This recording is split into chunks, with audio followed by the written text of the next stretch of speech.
I just want to freeload on your luck chapter 1 to chapter 70. Have you watched Autumn in My Heart? Mingxi's current situation was a bit similar to that of the real daughter of the villain. The real daughter was stranded in the countryside and was only found after the new year.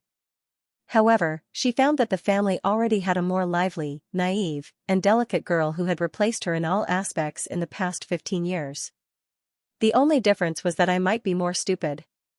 Mingxi thought in grief and indignation. In the past 2 years, she had worked very hard to please this family and did not forget everyone's birthday and preferences. She carefully massaged her mother's shoulders, but her mother looked embarrassed and stood up to go upstairs. No need. She and her family went to a restaurant for dinner. The waiter spilled the soup. She saw that the soup was about to spill on her eldest brother, Zhao Zhanhui, and immediately stood up to block it. However, when she came back to her senses, the family had already anxiously sent Zhao Yuan, whose thigh was splashed with a small piece of soup, to the hospital. She was stunned and belatedly found that a small piece of her face was scalded, and the whole family was gone. The next day, Zhao Ningyu, who was only 16 years old, found out. Mingxi thought that at least there was a younger brother in the family, and Zhao Ningyu would not discriminate. However, half a month ago, only one person was recruited for the chemistry competition. When Zhao Ningyu learned that Zhao Yuan wanted to go, he secretly took away Mingxi's registration form. Mingxi lost the qualification to participate in the chemistry competition. There was a small shallow scar on her cheek, and she had to wear a mask for a whole year. Zhao Yuan went to her friend's shop to eat ice cream, and accidentally ate peanut butter allergy and was hospitalized. The whole family thought that she deliberately harmed Zhao Yuan, and even if she explained, they did not believe her. None of this was a problem. She was okay with it. She was not angry. Anyway, she was not easy to provoke, and she never held back when she should talk back. There were many times when the whole family was angry with her. Anyway, the textbook said that water droplets could penetrate stone. She just needed to work hard for a few more years, and she would hear an echo. However, she was wrong. When this family finally showed signs of accepting her completely, Lin Yiqian's expression changed. She was 23 years old and died of late-stage brain cancer. Was this F*King playing with her? What was the difference between this and fighting a monster so hard that the machine crashed at the last level? After her death, Mingxi realized that she was a tragedy. She was just a supporting character in a book. Regarding the life of the supporting character Zhao Mingxi, the summary was as follows: frowny face. She grew up in a small town in the north and was found by the Zhao family when she was 15 years old. Then, because she was jealous of the female lead, Zhao Yuan, she started to do everything she could to steal Zhao Yuan's family. After learning that Zhao Yuan and Zhao Zhanhui were secretly in love, she even asked her best friend to interfere. In the end, she died of cancer. After she died, everyone forgave her. Snatch? Wait a minute, wasn't this family originally hers? Could it be that everything she did in her previous life was defined by this book as stealing from the female lead, Zhao Yuan, based on what? Based on Zhao Yuan being the darling of the heavens, the weak little lily, the daughter of luck. Also, Zhao Yuan and the big brother, Zhao Zhanhui, actually had an affair. Mingxi's expression was like an old grandpa looking at his cell phone. She didn't know if it was because she died in the wrong position or something else, but after ending her short life of 23 years as a tool, Mingxi actually transmigrated back to 17 years old. This time, she had an additional, supporting female lead system. The system said, your setting is to be a villain who will die a horrible death, so your luck must be negative. If you get hit by a car while walking, you'll get choked even if you drink cold water. If you get sick, it must be a terminal illness. But think about it, what if you can secretly turn yourself into a good person? Mingxi was stunned. What do you mean? The system said, it means that you can freeload off other people's luck. You definitely won't be able to touch the luck of the male and female leads, Zhao Yuan and Zhao Zhanhui, but you can freeload off the luck of some non-main characters who are more popular. If you freeload off their luck, you might be able to cure this terminal illness of yours. Mingxi slapped her thigh. I get it, you mean to be friends with popular characters? In every book, other than the male and female leads, there were also some big characters who didn't show up often but were popular. Leaving the Zhao family was easier than Mingxi thought.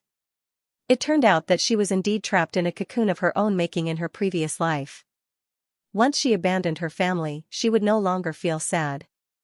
Mingxi's mind was now focused on how to save his own life. She moved quickly. The next morning, after dealing with the transfer procedures, she began to move the books. The system gave Mingxi a potted plant with only soil. Only Mingxi could see it. Every time your providence accumulates a little bit, a small sprout will grow. Only when the potted plant is fully grown will the negative luck of the villain on you be basically eliminated. At that time, you will no longer die a horrible death.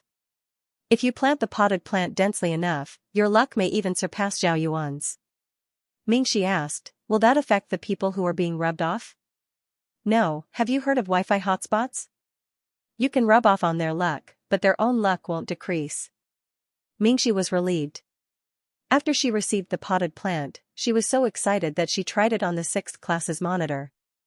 Before she left, she gave the monitor a big hug. The 6th class's monitor was flattered. Mingxi hugged the monitor affectionately while staring at the potted plant in the air with rapt attention, like a husband waiting for his wife to give birth. She hugged for a full 3 minutes, but the bare soil in the potted plant didn't move at all. It was as if it was still. Mingxi, the system comforted her, your monitor is too inconspicuous. The return rate is only 0.0000001%. You should spend your time on the people in the front row of the list. Mingxi was in a bad mood. This potted plant was as big as her head. How long was she going to plant this tree? Even more than Zhao Yuan. She was already a Buddha. She just hoped that she wouldn't die from a terminal illness. With a hurt heart, Mingxi and the class leader moved the books to the building where the change class, gold class, and international class were located. She was wearing a loose, dark-colored high school uniform. Her long black hair reached her collarbone, and her skin was cold and fair. There was a red string tied with jade around her neck. The tip of her white nose was dripping with sweat, and her face was covered by a mask as usual. The mask made it difficult for Mingxi to breathe. But she could not reveal it so easily. In her previous life, she didn't listen to the doctor's advice and didn't wear a mask. She only applied sunscreen. As a result, there was always a faint mark on her face, and the scar-healing ointment didn't have any effect. It didn't look like much from afar, but once one looked at it up close, it was like a small stain on a beautiful and flawless face. It was to the extent that the creator would hate the unfairness of the heavenly Tao for insisting on leaving a mark on a perfect thing. If her face had recovered, Zhao Yuan might not have been the campus belle. Mingxi was also very helpless. Perhaps it was because she was a villain that she was suppressed everywhere. In short, she had to endure it for the rest of her life and wait until the wound was completely healed. Xianxia was dealing with the gifts that those people stuffed into his desk over the weekend. The unfinished circuit board and the thick competition book on his desk were all squeezed into a ball by the gift boxes. He took the trash can to the side of the table with a clang. He lowered his eyes and swept all the messy gifts on the table into the trash can without looking at them. He used 2 fingers to pick up a pink letter. The person who sent the love letter was probably afraid that he would throw it away without reading it, so they specially tied a tight knot on the narrow silk that went through the envelope and firmly tied it to a gold medal that he threw in his desk pocket. Xianxia's cold eyebrows were furrowed so tightly that they could kill a fly. The next second, with a plop, the love letter and the gold medal were thrown into the trash can together. 12 kilometers sounded like a lot, but when she ran slowly, her legs felt like they were about to break and her lungs were about to explode. If it was not a matter of life and death, Mingxi did not know why she had such perseverance. She ran one lap after another while sweating profusely. A boy from the international class ran over to replace her, but she rejected him. The boy ran back and told her what happened. After class, the entire international class was in an uproar. When it reached Fu Yangxi's ears, it turned into a new transfer student running for him. She was happy to do so, and while running, she had a happy smile on her face. Fu Yangxi had lived for 17 years, but he had never seen such a fierce suitor with such fanfare. The little red bird in his heart held its head high and proudly shook its feathers. On the surface, he still looked extremely impatient. He slammed the desk and shouted, "Are you done gossiping? A bunch of big men being so nosy. When Fu Yangxi shouted, the noise finally quieted down. Jiang Xiuqiu had caught a cold and did not come to school. When his gossipy little brother called to tell him about this, he laughed and coughed non-stop. He could not help but call Fu Yangxi. That's impossible. Did you make a mistake? The transfer student might just have a favor to ask of you. You said she likes you? Ha ha ha, what can she like about you? Does she like your bad temper? Or does she like your bad hairstyle? Or does she like your bad temper? Besides, other than having some stinky money at home. If you don't know how to speak properly, then sew your mouth shut. Fu Yangxi's face was indeed very bad. After hanging up the phone, he angrily threw the phone into his desk pocket. Although he was proud, the transfer student was fierce. But Fu Yangxi naturally did not really think that the transfer student was after him. There was an 80% chance that they were here for the money. Grass, a type of plant, Fu Yangxi gloomily kicked the chair next to him. He planned to wait for the transfer student to come back and give her a sum of money to send her away. On the other side, Mingxi ran 30 laps and was about to collapse. She did not go back to the classroom. She went straight to the dormitory to take a shower and sleep. She woke up when it was almost 11:30.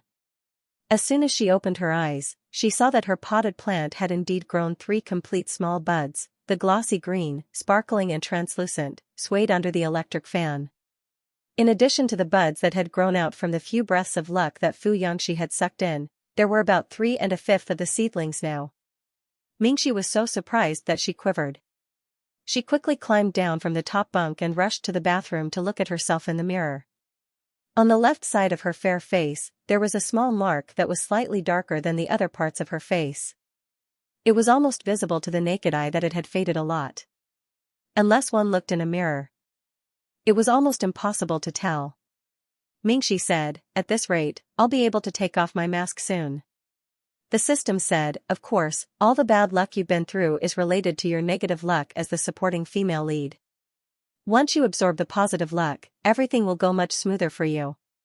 Mingxi was excited. As long as she worked hard enough, the fate of the evil supporting female lead could be changed. After running so many laps and consuming so many calories, Mingxi was also hungry. On the way to the cafeteria, she was still racking her brains to think of what she could do to absorb more luck in the shortest time possible. This young master of the Fu family was really fierce and not to be trifled with. Today, because of the head teacher's punishment, he did not have time to get someone to move her books away. If it were not for this, her textbooks might have been thrown into the trash can. Mingxi was not angry. She was the one who needed his help. She just felt a headache.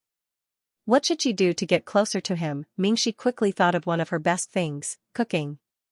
Before she was taken back by the Zhao family 15 years ago, she had always been cooking and taking care of her grandmother. She often received some kindness from the neighbors in the town, and then she would make delicious dishes to repay them. Mingxi saw Zhao Ningyu's hesitant expression, but she was too lazy to pay attention to him. She was a very decisive person. Either she wanted everything, or she didn't want anything. She would try her best to do something, but when the reward was not proportional to the effort, she would cut her losses in time. And now, to her, everyone in the Zhao family wanted to stop this insult. Whether Zhao Ningyu could adapt or not was his own business. Anyway, she couldn't treat him as a blood-related brother like she did in her previous life. She couldn't just cook for him in advance. After Mingxi sat down, He Yang quickly came over with the food. She also brought 2 small desserts and handed them to Mingxi. "You came to my shop last weekend to make these. Your cooking skills are amazing. Even my dad said they were delicious. You haven't tried these 2 desserts yourself, so I stored them in ice. I brought them for you to try today." Mingxi's appetite was greatly aroused. She was about to open the packaging when she thought of something and put the exquisite packaging away. "I'll bring them back to the classroom to eat." "Little poor girl, as you wish." He Yang laughed. Mingxi looked at her and couldn't help but think of her good friend He Yang's ending in her previous life. He Yang was a moderate cannon fodder villain in the novel. She had a fiery personality and stood on her side. She also didn't like Zhao Yuan very much. Every time she saw Zhao Yuan, she would say something sarcastic. Then, as a brainless supporting female lead, she would be slapped in the face by Zhao Yuan and the people around her. After her face was swollen, her family's business declined and she had no time to find trouble with Zhao Yuan. Although the ending was much better than her own terminal illness, Mingxi still couldn't bear to think of Uncle He's pitiful appearance in a few years. Has there been any problems with your father's business recently? He Yang bit her chopsticks and rolled her eyes at Mingxi. What problems can there be? You should worry about yourself. You have a lot of things to do. What's your name? Has Zhao Yuan recovered from her allergy? He Yang's family business started to have problems after they hired a new sales manager 3 years later. Thinking about it, the person who betrayed He Yang's father hadn't appeared yet. There shouldn't be any big problems for the time being. But in this life, she had to help He Yang be on guard. She couldn't let anything happen to He Yang's family. I moved out. I'm living on campus now. What the hell? Just because of Zhao Yuan's allergy, your family chased you out? Who's the real one here? He Yang almost went berserk. Keep your voice down. Mingxi hurriedly pulled her to sit down. I'm not chasing you away. I'm the one who moved out. Speaking of which, I'd like to ask you to help me find a way to make money. He Yang became even angrier. The Zhao family cut off your source of income? I'm so angry. I think Zhao Yuan, that little B*TCH, directed and acted out all by herself, right? Although I hate her, I wouldn't go so far as to deliberately cause her allergy, but I really want to try. It's not her, Mingxi said. The beauty of Zhao Yuan as the female lead was that she was born with good luck. She didn't have to fight for anything. All the love and favor belonged to her. Therefore, she didn't have to direct and act out all by herself to frame Mingxi. In her previous life, she didn't find any evidence, so this matter was left unsettled. Mingxi had a big fight with her family. But in this life, Mingxi, who had read the whole book, had a guess in her heart. It could be Xianxia. He Yang's eyes widened. Xianxia was Zhao Yuan's best friend in the early days. She always protected Zhao Yuan and was always on the front line when it came to arguing with Mingxi. But a large part of her dislike for Mingxi was actually that she regarded Mingxi as her rival in love. Last Friday, Mingxi saw her handing water to Xianxia by the basketball court with her own eyes. Only then did she realize that she also liked Xianxia. But I'm just guessing. Mingxi said, there were so many people going in and out that day. There's no way to really find any evidence. It must be her. She's just jealous that you and Xianxia are engaged. He Yang said, then you should explain to your family. They won't believe me even if I explain. Even if they believe me, they'll still think that I'm responsible. Mingxi said helplessly, you're my friend. What happened in your shop means that I did it on purpose. He Yang was so heartbroken that he couldn't speak for a moment. Mingxi was right. Even if he spent a lot of effort to explain this matter clearly, it would be useless because Mingxi's existence was a threat to Zhao Yuan. On the other side, Mingxi was walking into the international class from the back door. It was lunch break, and the air conditioner was blowing cold air. No one in the classroom was sleeping, and everyone was looking at her. There were only 2 types of people in this class, Fu Yangxi's brothers and Fu Yangxi's underlings. The students standing on the podium quickly walked down, and the students lying on the chairs quickly straightened their backs. Fu Yangxi, the school bully himself, with his sleepy red hair, silver noise-canceling headphones around his neck, and a skull necklace on his chest, looked arrogant and chunibu. He was sitting on the table, with one leg on the chair and one leg over the other, staring coldly at her as she walked in. There were more than 40 pairs of eyes in the class. Mingxi was under a lot of pressure. She saw that her books were still piled up on the table next to Fu Yangxi, and no one had thrown her books into the smelly gutter. She was slightly relieved. She resisted the pressure and walked over. As soon as she walked over, Mingxi could not help but take a deep breath. Sorry, the dry pine scent was too good to be true, and she could not control herself. She took a deep breath, and her Fengqi acupoint immediately became clear. Fu Yangxi's 3 parts arrogance, 3 parts coldness, and 4 parts coldness almost broke his facade. His underlings said that this woman rushed over to smell his scent the moment she saw him, but he did not believe it. She walked up to him and took a deep breath. If she was not breathing him in, what else could she be doing? Xianxia did not have time to be cold again, and his ears turned red with anger. What the hell are you trying to do?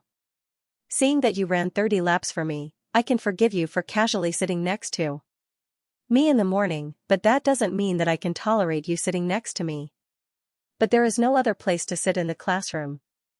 Mingxi negotiated with him nicely. There is an empty seat next to you. If I don't sit here, I can only move the table to the back and sit in a row by myself. Mingxi was wearing a mask and her long black hair was tucked behind her ears. Her voice sounded a little muffled. Xianxia's gaze moved away from her long eyelashes and instinctively looked around the classroom. The group of underlings immediately sat up straight. Other than the seat next to him, it would not be good to squeeze another person into the classroom. Wait a minute. Why do I have to solve your problem? Xianxia suddenly realized and said irritably, what does it have to do with me? Ko Chingwen couldn't help but tease Mingxi. Transfer student, you don't have to sit next to Shigo. Sigh, you're already in the same class. There's still a long way to go. As he spoke, two of his underlings came over to move Mingxi's table away. Sitting anywhere else, it was impossible to get close to Xianxia's luck. There were still a few students in the international class who had a faint glow on their bodies, but they were too weak and could not connect to anything. Xianxia, who was ranked second, was said to have caught a cold and didn't come. She couldn't possibly settle for the second best and get close to Xianxia from the next class. Furthermore, Xianxia was liked by her in her previous life and had some relationship with the villain. The rate of return on her luck was not as good as Xianxia's. In short, Xianxia was like an iced watermelon in the summer. No, I'll sit here. Mingxi hurriedly pressed one hand on the table. Seeing that the two boys still wanted to move, she simply leaned half of her body on the table and hugged it. Everyone was dumbfounded by her initiative. As Mingxi leaned over, the loose school uniform fell on her back and outlined her delicate figure. Xianxia felt that he smelled a faint fragrance coming over. His ears immediately turned red and he jumped down from the table. His face was flustered and exasperated as he cursed in his heart. He was being harassed by a girl who was a head shorter than him. Seeing that Xianxia was still glaring at her, Mingxi quickly straightened her body and handed over the desserts in her hand. How about this, let's make a deal. I'll use these 2 desserts in exchange for the right to sit here, okay? If you want to eat more, I can make more. It's in a plastic bag. What's this? Xianxia took it and glanced at it in disgust. The sweet and soft smell of the cake immediately entered his nose. He knew that it was delicious just by smelling it. She even knew that he liked to eat sweet things. She was more attentive than any of his previous pursuers. Mingxi doesn't plan to come back? Mrs. Zhao frowned and asked the Zhao family's driver. Mrs. Zhao's feelings towards Mingxi were very complicated. Although she knew rationally that this child was her biological daughter, she didn't see her at all in the past 15 years. She was too strange. Some physical contact like hugging would be very awkward. In addition, she also had to care about Zhao Yuan's feelings. Since Zhao Yuan was young, she had been in poor health and had never fought for anything.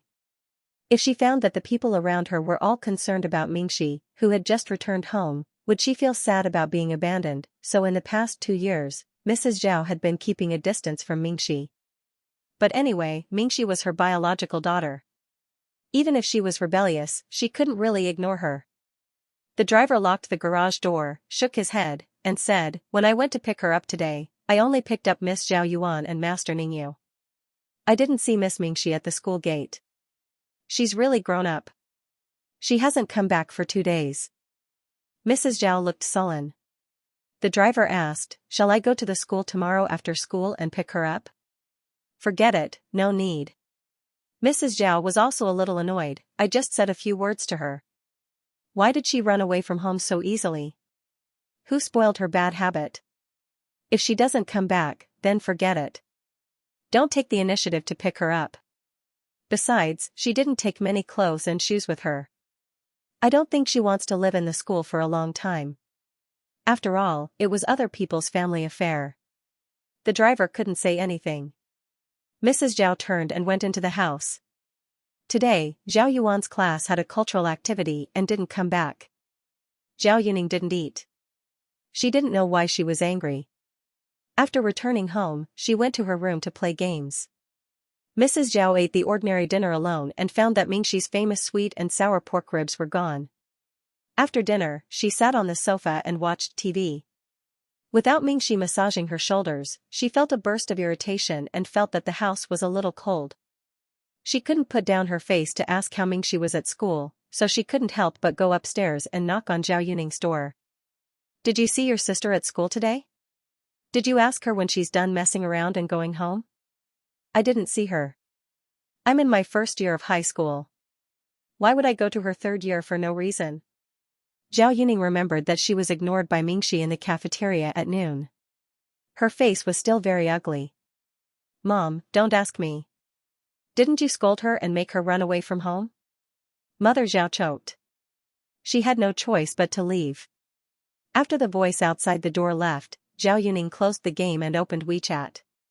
He couldn't figure out why Zhao Mingxi was so angry this time. Not only did she not bring him a lunchbox, she even treated him like a stranger at school and ignored him. What did that mean? Did she really run away from home and draw a clear line between her and them? What's the big deal this time? Wasn't it just because Zhao Yuan was allergic and her family scolded her? She didn't say anything when she was scalded in the past. Moreover, he had already planned to lower his head and apologize in the afternoon, but she had ignored him first. Wouldn't it be embarrassing for him to send her a WeChat message now? Should he lower his head again and again? However, what if she didn't come home later and there was no lunchbox in the future? Zhao Yuning couldn't eat dinner today. He was simply not used to it. Zhao Yuning thought about Zhao Mingxi's empty room when he came home today.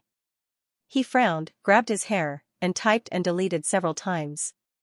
Finally, he closed his eyes and made up his mind to send a message.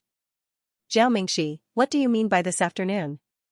He sat on the bed with his legs crossed and suppressed his unhappiness that he had lowered his head first. He wanted to see how Zhao Mingxi would respond. In the end, he was caught off guard and saw a red exclamation mark.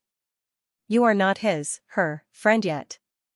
Please send a friend verification request first. You can only chat after the other party has verified it." Zhao Yuning was stunned. He subconsciously dialed Zhao Mingxi's number. However, a busy tone soon came from the phone. "The number you have dialed is temporarily unavailable." Both his WeChat and phone had been blocked? Zhao Yuning almost fell off the bed. He opened his mouth in shock and stood there in a daze. When Mingxi woke up the next morning, she didn't know that her image in the eyes of the young master of the Fu Corporation had plummeted. She was no different from a swindler. After washing up and combing her hair, she took out her phone and sent a full stop to Fu Yangxi. "Yes." As usual, the young master didn't reply. It seemed like he had really blocked her. This was exactly what Mingxi wanted. She was relieved. It didn't matter what she sent in the future. Thus, Mingxi sent 2 full stops in a simple and straightforward manner.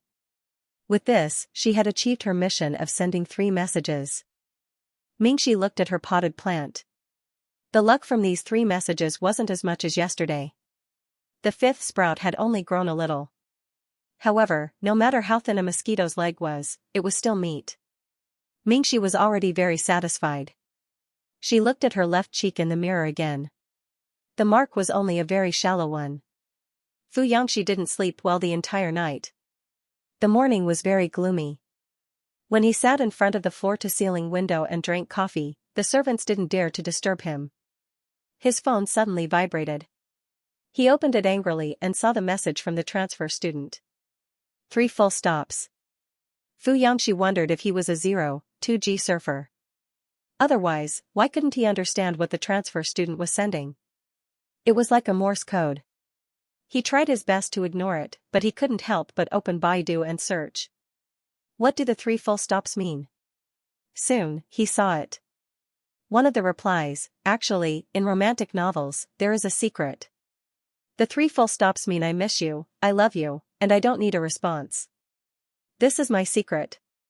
This is a secret that you will never know. What did the transfer student mean? Fu Yangxi was very suspicious. She was really full of tricks. But no matter what she meant, he didn't intend to play with her anymore. Bye. Thus, Mingxi dragged the things she bought yesterday into the international class. When she entered the classroom, she realized that her desk and the textbooks on it had been moved to the last row. There were a total of 42 people in the class, including her. There were 6 rows and 7 columns. As a result, her table was now in the last row, next to the water dispenser. She was now in the 7th row. The seating arrangement of the entire class was extremely ugly. Mingxi did not expect Fu Yangxi to be so petty. Yesterday, she thought that Fu Yangxi was just joking when he said that he would change the desserts for the entire afternoon. He wouldn't force her to leave the next day. She didn't expect him to be so petty. Mingxi froze on the spot, feeling terrible. Ko Chungwen yawned as he walked over. Shigu is always late and leaves early. He's not here yet. He guessed that you wouldn't take the initiative to ask the form teacher to change your seat, so he asked us to move your seat away first. Also, you're on duty today. Before he could finish speaking, Ko Chungwen saw that Mingxi was carrying the same transparent bag as yesterday. Inside the bag was a completely different grape dessert. His eyes immediately lit up. Anyway, you won't be able to catch up with Shigu. Why don't you give this to me? I'll take over your duty for the whole semester. Mingxi had already eaten breakfast. Originally, she wanted to bring the dessert to Fu Yangxi. However, her seat was almost moved to the trash can, so she suddenly didn't want to give it to him. Then I'll give it to you.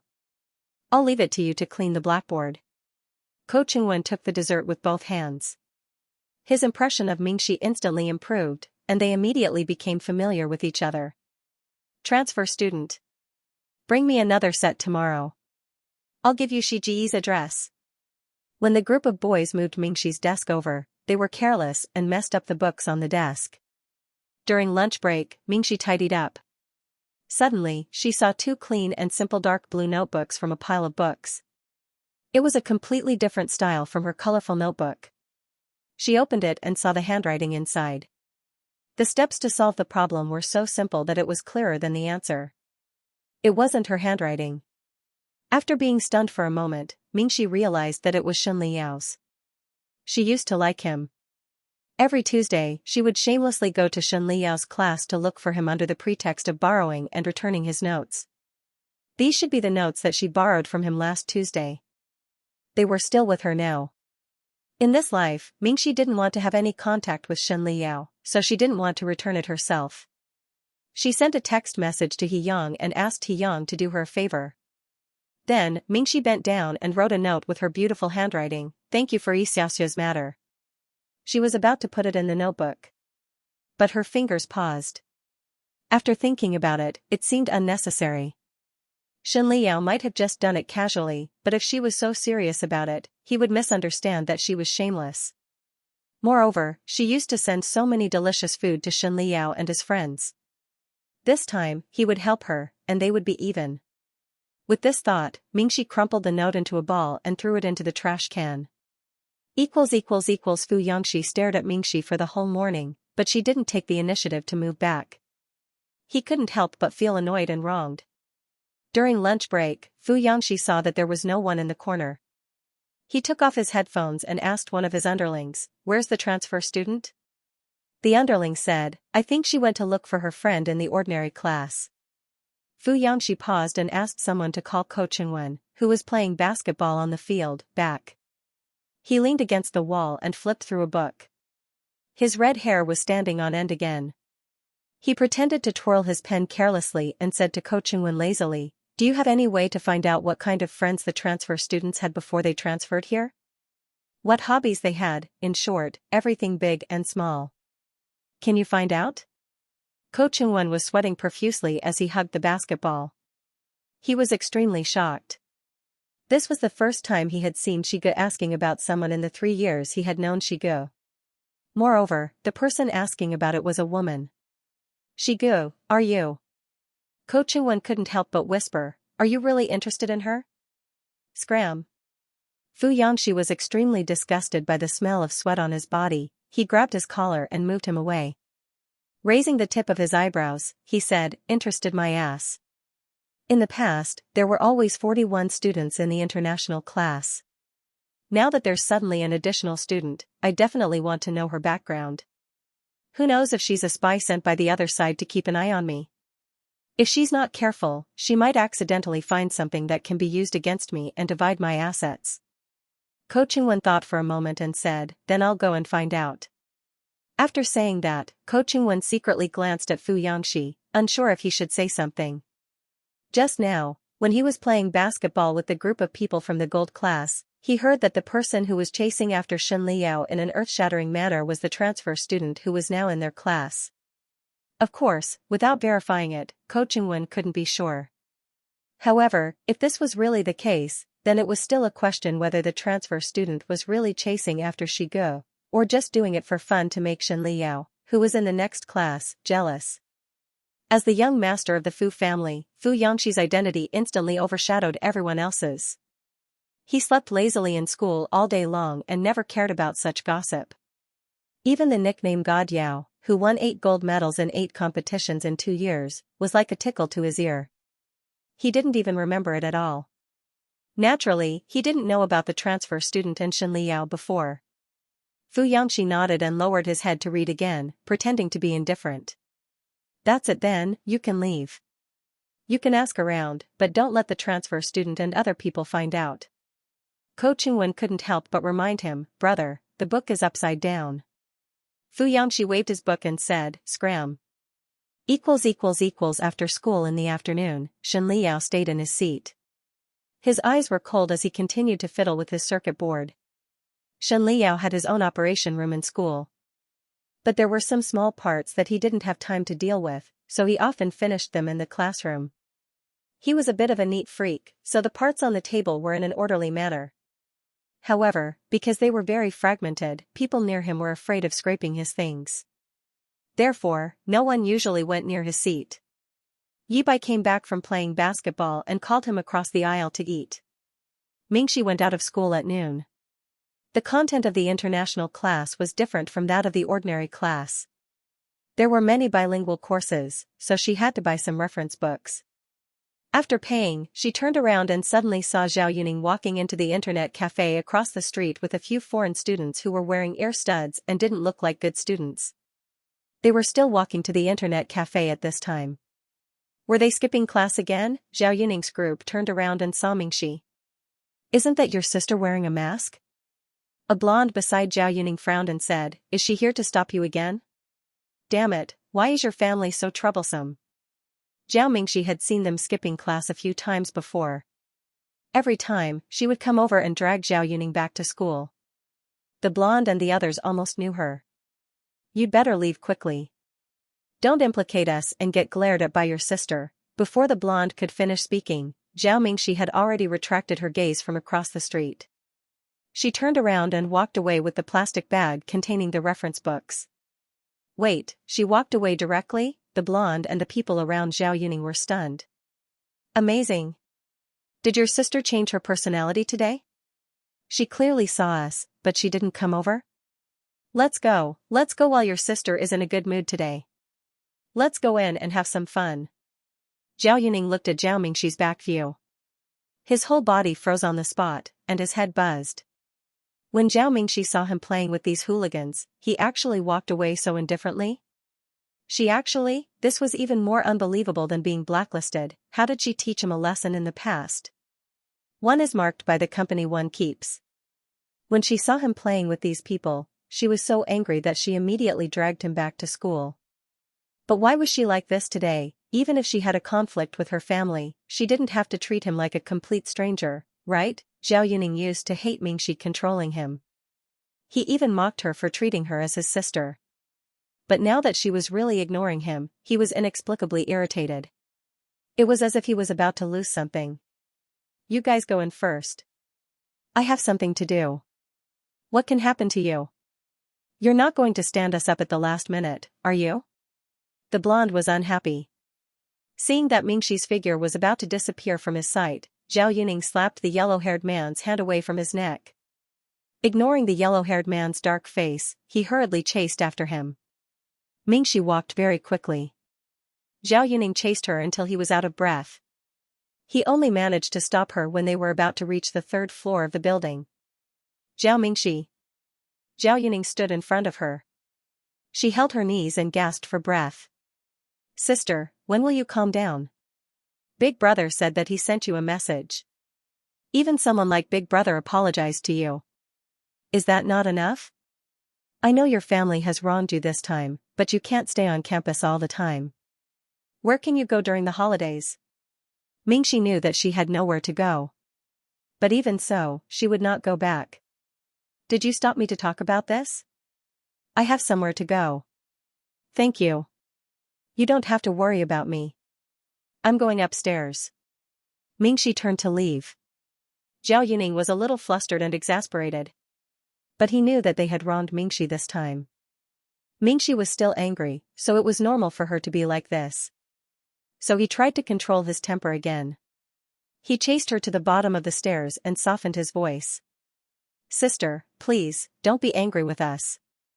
Mom's words are like that. She's full of sarcasm, but she still cares about you. I also apologize. I said too much the day you left home. We're a family. What can't be solved? There's no need to continue the Cold War over such a small matter. Ko Chungwen felt guilty and did not answer this question. Instead, he changed the topic. Shigu, why don't you just ask someone to move her desk back? Fu Yangxi raised his eyebrows in warning. Question mark. Ko Chungwen did not realize the danger and continued to give advice. Or you can play a trick and force the form teacher to arrange for the two of you to sit together.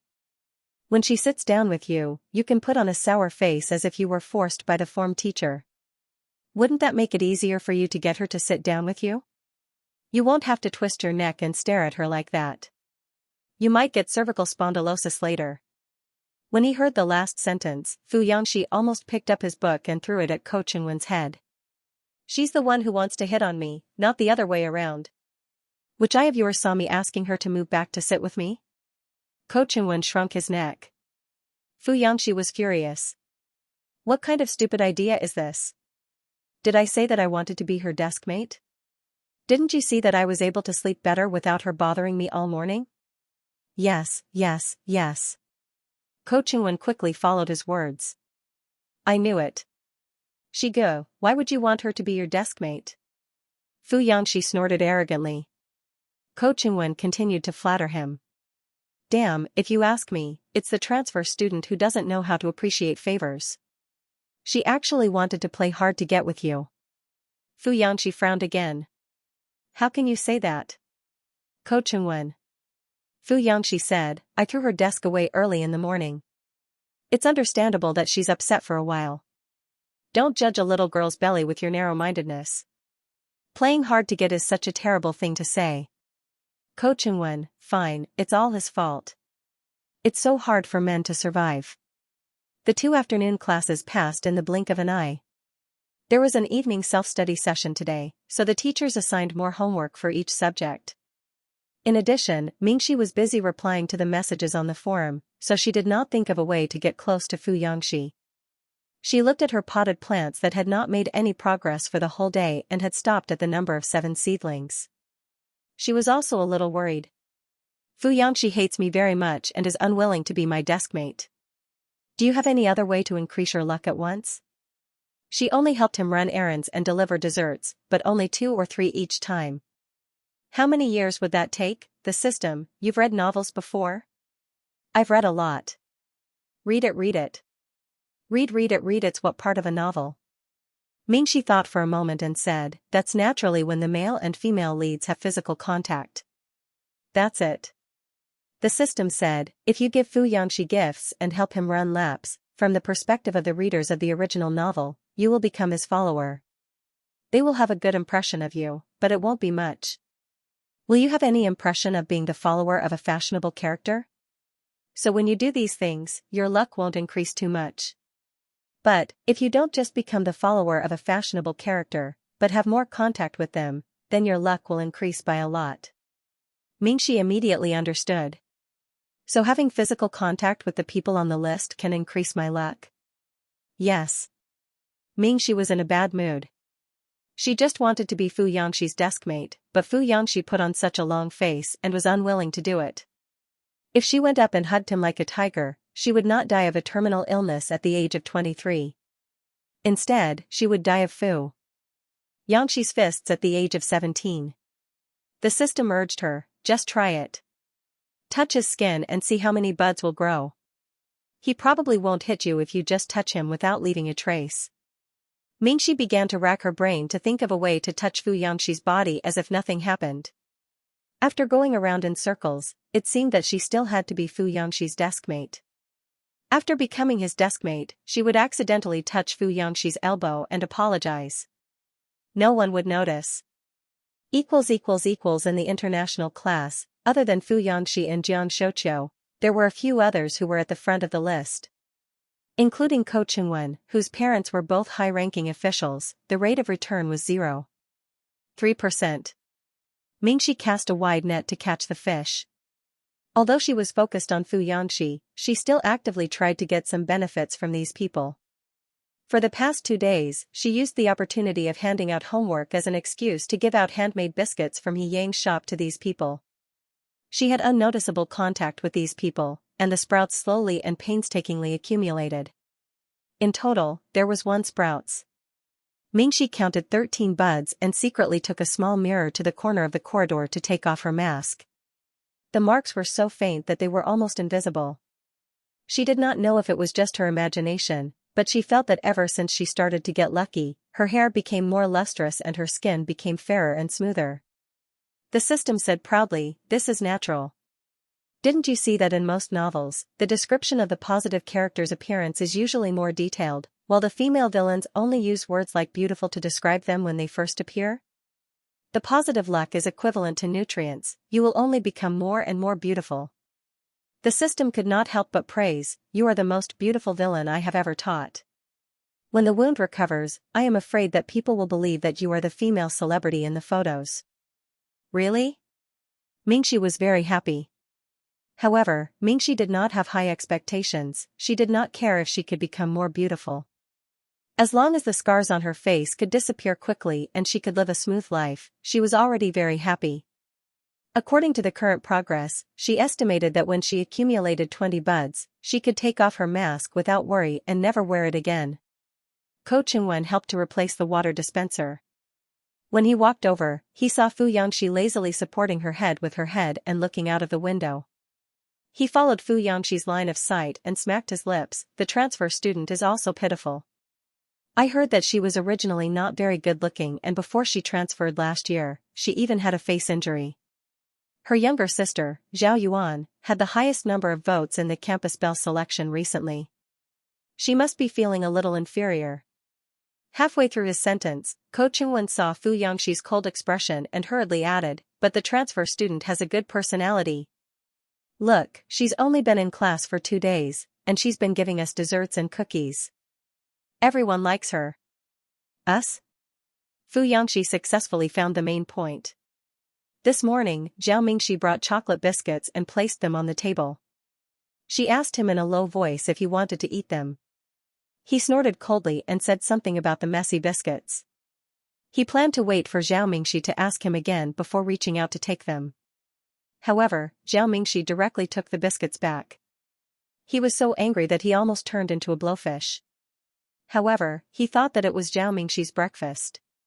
He was afraid that it wouldn't be enough for him to eat, so he didn't touch it. But who would have thought that she would give it to someone else in the class? Fu Yangxi looked coldly at Ko Chengwen. It was obvious that he wasn't happy with the naked eye. Who?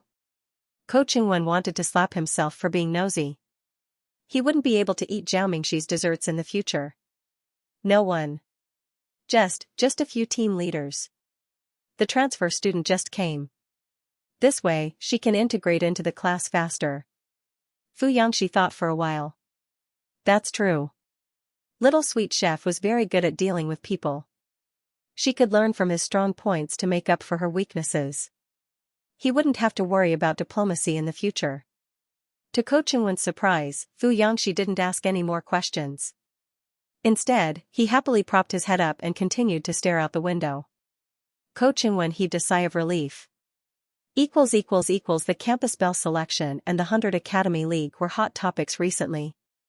Mingxi put away her small mirror and came in. She heard a few girls discussing. Have you all voted? Why is it that Zhao Yuan has the highest number of votes again this year? Isn't Xing Jiao from the gold class better? I like the cool and mature type.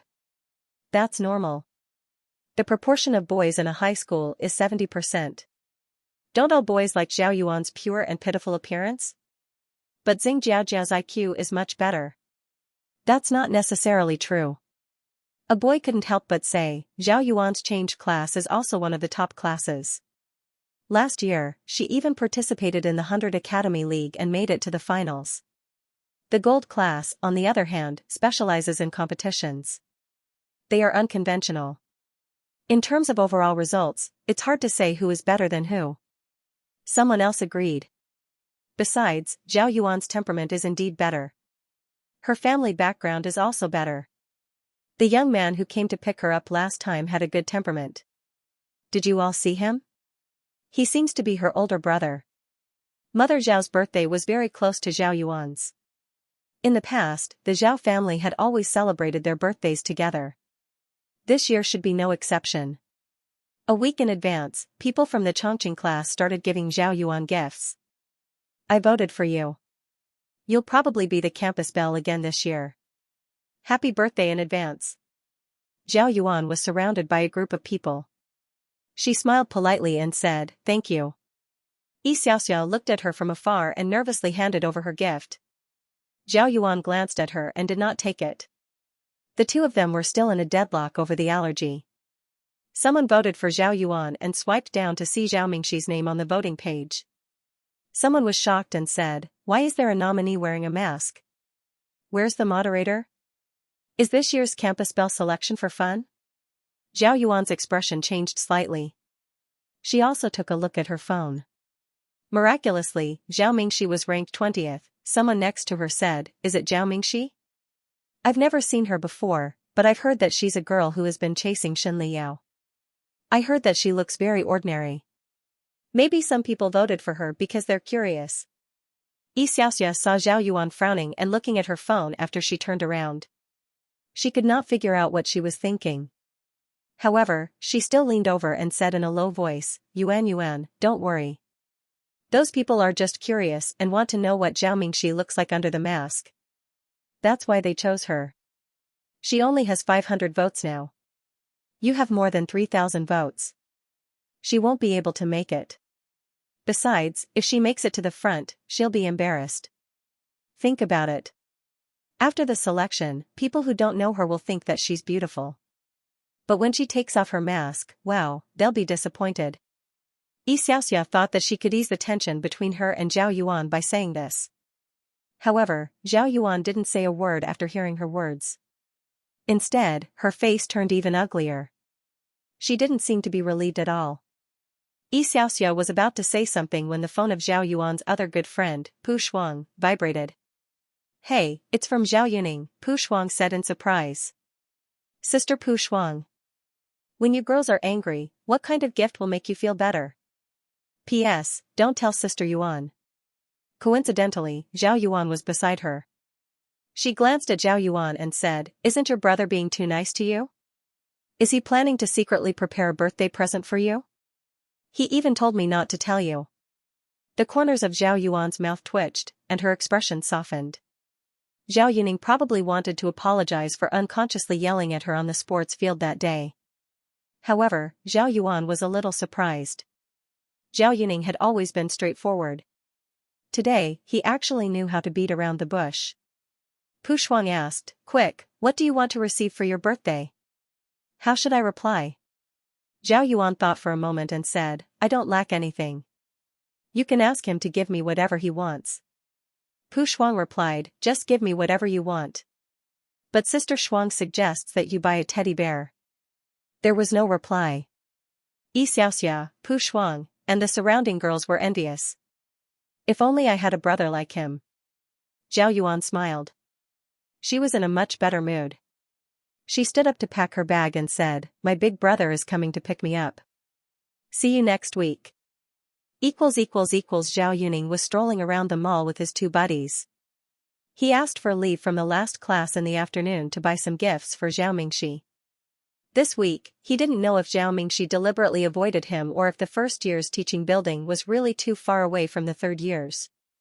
He actually didn't see Zhao Mingxi in school. Of course, he didn't go home and tell his family about Zhao Mingxi's angry words about drawing a clear line between them.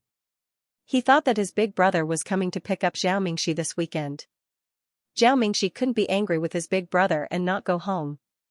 So if he said it, it would be bad. Zhao Yuning was completely flustered. What should we do? It was useless even when big brother came. Mingxi threw the photos away. What did Mingxi ask you to pass on? Zhao Zhanhui asked. Zhao Yuning looked at Zhao Zhanhui's livid face and didn't dare to say anything. He had to repeat the message. After repeating it, he became even more flustered. Big brother, she said that she wants to completely cut off all ties with us. Do you think she's angry or? Why do I feel that she's serious this time? Why didn't you tell me earlier? Zhao Yuning didn't dare to say anything. Zhao Zhanhui was upset. He looked at Zhao Yuning and said, forget it. You take the driver's car home first. I'll follow them and talk to Mingxi. Zhao Yuning was at a loss. He could only say, okay. Fu Yangxi walked out of the back door with his school bag. When he turned his head, he saw Zhao Mingxi leaving in front of two men. The atmosphere looked terrible. Who were those two idiots standing there? He subconsciously walked over. Ko Qingwen pulled him back behind the classroom door frame and whispered, Shigu, why are you meddling in other people's family matters? Fu Yangxi quickly realized that one of the two men should be Zhao Mingxi's older brother and the other should be her younger brother who was in the first year of high school. According to Ko Qingwen's inquiry, Zhao Mingxi didn't have a good relationship with her family. Last week, they had a falling out for some reason and applied to live on campus. Fu Yangxi didn't know what was going on in her family. However, when he thought of the words of the person who had been hit by his pencil case not long ago, he keenly speculated that Little Mask's family wouldn't be biased, right? Otherwise, why would everyone know that Zhao Yuan had a tall, rich, and handsome brother who often picked her up when they asked about Zhao Mingxi? Why didn't anyone specifically pick her up when they went to the Chongqing class? Fu Yangxi's heart was burning with anger. Does her family not have eyes?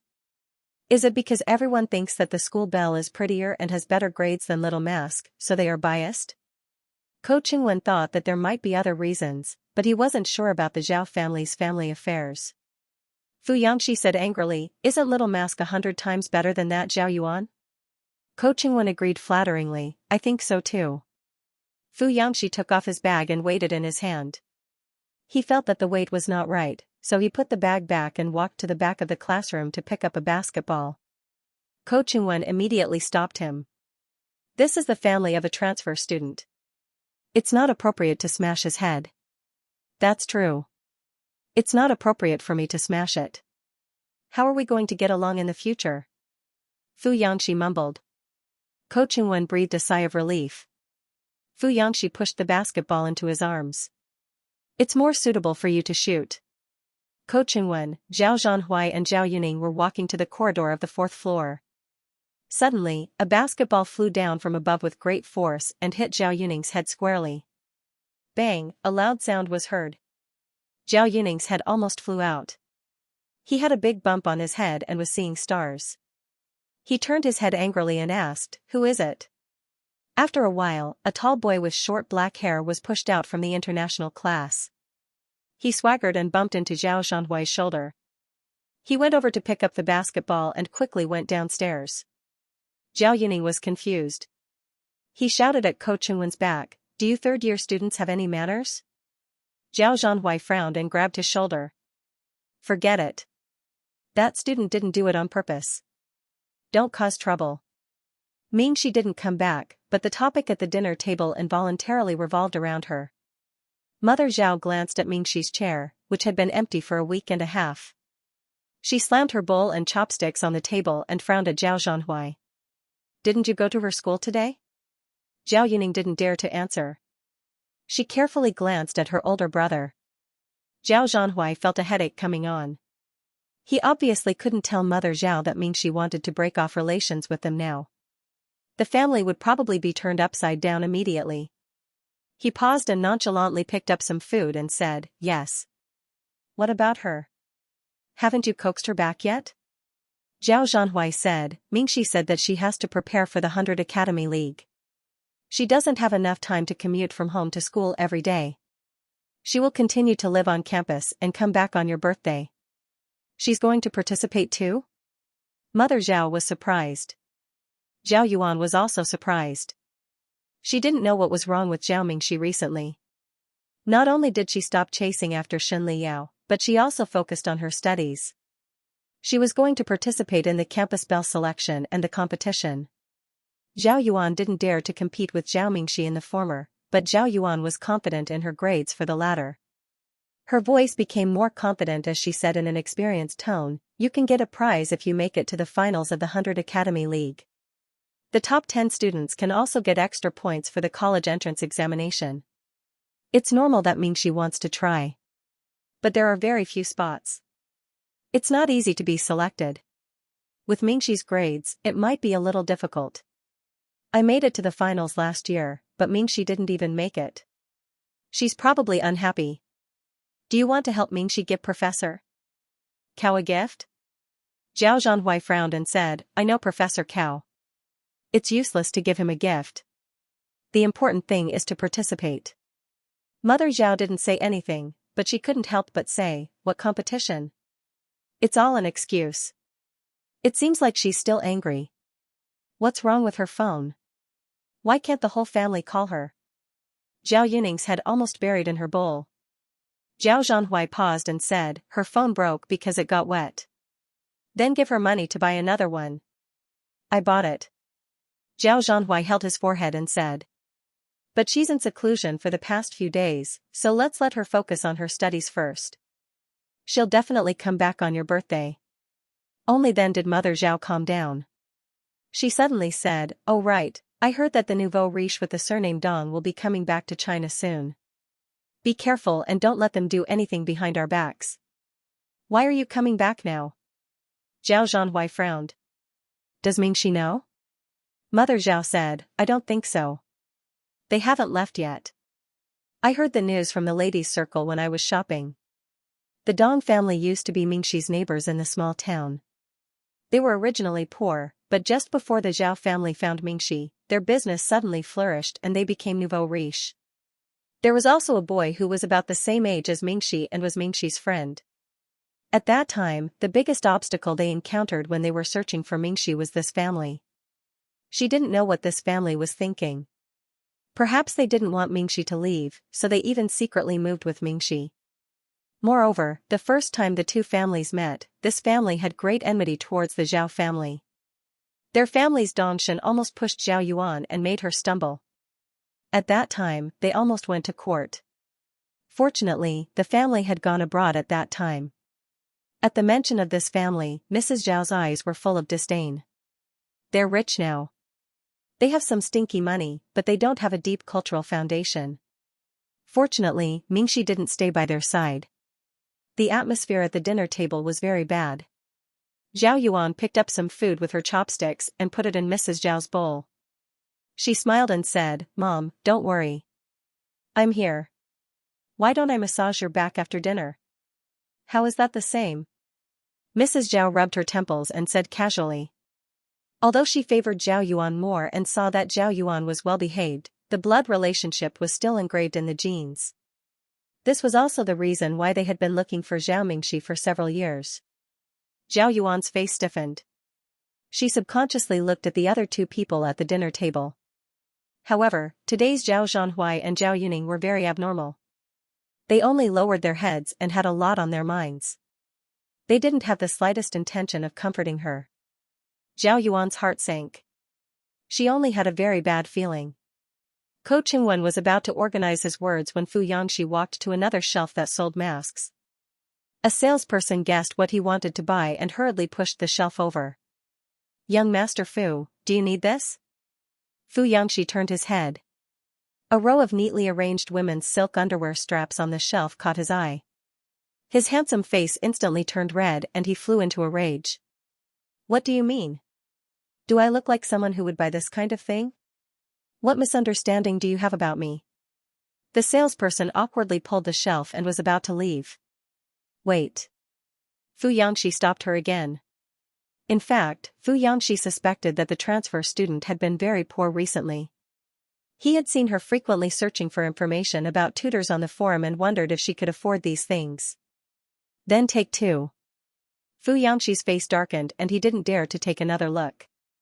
He hurriedly picked up a few items with 2 fingers and threw them into the suitcase. After throwing them away, he was already red in the face. He grabbed 2 more bags of masks and threw them into the suitcase. Then, he hurriedly kicked the lid of the suitcase shut and turned around to run away with the suitcase. A group of salespeople who were hiding behind the shelves and watching the young master of the Fu Corporation watched in amazement. Ko Chingwen also had a complicated expression on his face. A smile appeared on the gold medal salesperson's face. It seemed that it wasn't a misunderstanding. Ko Chingwen jogged after him and said impatiently, "Shigu, she's the one who's chasing you, not the other way around. Can you not buy so many things?" "I know." Xianxia said unhappily. "I don't like her. I'm just returning the favor because she insists on sending desserts every day." Ko Chingwen wanted to say something else. Xianxia said expressionlessly, "Shut up. I said I don't like her." Oh. Ko Chingwen had mixed feelings. Xianxia bought a whole bunch of stuff, and in the end, he carried 2 duvet blankets. It was October, and the weather turned cold all of a sudden. When the 2 of them came out of the mall, the cold air blew over, and they both sneezed. Suddenly, the sound of a car engine could be heard not far away. A limousine drove over like a ghost. Xianxia glanced at him and his face turned cold. He placed the duvet on top of the luggage and pushed it to Ko Chingwen. "See you at the library at 8. There are so many things, how am I supposed to say it?" F*ck, Ko Chingwen said reluctantly. Xianxia, "Stupid, I just said that I won a prize." Ko Chingwen was starting to doubt his life. Who would believe that he had won such a large amount of female products? The car had already driven over and the back door was opened. A middle-aged man dressed in a suit came down and greeted Xianxia with a smile. "Young master." Mingxi was studying in the library with a book in her hands. There weren't many people who didn't go home on the weekend. There were about 20 people. Some were listening to music with their headphones on, some were playing games with their legs crossed, and there were also couples. The system calculated the time for her. "You took 75 minutes for this paper. You're getting faster and faster. This paper is not difficult. It's not even 80% of the college entrance exams. But it's indeed much faster than the time I took before." Mingxi raised her head and rubbed her eyes. She looked at the potted plant with 15 small buds. Xianxia stared at Zhao Mingxi as she picked out coriander for Xianxia. Previously, he had heard from the international class that Zhao Mingxi brought desserts to Xianxia every day. He didn't believe it at all, but now he saw it with his own eyes. His fingers gradually clenched, and his heart felt as if it was boiling a big pot of oil, anxious and tormented. Even he didn't know why he felt as if a thorn had pierced his eyes when he saw this scene. It was very dazzling. He didn't think that Zhao Mingxi really liked Xianxia. She was still angry with her family, and angry with him. Otherwise, she wouldn't have deliberately picked out coriander for Xianxia in front of him. She did it on purpose. But it was almost impossible for her to expect him to look for her again. If he had already looked for her once, there wouldn't be a second time. His pride wouldn't allow it. Xianxia calmed down and decided to let Zhao Mingxi calm down for a while. Everything would be back on track when she calmed down. He lowered his eyes and didn't look at her anymore, so as not to disturb himself.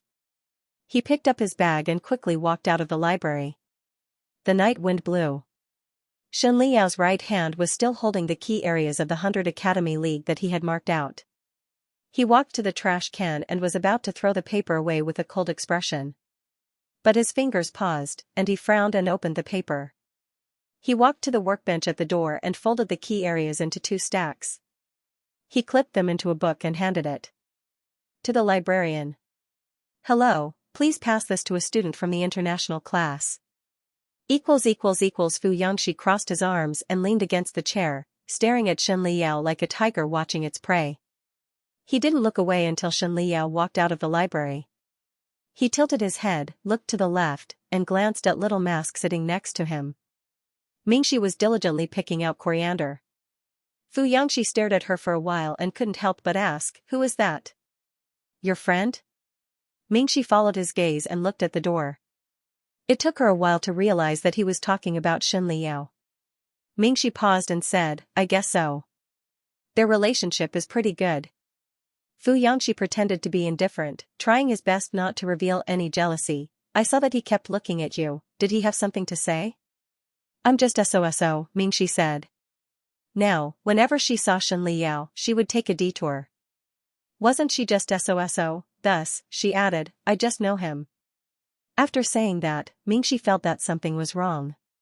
She had been transferred to the international class for almost 2 weeks, and this second-generation heir was either chasing her away or mocking her all day long. Today's timely help could be explained as a gift in return, but why was he suddenly asking her about the people in the gold class? This answer was a little perfunctory. Fu Yangxi glanced at Xianxia's back and asked, looking at him, "Are his grades very good?" "Mingxi, what's wrong?" Why was he suddenly asking about his grades? Mingxi understood. Although she thought that her grades were good, there was still a big gap between her and Xianxia. Fu Yangxi wanted someone else to do his homework? "Young Master Fu, you'd better not think about it." Mingxi immediately put down her chopsticks and tried to persuade herself, "Just let me help you. I can even imitate your handwriting. No one else can write so patiently except for me. Why do you have to go so far?" Fu Yangxi was stunned, then reacted. "Jealous." If this wasn't jealousy, then what was it? What did he say? Why was she fussing over something as trivial as homework? Fu Yangxi tried his best to suppress the smile on his face. Seeing that Zhao Mingxi was still looking at him, he quickly restrained his expression and waved his hand impatiently. Okay, I won't let anyone else do it." The first thing Mingxi did when she returned to the dormitory was to count the money happily. "Oh, no, count the buds and the potted plants."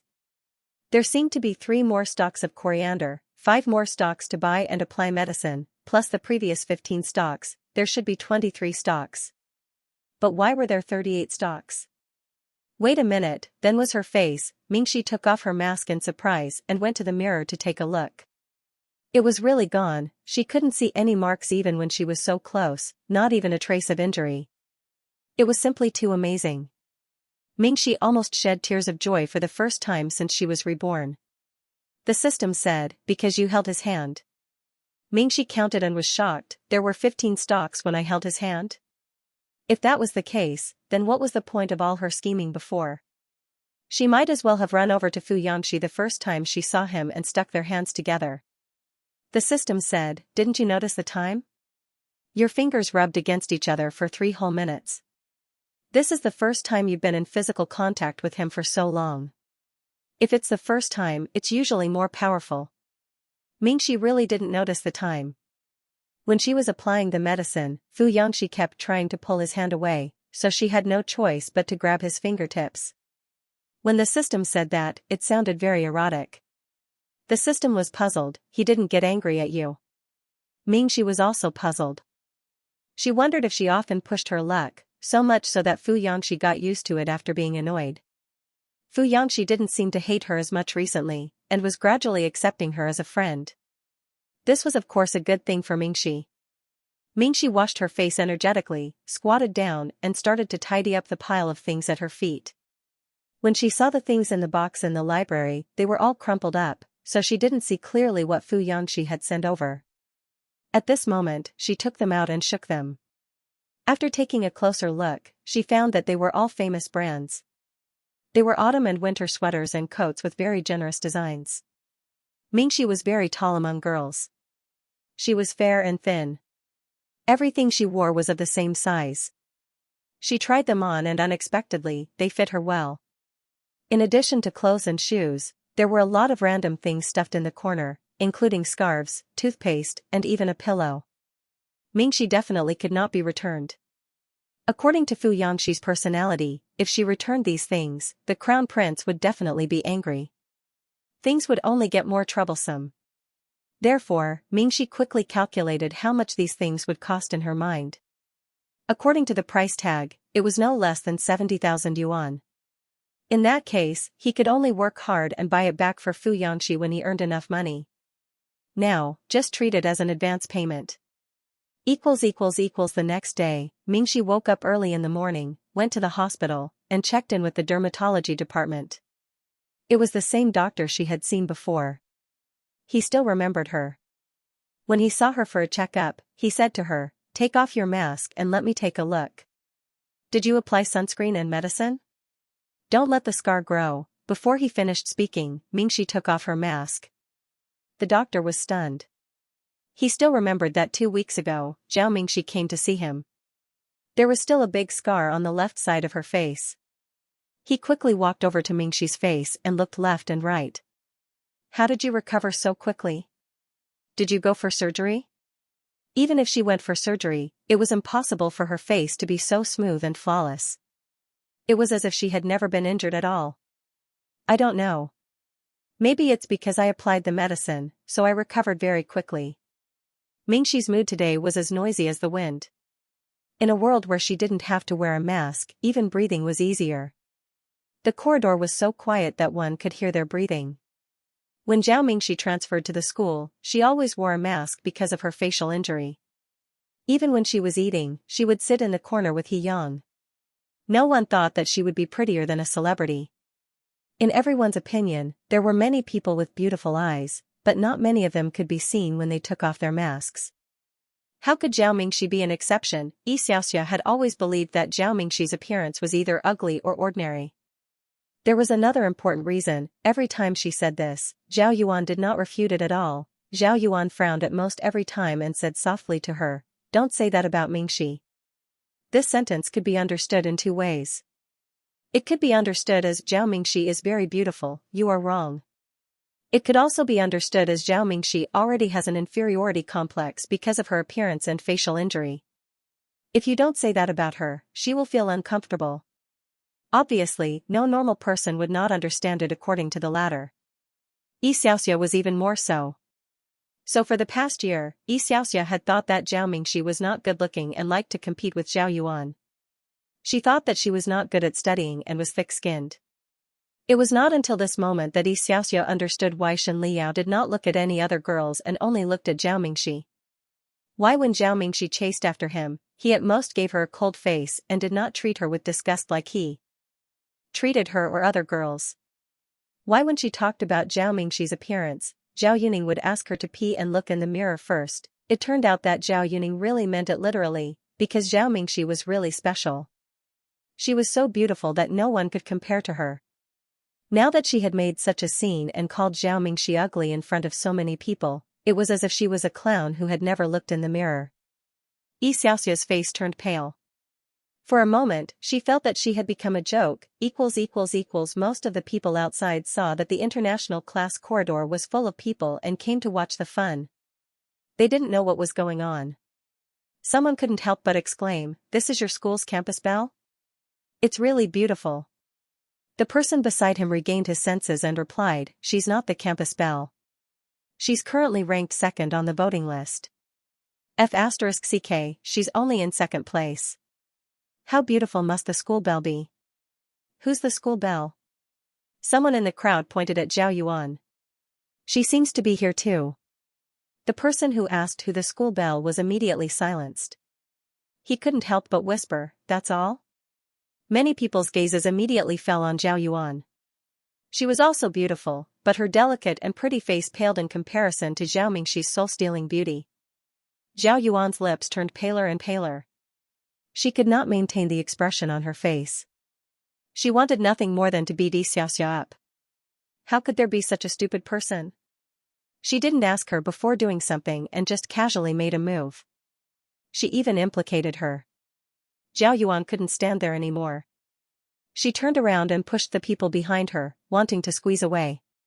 Some people who already knew what was going on came back to their senses and began to stare at Xiaoxia. "Xiaoxia, you used us as tools. The person who spoke was a boy in change class. Just now, Xiaoxia and Zhao Yuan's friends suddenly shouted in change class, Zhao Mingxi from the international class actually has more than 2,900 votes. Is this vote rigged? Everyone knows that she's ugly. After shouting this, Xiaoxia took the lead to trample on the international class. Many people didn't know the inside story, so they followed to watch the fun. Such a big thing happened so early in the morning. Both classes did not need to attend the flag-raising ceremony. The dean was so angry that his saliva flew everywhere. Xianxia and his lackeys, as well as a dozen people from the change class, were all arrested and brought to the office. The office was at the end of the right side of the teaching block. The dean's roar could be heard from afar. You are from the change class and the international class. Those who don't know will think that you are from the ultimate class. You are all high school students. Those who don't know will think that you are from a boy band. Why are you learning from Xianxia? His family can use planes to play gamoku. If you don't want to learn, you can only go home and raise chickens. The teachers don't even dare to do anything about other people sleeping in class. If your teachers don't care about you, you will have to move bricks when you grow up. The dean was an old young master. His words were full of sarcasm. In the past, Xianxia did not care about it. But today, he felt that his words were particularly harsh. What if the little mask in the classroom heard him shouting so loudly? Xianxia yawned and glanced at the dean. Can you lower your voice? What if next year's teaching block suddenly disappears? The dean's voice instantly lowered. But Mingxi had heard everything clearly in the classroom.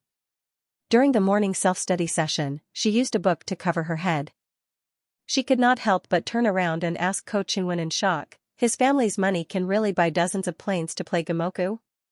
Originally, it revolved around the male and female leads and some supporting characters like her. The characters were all just background characters. She only knew that the Fu Corporation was rich, but she did not expect them to be so rich. It's okay. Mingxi's beautiful and invasive face was just inches away from him. Ko Chunwen's breathing was a little difficult. He inexplicably felt that the air had become sweet and soft. What was going on? Was this the charm of a girl? It was completely different from the sweat of stinky old men. Why didn't he notice that the transfer student was so beautiful before? In fact, he did not take a close look at the transfer student. The mask covered her face completely, only revealing her forehead and a pair of eyes. There were many girls with pretty eyes, so Ko Chunwen didn't notice it. Ko Chunwen was really regretful. Too regretful. If he had known that the transfer student was so beautiful, he would have stood up for her when she was bullied by Shigu on the first day. What would Shigu do then? Are you not going to wear a mask in the future? He asked. Mingxi explained, my face was injured before I transferred here last year. Now that it's healed, I don't need to wear it anymore. The transfer student was still the same transfer student, and the tone of his voice was still the same flat tone as before. However, with her beautiful face, Ko Chunwen felt that her words were as beautiful as a nightingale's. Ko Chunwen said, that's good. Otherwise, it would be such a waste. Sigh, Shigu had it easy. When Xianxia came back from the office, he saw Ko Chunwen talking to Zhao Mingxi with a fawning expression. He was not the only one. The boys and girls in the class seemed to be reciting their books vertically, but they could not help but glance at Zhao Mingxi. Xianxia felt that everyone looked like they wanted to steal his girl. Within a day, the news spread that there was a very beautiful girl in the international class. Someone secretly took a photo of Zhao Mingxi standing in front of the classroom door this morning and replaced the photo of her wearing a mask on the voting page. Thus, those who admired her went to the forum to take a look. Many people immediately became suspicious. This photo is photoshopped, right? How come I've never seen such a beauty in school?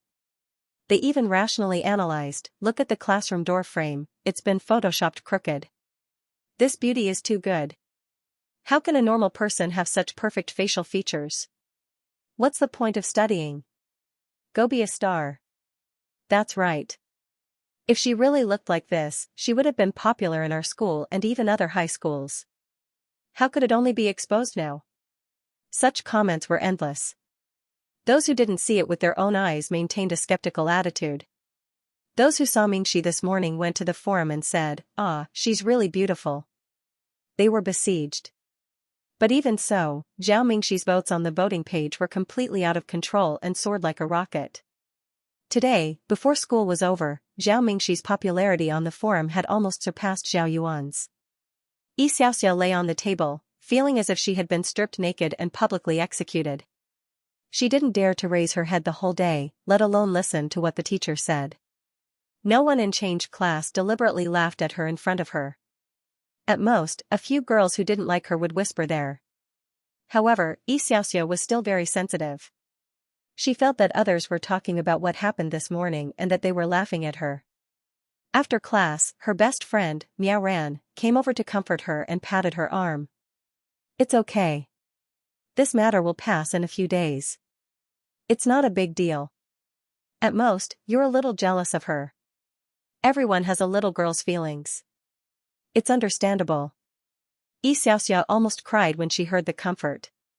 She lifted her head from her arm. "That's right. Why are you blaming me? Zhao Mingxi wears a mask every day. Who knew that she was so beautiful? If you want to blame someone, blame her for making people misunderstand."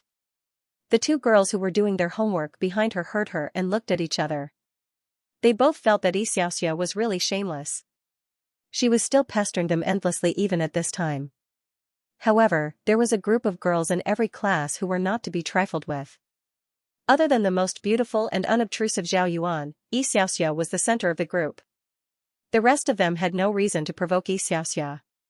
Therefore, she buried her head and continued to do her homework, pretending not to hear anything. Miao Ran also felt that Xiaoxia was a little thick-skinned, but she did not say it out loud. Instead, she continued to comfort her. "Yes, if it were me, I would also think that she would be too ugly after her face was injured and would not dare to show her face in public." Xiaoxia wiped her tears. "I feel like a joke. It's okay." The Miao Ran continued to comfort her patiently. Xiaoxia's mood improved a lot, and she was able to think about the problem calmly. She looked at Zhao Yuan who was sitting not far away from her in the first row with mixed feelings. She lowered her voice and said to Miao Ran, "But I did not expect that Zhao Yuan, who had always been praised by us, would hit me when I was down at such a critical time. She did not treat me as a friend at all." Miao Ran did not know if she should continue this sentence. Xiaoxia and Zhao Yuan's friendship had a crack. If she continued this sentence, she would offend Zhao Yuan. Pu Shuang, who was close to Zhao Yuan, had just finished applying medicine for her boyfriend and came over from the back of the aisle. He happened to hear this sentence and immediately slammed the bottle of alcohol on Xiaoxia's table. "Xiaoxia, can you be more shameless? It was your fake friendship that caused Yuan to have an allergic reaction. I was wondering why Yuan did not want to talk to you for the past few days. So it was because of this. If you did not embarrass yourself today and drag Yuan down with you, Yuan would still be kind enough to keep it a secret for you. My heart would ache for her. She is already a good friend. What else do you want her to do? Is Zhao Yuan not a problem?" Xiaoxia simply shed all pretense of cordiality. "Every time I say that Zhao Mingxi is ugly, doesn't she tacitly agree?" Pu Shuang said angrily, "Don't slander her. When did Yuan not stop you when you said that? She told you not to talk nonsense every time." Xiaoxia could not win the argument. She was so anxious that she was sweating. She was about to explode. Don't talk nonsense and don't say that mean the same thing?" The two of them quarreled louder and louder. Many people in the classroom looked over. This morning, Xiaoxia had single-handedly provoked the conflict between the two classes. The group of boys sitting in the back row had yet to settle the score with her. She actually dared to make a scene here. A boy said impatiently, "Why are you quarreling? Can you go out and quarrel?" Seeing this, Miao Ran tugged at Xiaoxia's clothes and whispered, "Forget it, forget it. Don't drag Zhao Yuan down with you. She is good-looking. The boys in the class will definitely favor her." "I know. Anyway, no matter what happens, you guys are on Zhao Yuan's side." Xiaoxia's heart sank. She glared fiercely at Pu Shuang. "Are you guys my friends or Zhao Yuan's friends? Pu Shuang gave her a cold look and turned to leave. Xiaoxia sat down on the chair. She felt powerless. Why was it that no matter what she said or explained, the people in the class and her friends still stood on Zhao Yuan's side? Mingxi put her hands in the pockets of her school uniform and was about to enter the classroom when someone suddenly called out to her. Mingxi. Zhao Yuan was holding a stack of printed materials. Her eyes were red and filled with worry as she walked towards Mingxi. Mingxi turned her head and glanced at her. When she saw that it was her, she didn't even want to greet her and turned to walk into the classroom. She had worked so hard to accumulate this little bit of luck from running errands. She didn't want it to be crushed by Zhao Yuan's halo the moment she met her. Wait, I have something to say to you. Zhao Yuan hurriedly trotted over and stood in front of her. Mingxi glanced at her potted plant. When Zhao Yuan came closer, the small buds in the potted plant clearly swayed and stopped growing. Mingxi couldn't be polite anymore. She frowned and said, I have nothing to say to you. Some people in the corridor looked over. Zhao Yuan bit her lip, as if she was a little afraid of Mingxi. She mustered up her courage and said, I just want to apologize to you on behalf of Xiaoxia, a beautiful person with a kind heart. This phrase suddenly appeared in the minds of the boys in the corridor. This matter clearly had nothing to do with Zhao Yuan. Xiaoxia even wanted to drag her down. However, she cared more about Zhao Mingxi's feelings and immediately came over to apologize. Mingxi, however, wasn't listening to what Zhao Yuan was saying. Zhao Yuan wasn't wearing her school uniform. She was wearing the most popular dark blue sailor skirt, white socks, and coffee-colored leather shoes. Her long hair was tucked behind her ears with a hairband. There was a blue checkered bow on the left side of her hair. She looked neat, generous, weak, and fragile. In short, there were many beautiful adjectives. Mingxi was tall and slender, half a head taller than her. Her eyes were slightly lowered, and her gaze just happened to fall on the blue checkered bow on the top of her hair. Mingxi stared fixedly at the bow. It was hard for her not to recall some things that had happened in the past. 2 years ago, when she first came to the Zhao family, she dragged her luggage, which was packed in a rattan bag by her grandmother. After Zhao Zhanhui brought her into the Zhao family, everyone in the family, except for Zhao Mo, was kind to her. She was full of expectations and looked forward to starting a new life. Mother Zhao took her hand and asked her to take a shower and change her clothes first. However, when she came out, she found that the old clothes she brought and her grandmother's rattan bag had been thrown into the trash can outside the villa. Mother Zhao said that she had suffered a lot in the past and wanted to take her to buy new ones. Mingxi refuted in a low voice. It was left to her by her grandmother. Mother Zhao was not very happy and said to her, you have to adapt to the new environment here. At that time, the 15-year-old Mingxi was very nervous. She really wanted to pick up the things that her grandmother gave her, but she was afraid that it would appear very pretentious and troublesome, which would make the family unhappy. Therefore, she ate absent-mindedly and did not eat much. She planned to wait for Mother Zhao to go upstairs and then go outside to get it back. However, she did not expect that when she went outside to look for it after dark, the garbage truck had already taken the things away.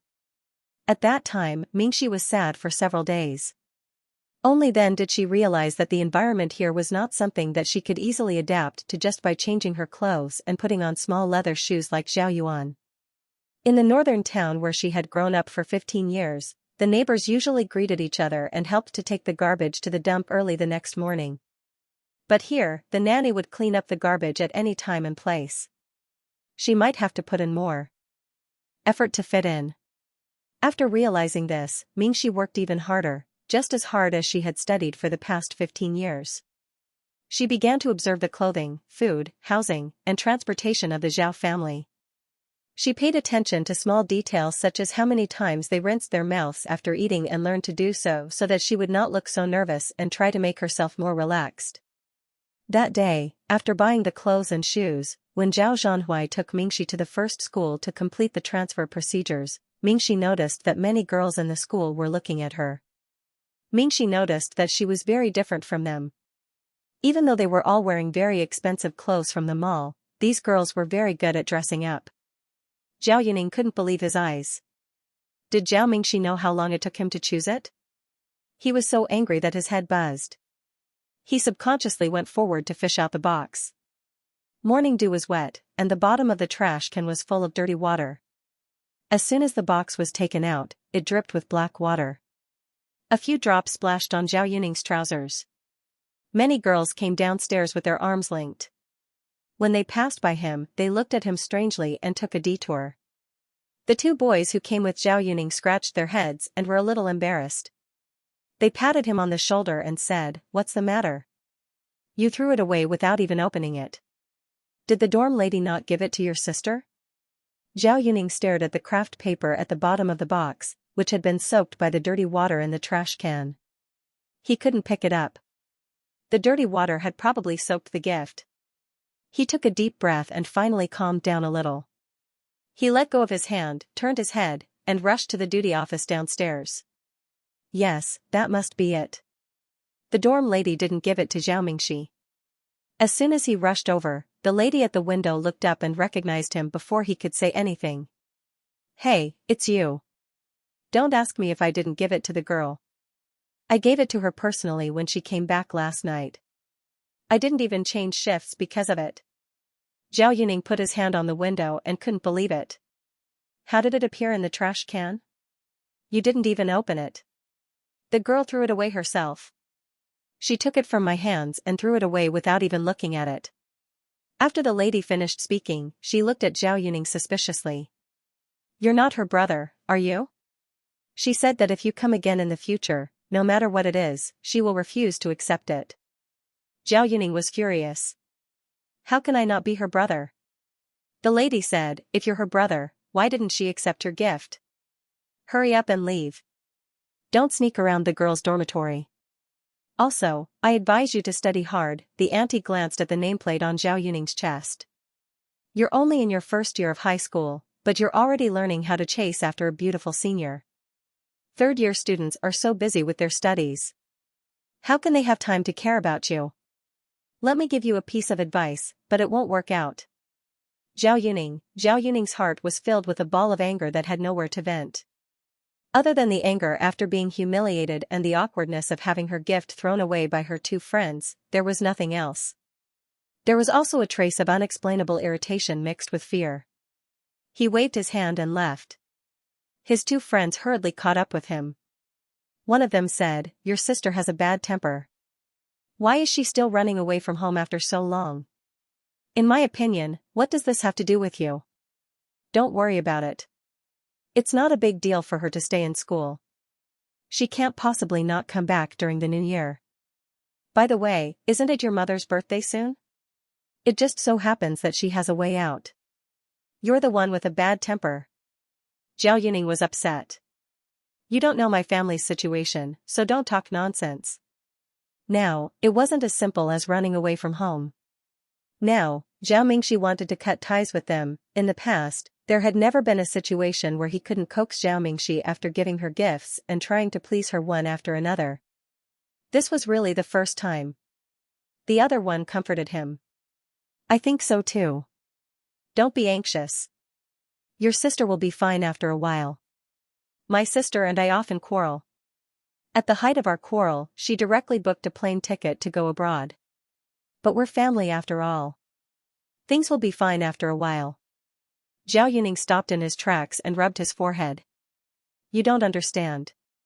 My family's situation is really complicated. Between me and her, it's different from between you and your sister." Although there was a gap between him and Zhao Mingxi for many years, a lot of things had happened in the past 2 years. During this period of time, without Zhao Mingxi at home, Zhao Yuning often couldn't help but recall the scenes of the past 2 years. His room was the closest to Zhao Mingxi's room. There were a few times when he fell asleep on the floor in front of the sofa in the middle of the night while playing games. He found that Zhao Mingxi, who had gotten up in the middle of the night to go to the bathroom, would come in, move a chair, tiptoe, and take a blanket from the top of the wardrobe. Then, she gently covered him with it. There were 2 times when Zhao Yuning woke up in the middle of the night and pulled Zhao Mingxi to play games with him. Zhao Mingxi refused and said that she still had to go to school the next day. He threatened her in a low, muffled voice and said that he would teach her. Zhao Mingxi couldn't persuade him and agreed. The two of them locked the door, put on their headphones, and lowered the volume. They had a guilty conscience in the middle of the night. The screen showed that the game was over.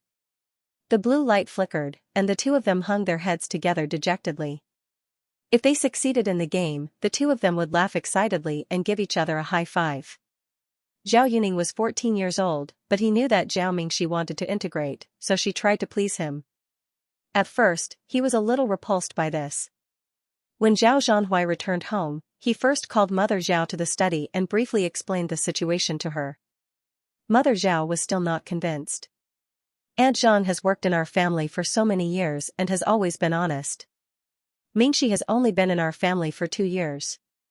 What reason does she have to target Mingxi? Did your assistant make a mistake? When Zhao Zhanhui thought of Mingxi's decisiveness when she threw away the photos, he suppressed his anger and said to Mother Zhao, "Then let's call everyone in one by one to go over the details." In addition to the nanny, Aunt Zhang, there was another part-time helper, a cook, a driver, and a gardener who worked in the Zhao family villa. Zhang Yufan had no idea why Zhao Zhanhui called Mother Zhao to the study as soon as he came back. Then, he called everyone except her to the study one by one. She only knew that after these people came out, they couldn't help but glance at her. What happened? Zhang Yufan had an inexplicable bad feeling. The others avoided her and walked away. Another part-time helper who didn't have a good relationship with her looked at her strangely and said, "Good luck to you." Zhao Mingxi had only arrived 2 years ago. The Zhao family told them that Zhao Mingxi had been raised in the countryside because of her poor health. Now that she was 15 years old, it was time to bring her back. No one thought much of it. After all, they had only worked for the Zhao family in recent years and couldn't care less about the Zhao family's domestic affairs. However, Zhang Yufan was different from them. Zhang Yufan had worked for the Zhao family for more than 10 years and was an old employee. She often took advantage of her seniority because she had taken care of Zhao Yuan for many years. After Zhao Mingxi came, the Zhao family's attention on Zhao Yuan fell on Zhao Mingxi. Zhang Yufan often couldn't help but feel indignant for Zhao Yuan. He didn't do anything particularly overboard. He just looked at her coldly a few times and said a few sarcastic words. Zhao Mingxi had wanted to say something before, but she couldn't produce any evidence of Zhang Yufan's mistreatment of her, so she could only let it go. The other employees felt that Zhang Yufan was a senior, so there was no need to make things difficult for her. Therefore, it was impossible for them to report to the Zhao family. And no one in the Zhao family noticed. However, he did not expect that Zhao Zhanhui would come back from the company just to ask about this matter. Zhang Yufan instantly understood what was going on, but she didn't care. She said to the part-time worker, "Don't make a fuss. Even if she knew that I had a bad attitude towards Miss Mingxi, what could she do? She couldn't fire me because of such a small matter, right? At most, I'll give him a verbal lecture or two." The helper was not convinced as she watched her knock on the door and enter the study. Although he found her annoying, he also felt that what she said was the truth. It was just a matter of attitude.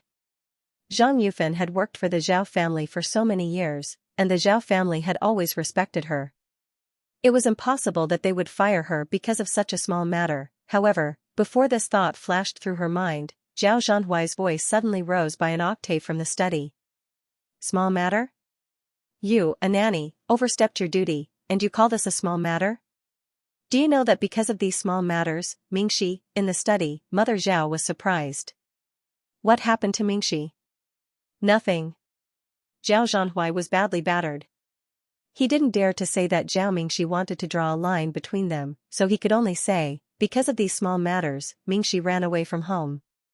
Mother Zhao was puzzled. "Hasn't Mingxi run away from home a few times? Didn't you see her last time and say that she would come back around the birthday party? Why are you suddenly so angry today?" Zhao Zhanhui didn't know how to explain. He just stared at Zhang Yufan, who was trembling in fear with a livid face. "Okay, take the money and leave." Zhao Zhanhui had no other good way to make Mingxi come back. It seemed insincere to send something over. If he fired Zhang Yufan, Mingxi might be able to come back before the birthday party. In that case, the family could still maintain stability. Zhang Yufan's head buzzed in disbelief. Her face was pale and her mouth was wide open. Mother Zhao also stood up in confusion. Can't you just ask her to apologize to Mingxi? Why do you have to drive her away? She's already in her 40s and 50s. Where else can she work? Several people outside heard the commotion in the study and all looked at each other in surprise. What was wrong with Zhao Zhanhui today? He was usually a very gentle person. Why did he suddenly fire someone? Zhao Zhanhui's side was still in a deadlock. Mingxi was being called out by the international class's head teacher. When Zhao Zhanhui returned to his room, he found that there were a lot of Zhao Yuan's things in his room. There were 2 pillows on the sofa, and a short jacket was left in his room. Zhao Zhanhui's temples were throbbing. If it was just a relationship between siblings, it would seem too intimate to outsiders. Moreover, Yuan didn't seem to be so dependent on the rest of the family. In the past, Zhao Zhanhui didn't think much about it. He believed that Zhao Yuan might not really have that kind of feeling for him now. However, Mingxi's words were like a warning bell, making him suddenly wake up. No matter whether there was that kind of feeling or not, he had to nip it in the bud. It was necessary to keep a distance. Zhao Zhanhui learned from the painful experience. He quickly asked his assistant to pack up the things that Zhao Yuan left in his room, put them in a cardboard box, and returned it to Zhao Yuan. He didn't know if there were some things that belonged to Zhao Yuan, but as long as they were female products, he also asked his assistant to put them in the box. Anyway, he was clean and had never brought anyone home. It could only be Zhao Yuan's. As he packed up the things, Zhao Zhanhui felt more and more that he was unconsciously biased. There was not a single thing that belonged to Mingxi in his room. If he thought about it carefully, Mingxi seemed to have never entered his room. Zhao Zhanhui's mood became heavier. Zhao Yuan took the cardboard box from the assistant's hand. She was so wronged and angry that her chest rose and fell rapidly. Bang! She slammed the door. When it was time for dinner, she didn't go downstairs. The auntie knocked on the door twice. She covered her head in the quilt and refused to eat. Zhao Yuan was rarely like this at home because everyone in the family doted on her, and she had never suffered any big grievances. However, once she was unhappy to the extent that she didn't eat, the family would definitely take turns to comfort her. But today, Mother Zhao hadn't come back yet. There were only Zhao Zhanhui and Zhao Yuning. Zhao Yuning was a simple-minded person. She spoke bluntly to everyone. When she knocked on the door, she said, "Sister Yuan, do you still want to eat? If you don't want to eat, then forget it. Isn't it just firing Auntie Zhang? Do you have to go so far?" Big Brother said that Auntie Zhang has always been very harsh to Mingxi. Is Auntie Zhang more important or is Mingxi more important? Zhao Yuning muttered to himself, "Nonsense, firing 100 Aunts Zhang is not as important as Sister Mingxi coming back." Zhao Yuan felt suffocated. Zhao Zhanhui should have cared about her, but he was determined to keep a distance from Zhao Yuan. Besides, he couldn't help but think about what the head teacher of Mingxi had said to him last night. The guilt he felt for Zhao Mingxi overwhelmed everything else. In the past, when Mingxi didn't eat, he didn't seem to care. Why did he have to cherish Yuan in the palm of his hand? After hesitating for a moment, Zhao Zhanhui frowned and said, "Let her be." She waited until 10 o'clock in the evening, but no one came to comfort Zhao Yuan. Zhao Yuan's eyes were swollen like walnuts. Gradually, her heart was like ants on a hot pan. She finally panicked. This was completely out of her expectations. Why, at about 11 o'clock, the lights of a car swept outside. Mother Zhao, who was in charge of the birthday party, came back. After a while, Zhao Yuan's door was pushed open. Mother Zhao walked in, sat on the bed, gently lifted Zhao Yuan's quilt, sighed, and comforted her. Yuan, why do you have to do this for Auntie Zhang? This time Auntie Zhang did something wrong, and your brother is angry. If you really can't bear to see Mingxi come back from the birthday party, let Auntie Zhang apologize to Mingxi, and then call Auntie Zhang back. Mother Zhao still cared about her. Zhao Yuan felt much more at ease. She sat up and choked with sobs. But in fact, was it because of Auntie Zhang? What she cared about was the attitude of her brother and Zhao Yuning. After comforting her, Mother Zhao looked at the cold moonlight outside the window and couldn't help but say, "I don't know how Mingxi is doing in school. She hasn't been back for a long time. I regretted scolding her last time, but I didn't have a way out. Zhao Yuan, who had just calmed down a little, suddenly froze.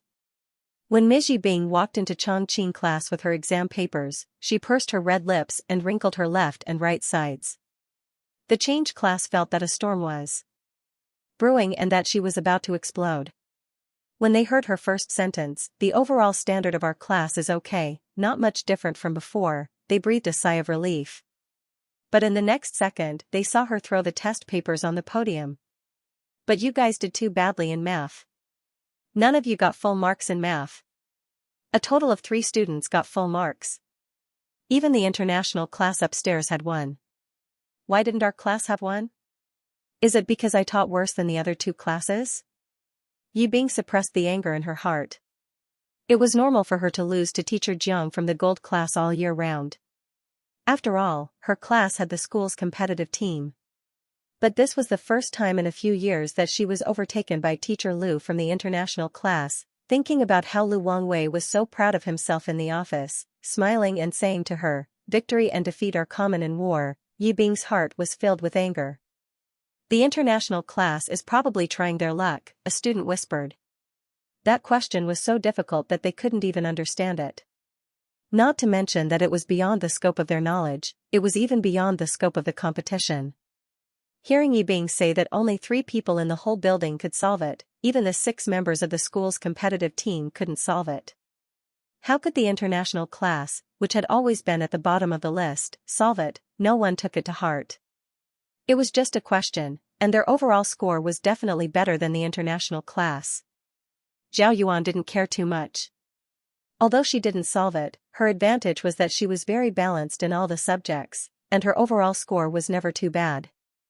Anyway, the only one in the international class who got full marks in math couldn't have been Zhao Mingxi.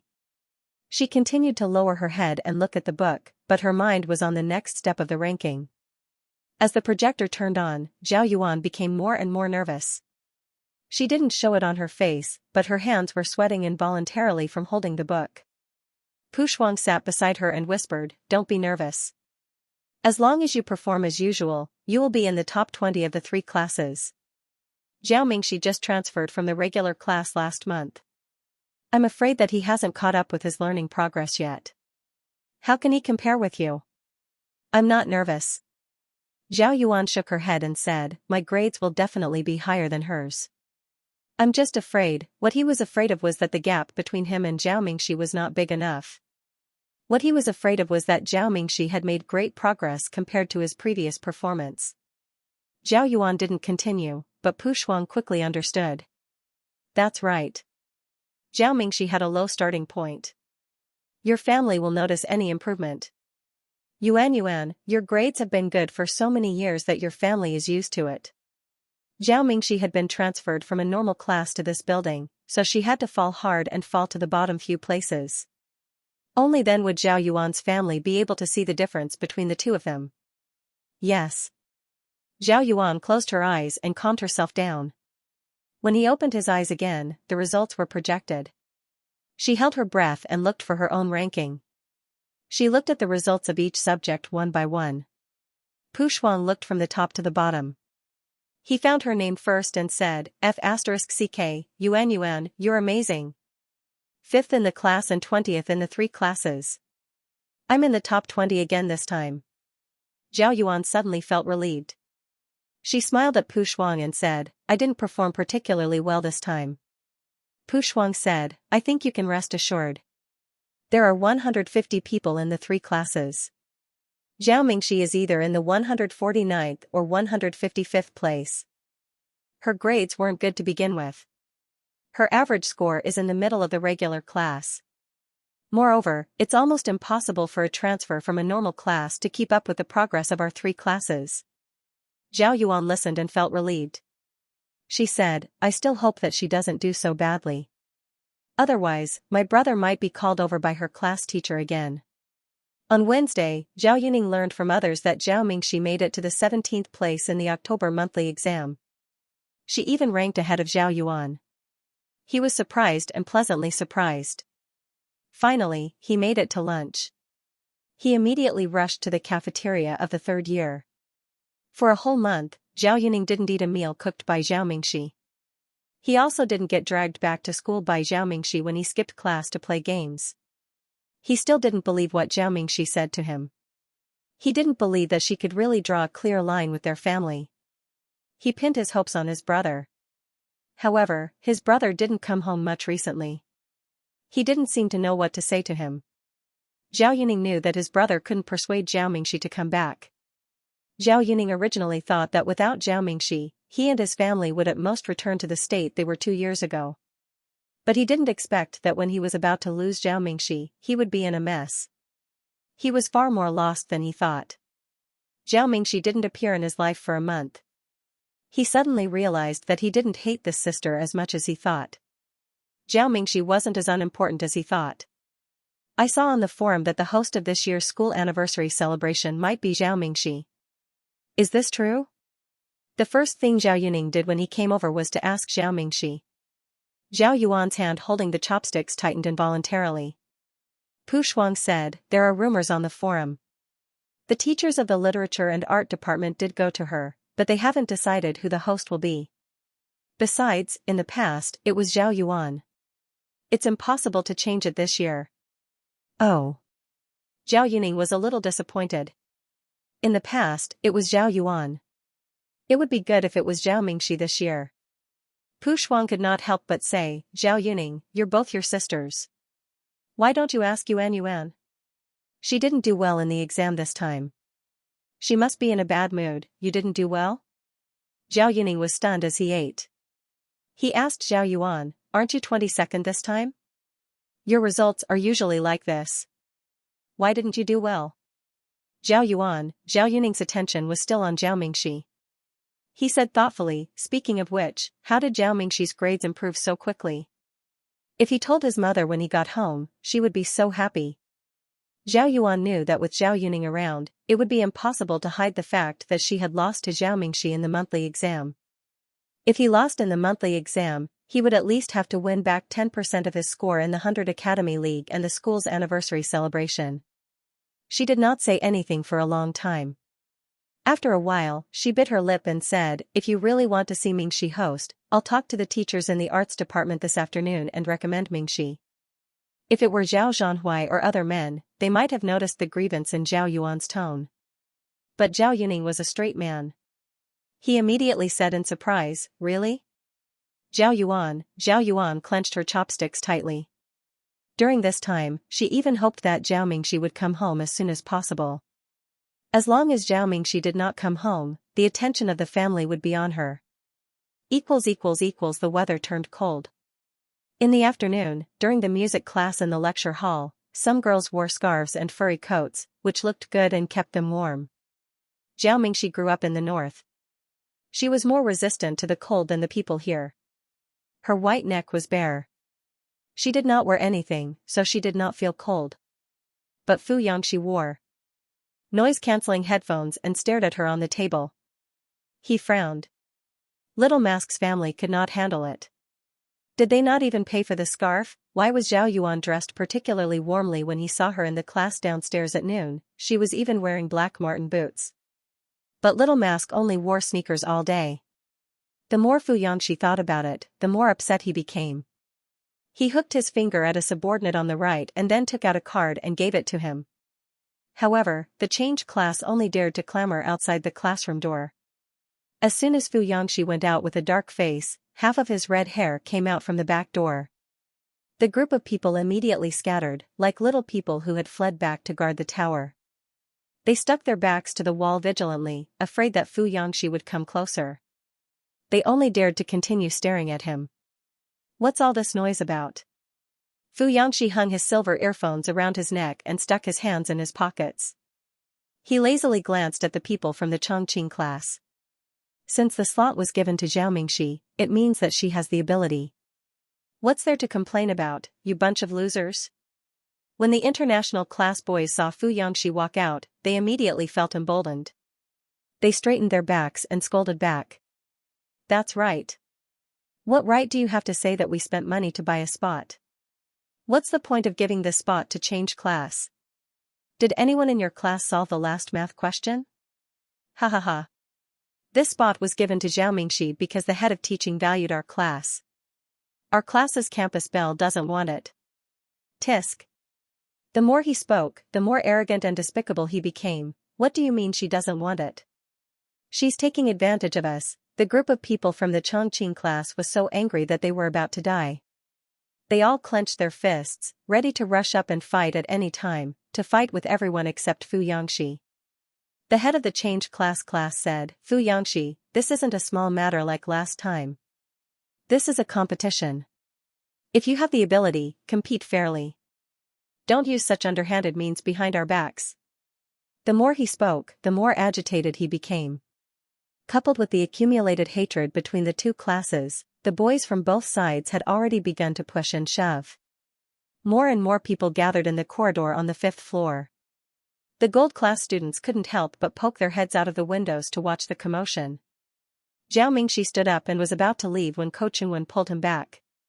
You'll be adding fuel to the fire if you go out. Let's wait for Shiga to settle this first. Seeing that the situation was about to escalate, the head of teaching rushed over with sweat all over his forehead. What are you doing? Do you want to clean the toilets again?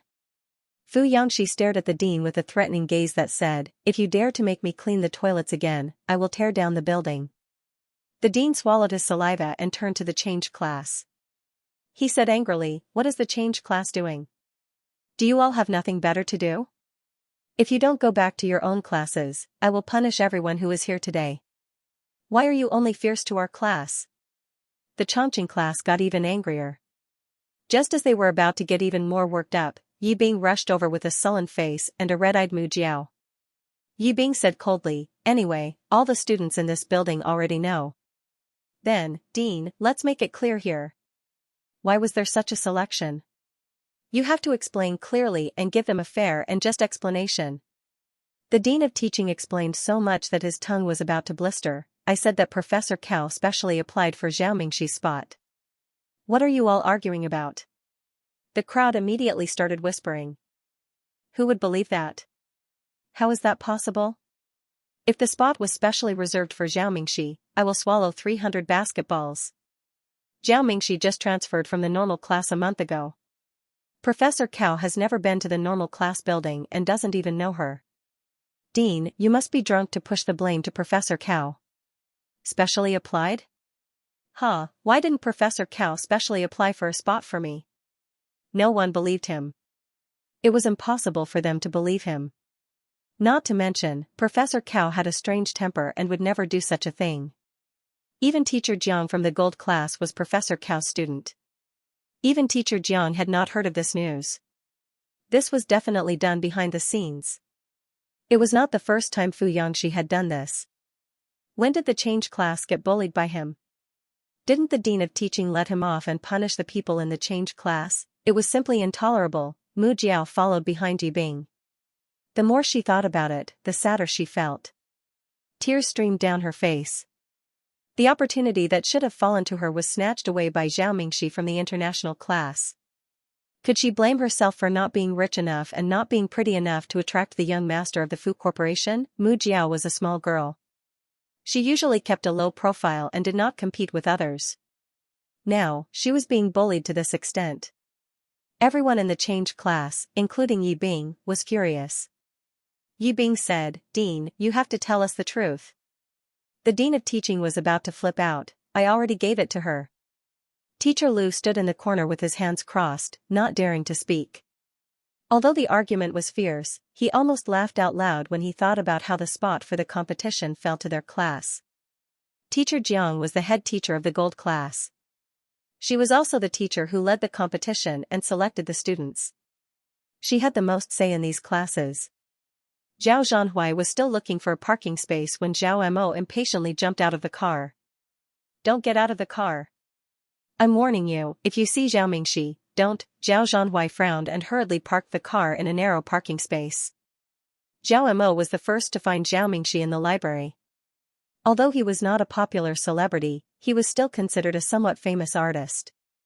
He wore a cap and lowered the brim, pretending to be mysterious as he quickly walked over. He smiled and patted Mingxi's right shoulder heavily. Mingxi thought it was He Yang or Fu Yangxi, so she turned to look to the right. Zhao Mo's voice came from the left. Little bean sprout, pretending to study again. Let me see what questions you're working on. Before he could finish speaking, he reached out to take the competition questions on Mingxi's desk. Yo, he said sarcastically out of habit. It's actually a competition questions. I advise you to give up. No matter how much you study, your IQ is just that. She never expected it to be Zhao Mo. Mingxi's temples suddenly throbbed. But thinking about it, it was Mother Zhao's birthday party. No matter how busy Zhao Mo was, he should have returned to the country. Mingxi immediately stood up and pushed Zhao Mo back. She snatched the book from Zhao Mo's hands and quickly put the pencil case and other things into her bag. The library was not suitable for quarreling. Mingxi threw her bag over her shoulder and turned to leave without saying a word. Mingxi used a lot of strength and Zhao Mo almost lost his balance. He supported himself on the table and looked at Zhao Mingxi's back in surprise. What happened? She didn't have such a big reaction when he used to joke about her. Instead, she timidly peeled fruit and called him second brother. Why was his little sister so angry after not seeing her for half a year? Zhao Mo quickly followed her. Outside the library, Mingxi quickly went down the stairs. In her past life, when she first entered the Zhao family, Zhao Mo hated her very much and would often mock her. In the following 2 years, she did a lot of things to please the whole family. Only then did Zhao Mo really show signs of treating her like a sister. However, he had a poisonous tongue and his words were still very unpleasant. Before she passed away at the age of 23, her entire family, including Zhao Mo, finally showed signs of completely melting. But that was already 5 years later. This time, Mingxi couldn't possibly waste another 5 years on this family, it was simply a waste of time. Little bean sprout, you're too arrogant. Now you don't want to learn from Zhao Yuan and take the rebellious path? Zhao Mo caught up and habitually reached out his hand to pinch Mingxi's face. However, Mingxi slapped the back of her hand with a smack. Scram. What did you say? Zhao Mo thought there was something wrong with his ears. Zhao Mingxi asked him to get lost, his hand froze and he looked at Zhao Mingxi as if he was in a fantasy. He repeated in a daze, you asked me to get lost? I asked you to get lost. Mingxi's eyes were filled with a trace of disgust. When she was 15 years old, she was still young and didn't know that people like Zhao Mo deserved to be taught a lesson. She thought that people in the entertainment industry all had artistic personalities. Later, she found out that artistic personalities were bullshit. He was simply detestable. Zhao Mo's mood at this moment was not much better than being struck by lightning. He was so shocked that he forgot how to react. After he came to his senses, he became angry. He quickly caught up with Zhao Mingxi on the avenue and said angrily, I just came back from abroad. It's one thing if you don't say hello, but you want me to get lost? Zhao Mingxi, aren't you too damn rebellious? This person thought that she was being rebellious. Zhao Mo took a deep breath and grabbed Mingxi's wrist, saying, okay, come with me to the hotel. It's my birthday party today. I'm not in the mood to discipline an ungrateful brat like you. The Zhao family was in a mess. They didn't know how they got home. Mrs. Zhao's fingers were shaking when she returned to the villa. She tried to calm herself down, but when she took off her high heels, she was in a trance and almost fell. Zhao Zhanhui, who was standing beside her, wanted to say something but stopped himself. He helped her up. Mrs. Zhao didn't say anything. She gathered her clothes and hurried back to her room. After a while, sobbing sounds came from the room. Mrs. Zhao's cries made the atmosphere in the villa very tense. The housekeeper and cook didn't know what was going on. They didn't dare to stay in the villa for long and went to the yard. Father Zhao's expression was ugly. He looked in the direction of Mother Zhao's room and faintly blamed her. However, his face was full of fatigue and he didn't say much.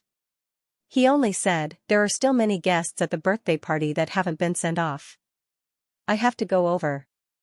This year's birthday party was completely ruined. Moreover, it was probably an unforgettable birthday party for Mrs. Zhao. Mrs. Zhao had just changed into her evening gown. She didn't even have time to drink with the guests for a while. In fact, many of the guests hadn't even arrived yet when she received a call from Zhao Zhanhui, and then the current situation happened. How could the family be in the mood to go back to the birthday party and continue to receive guests? Zhao Zhanhui nodded and said, I'll go to the hospital later. Zhao Mo's injury is not a problem. There are no fractures. Don't worry. How can I be at ease? None of you make me feel at ease. Mr. Zhao straightened his tie. His face was livid. As he walked out, he said, we'll talk about Mingxi when I come back. I want to ask you properly. I only went on a business trip for a month. How did things turn out like this? After Mr. Zhao left, Zhao Yuning's expression was cold and tired. He turned to go out. Zhao Zhanhui quickly grabbed his arm. He was upset. Why are you running? Zhao Yuning, where are you going? Brother, have you forgotten that I'm still running away from home? Zhao Yuning sneered. I came to the birthday party today to give you face. Otherwise, I wouldn't want to go at all. I'm so angry. Mom slapped me for no reason and hasn't apologized to me yet. After saying that, Zhao Yuning didn't care about Zhao Zhanhui's expression. He threw his tuxedo jacket on the cabinet at the entrance and turned to leave. After Father Zhao and Zhao Yuning left, the entire Zhao family villa was like an empty tomb. Only the faint sound of Mother Zhao's sobbing could be heard. It was so cold and cheerless that one could hardly stay. Zhao Zhanhui sat down on the sofa and rubbed the space between his eyebrows in frustration. Taking a deep breath, he realized that there was no one else to clean up this mess except him. After a while, he went upstairs and knocked on the door of Mother Zhao's room a few times. Mom, are you okay? How did things turn out like this? Is there any room for maneuver? Mother Zhao recalled that at the entrance of the police station, Zhao Mingxi said that they had deleted all their photos and asked them to delete hers as well. She didn't want them to use a cold tone as if they were doing illegal things. The more she thought about it, the more her head felt like it was being pricked by needles. Her chest was tight and her heart was palpitating. She cried until she was out of breath. What did I do to her? I could have used her card as I pleased after finding her. I could have bought her clothes. I could have eaten whatever she wanted. I even decorated her room personally. How could this be? How could I have made her hate me so much? Zhao Zhanhui was so annoyed by Mother Zhao's crying that it felt like there was a blender in his head. He closed his eyes and tried to suppress his emotions. He advised, maybe we should reflect on our attitude. Mother Zhao just cried. After calming down a little, she asked a few questions about Zhao Mo's situation and felt more at ease. Then, she thought of something and began to break down again. Zhao Zhanhui had a headache. He wanted to leave her alone to calm down, so he turned and walked downstairs. The sound of a car stopping outside could be heard. Zhao Yuan had also come back. As soon as she entered, she heard Mother Zhao sobbing and knew what had happened. I'm here to comfort Mom. Zhao Yuan picked up the corner of her dress and walked upstairs. Zhao Zhanhui subconsciously looked at the long dress she was wearing. He felt an inexplicable lump in his throat.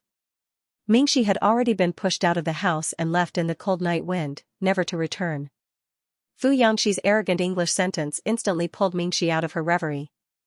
He Yang couldn't help but roll his eyes. He said to Ko Chungwen, is everyone in the international class so crazy? Ko Chungwen took advantage of the fact that Fu Yangxi was too busy to teach him a lesson. He covered his mouth and whispered to He Yang, to be honest, I'm the most normal. Moreover, I'm the most handsome one in the class. He Yang, forget it, she shouldn't have any expectations. None of them were normal. Mingxi snapped out of her reverie and got out of the car. She couldn't help but hold her breath. She looked at the familiar yet strange things in front of her. Her adrenaline was pumping rapidly, and her heart was pounding. She looked at everyone and couldn't help but ask, why are we here? Ko Chungwen said, there's no tarmac in your town, so the plane went to the city center first. She then rented 2 cars. We drove on the muddy road for 4 hours before we got here. Mingxi looked at Fu Yangxi. It was hard to describe how she felt at this moment. It was as if someone had brought her charcoal when she was at her coldest. He even helped her adjust her clothes and told her that everything was going according to her wishes. There was something in Mingxi's throat. She wanted to say something, but she felt that it would be too polite to say thank you now. Fu Yangshi was a person with a sharp and casual vibe. He was as flamboyant and passionate as a ball of red. He could be recognized from a distance in a crowd. In the past, Mingxi got close to him purely because of luck. Now, he was someone important to Mingxi even if he didn't have luck. He was very important. Mingxi made this decision in her heart. Fu Yangxi's face heated up as Zhao Mingxi stared at him. Ahem, nothing is difficult in this world except for the rich. Fu Yangxi tried his best to remain calm. He brushed his hair back with one hand and looked very proud of himself. His face looked cool and arrogant, as if saying, "It's just a piece of cake, I just lifted a finger, you don't have to be so touched."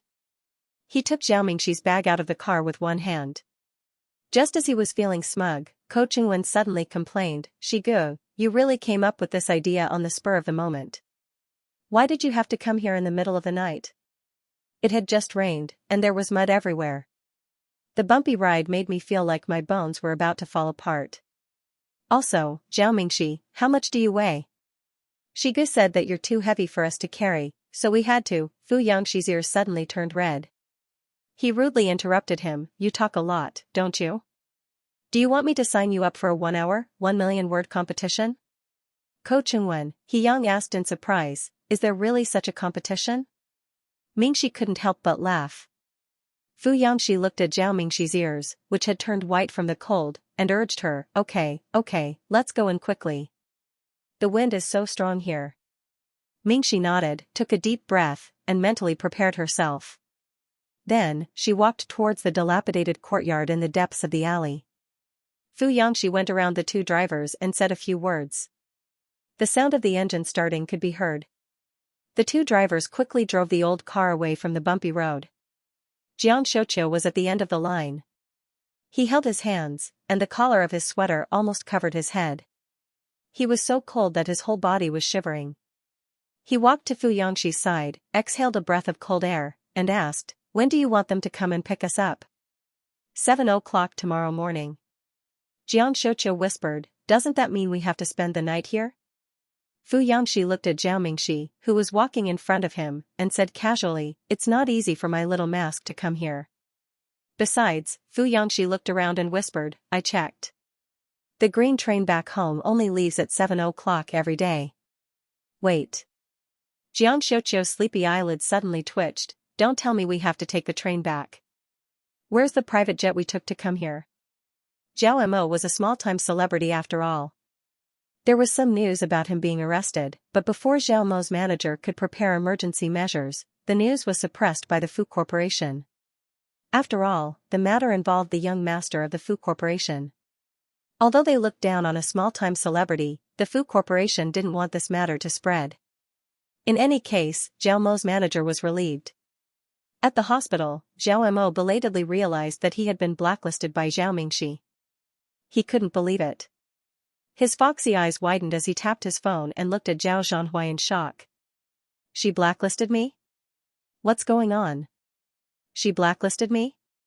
Zhao Zhanhui saw that Zhao Mo still didn't understand the situation and couldn't be bothered to pay attention to him. He ordered his assistant to pack up Zhao Mo's belongings and planned to leave the hospital. Zhao Mo's sloppy appearance became more restrained. He couldn't help but say, "Zhao Mingxi cut ties with her family because of me.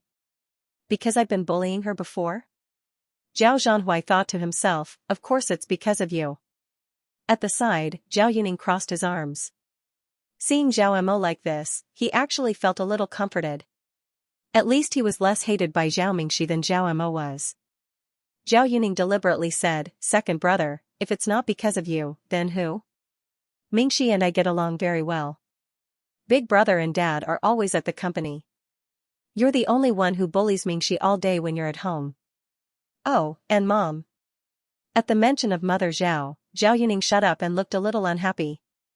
When Zhao Zhanhui heard Zhao Yuning's words, he also found joy in the midst of bitterness. He said bitterly, "Yuning and I were the first to know that Mingxi had severed ties with her family. You were the last to know. Just by comparing, you can tell who has the lowest weight." Zhao Mo's expression was extremely gloomy. Zhao Mingxi doesn't know what's good for her. The nurse at the side, what was there to compare? Zhao Mo was helped off the bed. As soon as his right foot touched the ground, he hissed in pain. Slow down. Slow down. He touched the ear stud that had been torn off during the fight and couldn't help but get angry. Those red-haired brats who are still wet behind the ears, if I see them again, I'll beat them to death. There was also Zhao Mingxi. It was up to him whether he wanted to come back or not. Now, he was clamoring to cut off all contact with his family. Perhaps he had been instigated by that red-haired man. After some time, when the water in your head is cleared, you'll know to come back. I don't believe that a 17 or 18-year-old girl can be so fierce when she's angry. But after he finished speaking, no one followed up. Zhao Mo raised his head and saw that Zhao Zhanhui and Zhao Yuning both had worried expressions on their faces.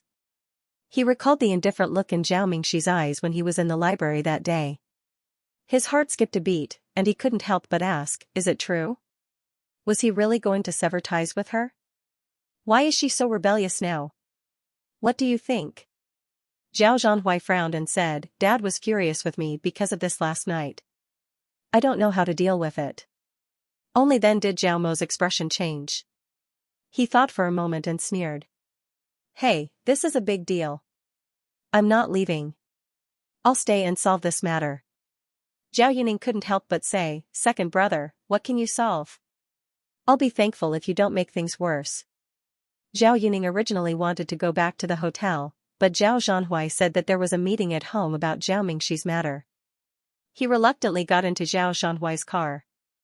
As soon as they entered the house, the three brothers felt that the atmosphere at home was particularly solemn. What's wrong? Zhao Zhanhui walked over and asked. Mother Zhao's eyes were red and swollen, while Father Zhao's face was ashen. Zhao Yuan came over and handed him a piece of paper. Zhao Zhanhui glanced at it, and his eyelids suddenly twitched. It was a lawyer's letter, asking them to return Miss Zhao Mingxi's personal belongings, namely, photos, household registration booklets and other items as soon as possible. He also specifically emphasized that Miss Zhao Mingxi's portrait should be cut out of the group photos. It was signed by Xianxia, who was the lawyer next to the Fu family's heir whom they had met at the police station that day. This lawyer's letter was like a slap to the face, hitting hard on everyone's faces who thought that Zhao Mingxi would not really leave. I really didn't expect Mingxi to be serious. Mother Zhao covered her face and cried again. When she ran away from home, I even scolded her for being a wretched girl. I thought that she was just throwing a tantrum again and felt that she was extremely annoying. I didn't expect that she really wanted to cut ties with me. How could she be so decisive? I carried her for 10 months. Stop crying. Father Zhao listened to Mother Zhao's nagging all morning and felt a headache coming on. Mingxi had always been diligent in waking up early. The sky was still bright, and the surroundings were quiet. She carried her backpack downstairs, took the key from the dormitory auntie, and squatted down to open the iron gate. As soon as the iron gate opened, she noticed a tall figure outside. Hi, Shigo, why are you here so early in the morning? Didn't you sleep last night? Mingxi quickly jumped down the stairs and ran down quickly. She brushed her bangs aside and asked, is there something urgent? How could I not sleep? Fu Yangxi had an expression that said, you little idiot, do you think I'm a man of steel? And said, I fell asleep as soon as I got home from the train station yesterday. It's because I went to bed too early that I woke up early this morning. I had nothing to do so I went out for a walk and happened to pass by your dormitory. Fu Yangxi asked, did you receive your relatives when you picked them up yesterday? Yes, I did. Mingxi couldn't help but smile when she mentioned the Dong family. Even though she hadn't seen them for 2 years, she didn't feel unfamiliar with them when she met them again. Aunt Dong and Uncle Dong had gained some weight, while Dongshen had lost some weight. She said, they'll find a place to settle down first. I'll go and have a meal with them after school today. Dongshen will transfer to our school after a while. Who? Dongshen. Fu Yangxi thought about Zhao Mingxi's excited expression and tried not to show her jealousy.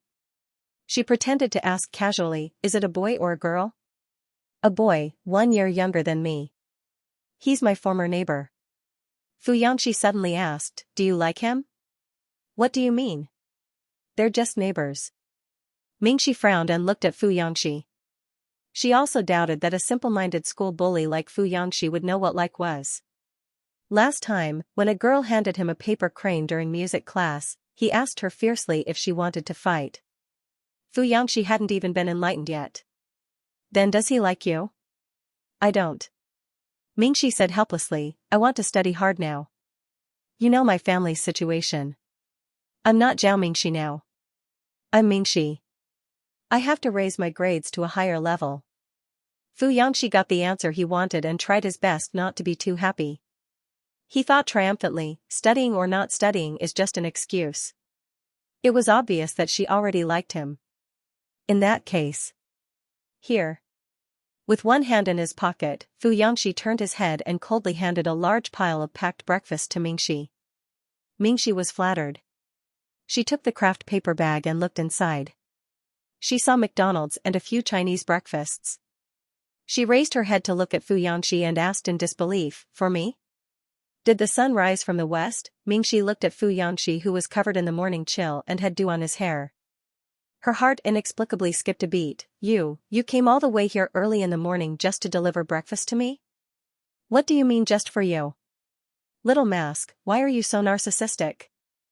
Xianxia's fair neck turned red, and she immediately stomped her feet angrily, as if she had heard a joke from the Arabian Nights. My driver bought a lot of them. I can't finish them, so I asked you to help me finish the rest. I'm too lazy to mention it. Bring it to the classroom and distribute it to Coachingwen and the rest. Oh. Mingxi looked at the amount in her hands. It was obvious that it was enough for several people. She also felt that she was too narcissistic just now.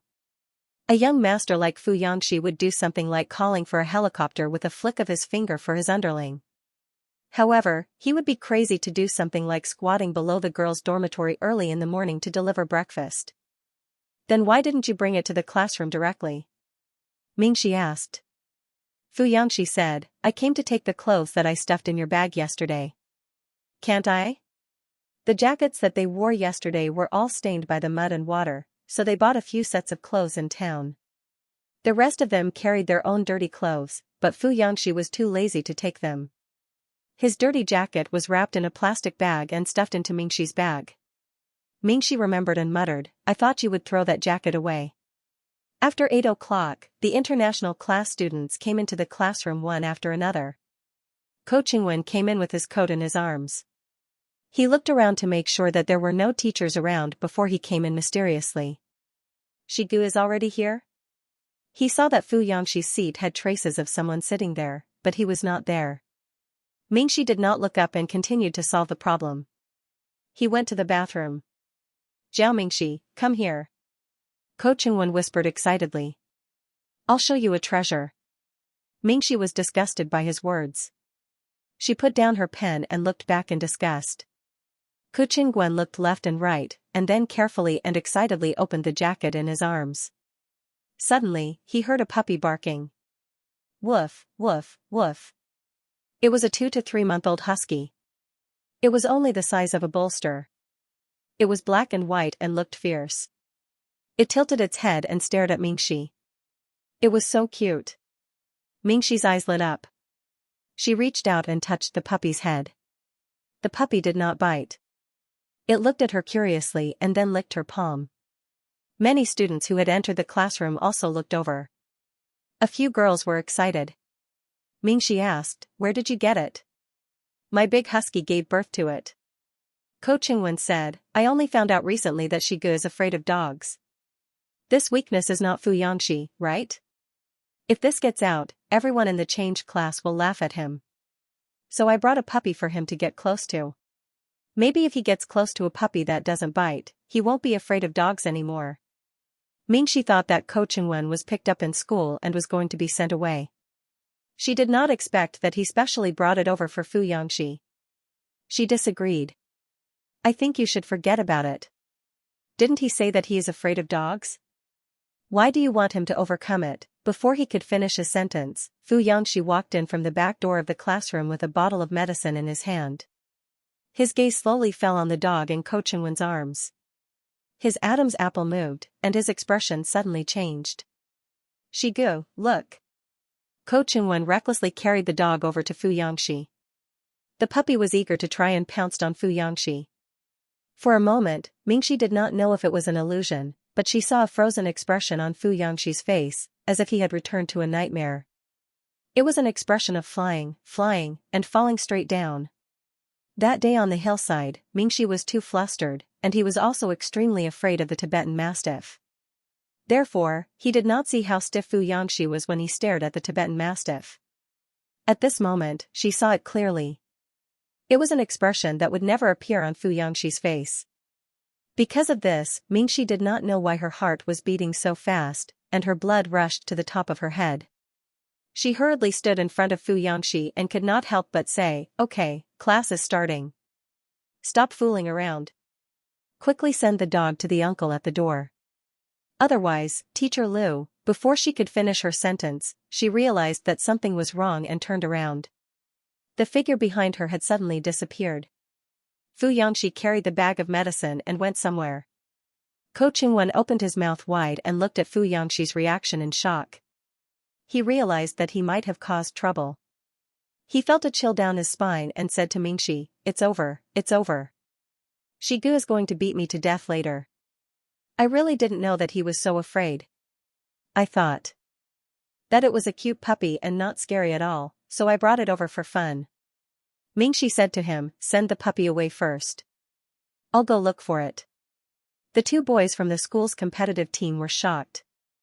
They did not expect to be caught gossiping after school. He immediately shuddered and grabbed his team uniform. He didn't even have time to turn off the tap before he scrambled away. "Stop right there." Fu Yangxi's expression was terrible. He rushed out to catch them, but Ko Chingwen stopped him again. Forget it. Shigu, how many times have you been scolded by the dean this month? You even went to the police station. Calm down. The two boys did not dare to look back, afraid that Fu Yangxi would see their faces. They ran down the school building in a hurry. Fu Yangxi could not calm down at all. His mind was full of the conversation between the two boys. What do you mean by chasing after Xianxia to death? What do you mean by can we reconcile? The young master Fu they were talking about was me? They said that little mask used me to make Xianxia jealous? Fu Yangxi seemed to have heard some nonsense. He turned to Ko Chingwen and said, "These people are too imaginative." However, Ko Chingwen walked over to turn off the tap. His lips moved and he looked at him, but he did not dare to say anything. The atmosphere suddenly became quiet. Fu Yangxi paused and said, "What do you mean?" He suddenly had a bad premonition. He stared at Ko Chingwen and said, "What are you hiding from me? I'll give you one last chance." That's right. Ko Chingwen did not know what to say. Fu Yangxi said, "Say it. When Zhao Mingxi first transferred to our school, didn't you ask me to investigate her family, hobbies, and former friends?" Ko Chingwen was anxious and said without hesitation, "She used to chase after Shen Liyao." Shen Liyao from the next class. Someone else's child. It's Shen Liyao who has won the gold medal year after year and doesn't care about anyone. Shen Liyao is very famous, but Shigu, you sleep in class every day and don't even remember the name of your class teacher. That's why you haven't heard of her. He's the handsome one. You saw him in the library last time. But she said we're just friends. Ko Chingwen muttered, "Girls are thin-skinned. She can't just casually tell us that she chased after Shen Liyao. Besides, at that time, Shigu was chasing her away every day. She didn't have a good impression of us. Why would she tell us?" Fu Yangxi could not understand the situation in front of him. His heart was filled with a burning fire. He didn't know if it was jealousy or something else. Shen Liyao was very handsome and had won gold medals in consecutive years. He was someone else's child. What about him? I don't believe it. Fu Yangxi took a deep breath and looked a little calmer. There must be some misunderstanding. Just because Shen Liyao was outstanding and knew Little Mask had sent him desserts. This group of people made up stories about Little Mask chasing after Shen Liyao. Then he was 100 streets ahead of Shen Liyao. He could crush Shen Liyao with money. Wasn't he outstanding enough? Little Mask had even sent him desserts for almost a month. Why didn't this group of people make up stories about him and Little Mask? Fu Yangxi realized that he was even jealous of these rumors. Zhao Mingxi said that she was just friends, so he believed that she was just friends. Fu Yangxi hung up Ko Chunwen's phone. He didn't know what he would do if he continued to listen to the conversation. Everything was clear now. Little Mask didn't like him at all. Fu Yangxi didn't know what he was thinking, or maybe he wasn't thinking at all. His head was buzzing, and he felt as if there was a big hand in his stomach that was twisting his internal organs. In an instant, he felt empty everywhere, and he had no strength left. He sat down on the sofa and stared at the ground in a daze, not saying a word. Ko Chunwen's heart was beating like a drum. He looked at Fu Yangxi, not knowing what to do. Ko Chunwen felt that he was also responsible. If he had told Fu Yangxi when Zhao Mingxi transferred over that Zhao Mingxi had pursued Shen Liyao before, then he wouldn't have let Shi Ji's relationship develop to this point. But he didn't think too much at that time. He was just afraid that Shi Gu would lose his temper. You go out first. Fu Yangxi interrupted him. Let me be alone for a while. Ko Chunwen couldn't help but say, if you feel that you have been deceived and are very angry, and don't want to see Zhao Mingxi, why don't you ask lawyer Zhang to negotiate with the head of teaching to transfer Zhao Mingxi to another class? Although Zhao Mingxi was also his friend, Ko Chunwen knew her because of Fu Yangxi. Ko Chunwen subconsciously stood on Fu Yangxi's side. Deceive? How did Zhao Mingxi deceive me? She said in the post that she was nice to me because she wanted Shen Liyao to be jealous. I don't believe a word of it. She's not that kind of person. You're not allowed to believe it, and don't talk nonsense. The next time you hear someone gossiping, just beat them up. Fu Yangxi's tone didn't fluctuate. The room was dimly lit, so no one could see his expression clearly. I only care about whether I'm willing to do something or not. If I'm not willing to do something, I won't do it even if you put a knife to my neck. Fu Yangxi said. He wouldn't like someone just because they liked him. It started a long time ago. Perhaps it was the moment he took off his mask, or perhaps it was that night in the library, or even earlier. The moment his fingers touched hers, he realized that he liked Zhao Mingxi. Therefore, there was no deception or misunderstanding in the first place. He didn't care if Zhao Mingxi liked someone else. All he cared about was whether Zhao Mingxi liked him now. Now everything was clear. She didn't like him. She only treated him as the boss. Perhaps the series of good things she did to him after transferring to the class was just to integrate into the class faster. It was because he had never obtained one before. After obtaining a small match, he thought that the other party had a source of fire waiting for him. He was the one who thought too much, too much. Fu Yangxi felt very embarrassed. After being silent for a long time, he pulled the corners of his mouth and said, "Don't tell anyone about what happened today." No one knew that he had made such a big joke. After today, he could still pretend that nothing had happened. Ko Chunwen looked at him and said, "Okay." But no matter how hard Fu Yangxi tried, his body was still empty and trembling. A bolt of lightning flashed, illuminating Fu Yangxi's pale face. Then, it started to rain heavily outside. Mingxi brought the address to a high-end residential area by the riverside. From the outside, it looked like an office building in the central business district. When she entered the building, she realized that it was a duplex apartment. She went to the security guard to inform him of the situation. The security guard was probably talking to Fu Yangxi on his walkie-talkie before he brought her to the duplex apartment on the top floor. Mingxi stood outside the door with a bag of fever medicine in her hand. She pressed the doorbell. After a while, the door was opened from the inside. Fu Yangxi's red hair was wet and messy in front of his forehead. He was wrapped in a blanket as he opened the door. The lights at the entrance were not turned on. It was dark due to the thunderstorm. His lips were pale and peeling, and his face was abnormally flushed. In short, it was obvious that he was sick and nobody cared about him. Mingxi looked up at him and was shocked. "Shigo, why is your hair wet? Why did you wash your hair when you have a fever? Do you want to die?" Fu Yangxi rubbed his forehead and did not answer. Instead, he asked coldly, "Why are you here?" Mingxi did not notice his strange behavior and peeked in. "Ko Chunwen said that you are sick. Is there anyone at home?" She poked her head inside and took a look. Mingxi was sure that there was no one in Fu Yangxi's house. The duplex apartment was too quiet. The curtains were drawn, and the living room was empty. There was no furniture at all. There was no television, only a sofa and a white wall. 200 square meters seemed to have bought only one floor. The marble table beside the open kitchen counter looked like it was new. The warranty label on the fridge was still there. Fortunately, she was here. Otherwise, what would Fu Yangxi eat at night? Would he eat takeout when he was sick? Before she could see clearly, Fu Yangxi pushed her out with a finger on her forehead. The fingers that were pressed against his forehead were burning.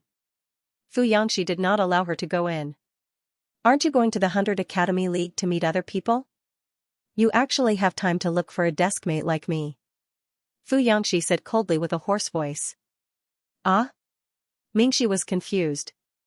I've already finished my revision during the day, so I'm free after school. When I heard that you were sick, with a mournful expression, Fu Yangxi interrupted her, whether I'm sick or not, what does that have to do with you? Do you really care? Mingxi? What the hell, was he confused from the fever? It had only been a day since he last saw her, but she suddenly spoke in a strange manner.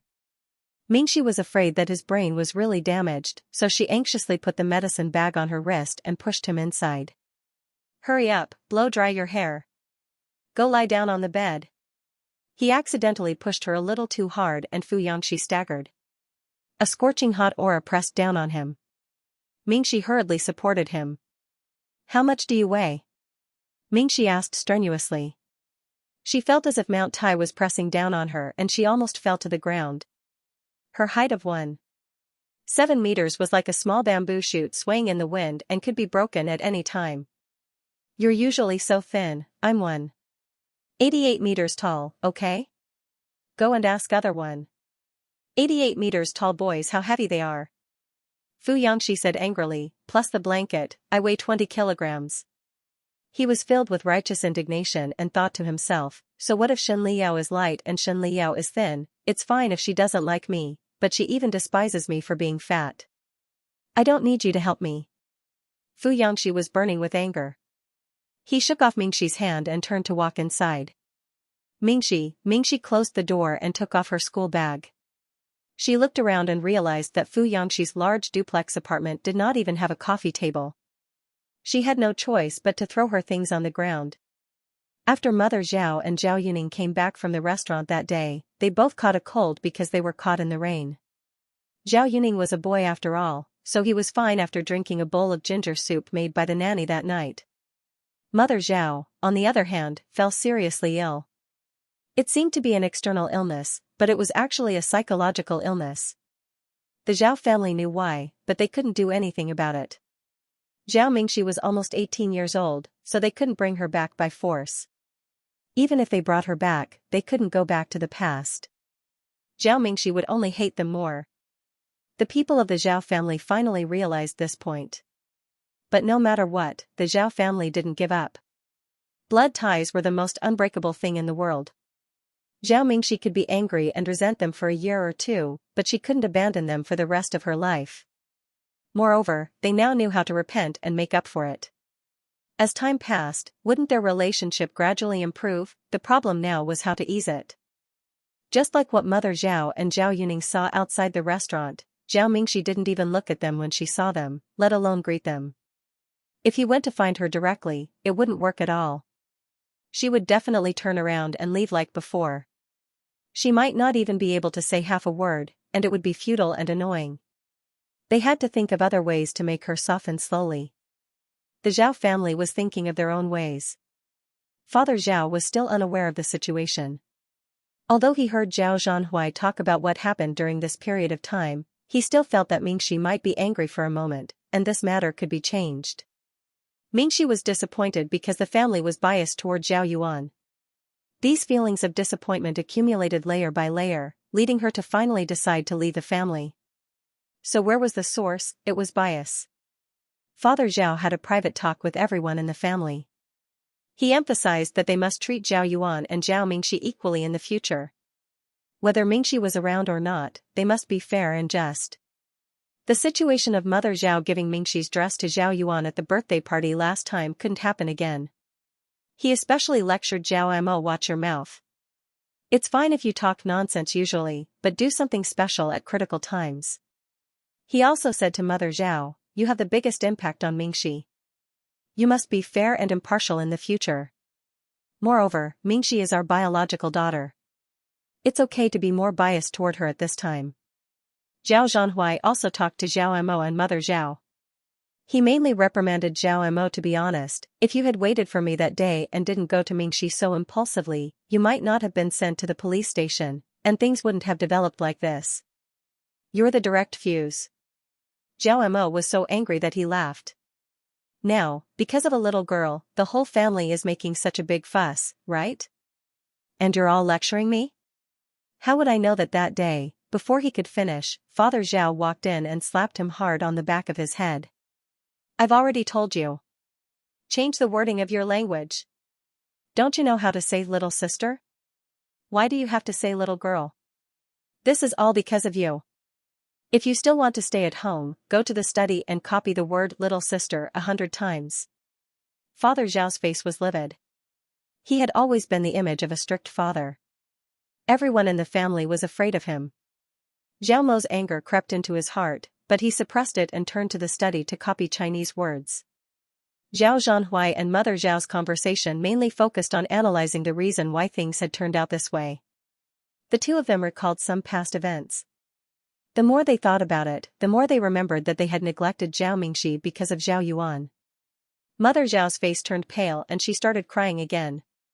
Zhao Zhanhui felt a headache coming on. He reminded Mother Zhao, in the future, you have to focus on these details and pay attention to Mingxi's feelings. After that, he left in a hurry. Apart from that, Father Zhao also held a meeting with the family's chauffeur and other employees.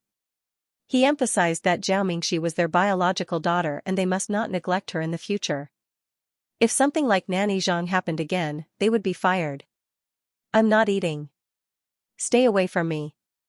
Fu Yangxi raised his head and glanced at Zhao Mingxi. His gaze then fell on her hand that was pushing his arm away. He added, also, men and women shouldn't touch each other. You have to pay attention to that from now on. Mingxi tried her best not to look like an old man looking at his phone. She unwrapped the candy and handed it to Fu Yangxi. No, what's wrong with you today? Just try one.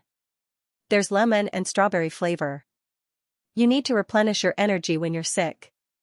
Fu Yangxi glanced at her weakly. Do you care if I replenish my energy or not? He pursed his lips tightly and pressed his entire body against the cold wall. With Mingxi's advance and his retreat, the entire scene turned into one of Mingxi bullying and forcing him. She placed her hand on the edge of his chair and trapped him in a corner, but he refused to comply. The gossipy eyes of the entire class involuntarily turned to look at them. Mingxi's cheeks burned. She hurriedly retracted her hand and straightened her body. Have you not recovered from your illness? Mingxi had no choice but to stuff the candy into her mouth. She pouted and asked, if you haven't recovered, why don't you take another day off? Did you bring your thermometer? Did you measure your temperature before you left this morning? She felt that his fever had already subsided. She could feel it when she sat next to him during the 3 morning classes. He no longer felt as hot as when she was at his house the day before yesterday. Boys at this age had strong bodies and recovered very quickly. But why did he still look so weak even though his fever had subsided? With this thought in mind, Mingxi subconsciously reached out to check Fu Yangxi's temperature on his forehead. But Fu Yangxi dodged again. He even reacted strongly and stood up directly. The chair made a sound as it hit the floor. Fu Yangxi turned and walked out of the classroom. His expression was cold and tired. I've already recovered. You don't have to worry about me. Mingxi looked up at him, her neck turning like a sunflower. She looked at him and asked in confusion, then why are you unhappy? Mingxi grabbed his clothes in confusion. Fu Yangxi looked away. I'm not unhappy. Could it be that he had to say something like, because I misunderstood that you liked me, because I had been thinking too highly of myself? Now that my dream has been shattered, my self-esteem has been shattered to pieces, and I feel like a clown who brought disgrace upon himself. That kind of humiliating words? It was too embarrassing. He didn't know how to face it. Nonsense. Mingxi said, Shigu, I can tell how you're feeling. Did something happen at home? Nothing happened. Fu Yangxi was silent for a moment, then he pried Zhao Mingxi's hand away. Remember, men and women should not touch each other. Mingxi watched as Fu Yangxi left the classroom. She was really confused. At first, she thought that Fu Yangxi was just feeling down because he was sick. But now, it seemed that something bad must have happened to him. Maybe it was something troublesome. Maybe something happened at home. But she knew nothing about his family. At first, Mingxi's heart was filled with thoughts about her terminal illness. She didn't have the heart to ask so many questions. Then, she just got along well with Fu Yangxi and Ko Chengwen. She didn't know if he would be angry if she asked about his private matters as a lowly follower. So, she restrained herself from asking. But now, Mingxi's heart was in a mess. She couldn't care less. She turned around and asked Ko Chengwen. Shigu has been acting strangely these few days. Did something happen? Just as the atmosphere in the international class became strange because of Zhao Mingxi and Fu Yangxi, the atmosphere in the Chongqing class and Gold class was not any better. During the competition, the entire Chongqing class was publicly humiliated. Even now, they could not raise their heads when they met the international class. Fu Yangxi's underlings in the international class also had foul mouths. When they saw them, they would mock them in a sarcastic manner. They wanted to fight, but there was no reason for them to do so. It was extremely sullen. Moreover, their homeroom teacher, Yi Bing, had offended Professor Cao and was criticized in person. Recently, she had been extremely depressed. She pulled a long face as soon as she entered the classroom. Her expression was like two machetes, strangling all the lively topics into nothingness. This caused the entire Chongqing class to be in an abyss of suffering. It was unbearable. Under such circumstances, it was easy for the entire class to unite against a common enemy. At first, when the school bell became Zhao Mingxi, the people in the Chongqing class did not care. After all, Zhao Mingxi was much prettier than Zhao Yuan. This was a fact that was placed in front of them. Later on, the host of the school anniversary celebration was almost Zhao Mingxi. Most of the people in the Chongqing class were still indifferent. Wasn't it the same no matter who the host was? However, after the previous competition, the dignity of the entire Chongqing class was trampled on and trampled on. They could not sit still. They completely began to treat Zhao Mingxi as a member of the international class. They were united against a common enemy. Therefore, when the program for the school anniversary celebration was announced, the literature and art department announced that the host for this year would still be Zhao Yuan. The entire Chongqing class let out a sigh of relief and cheered. One had to know that whichever class the host was in had the right to perform the finale. Zhao Yuan also let out a sigh of relief. She felt that she had finally won back some ground after the recent series of events.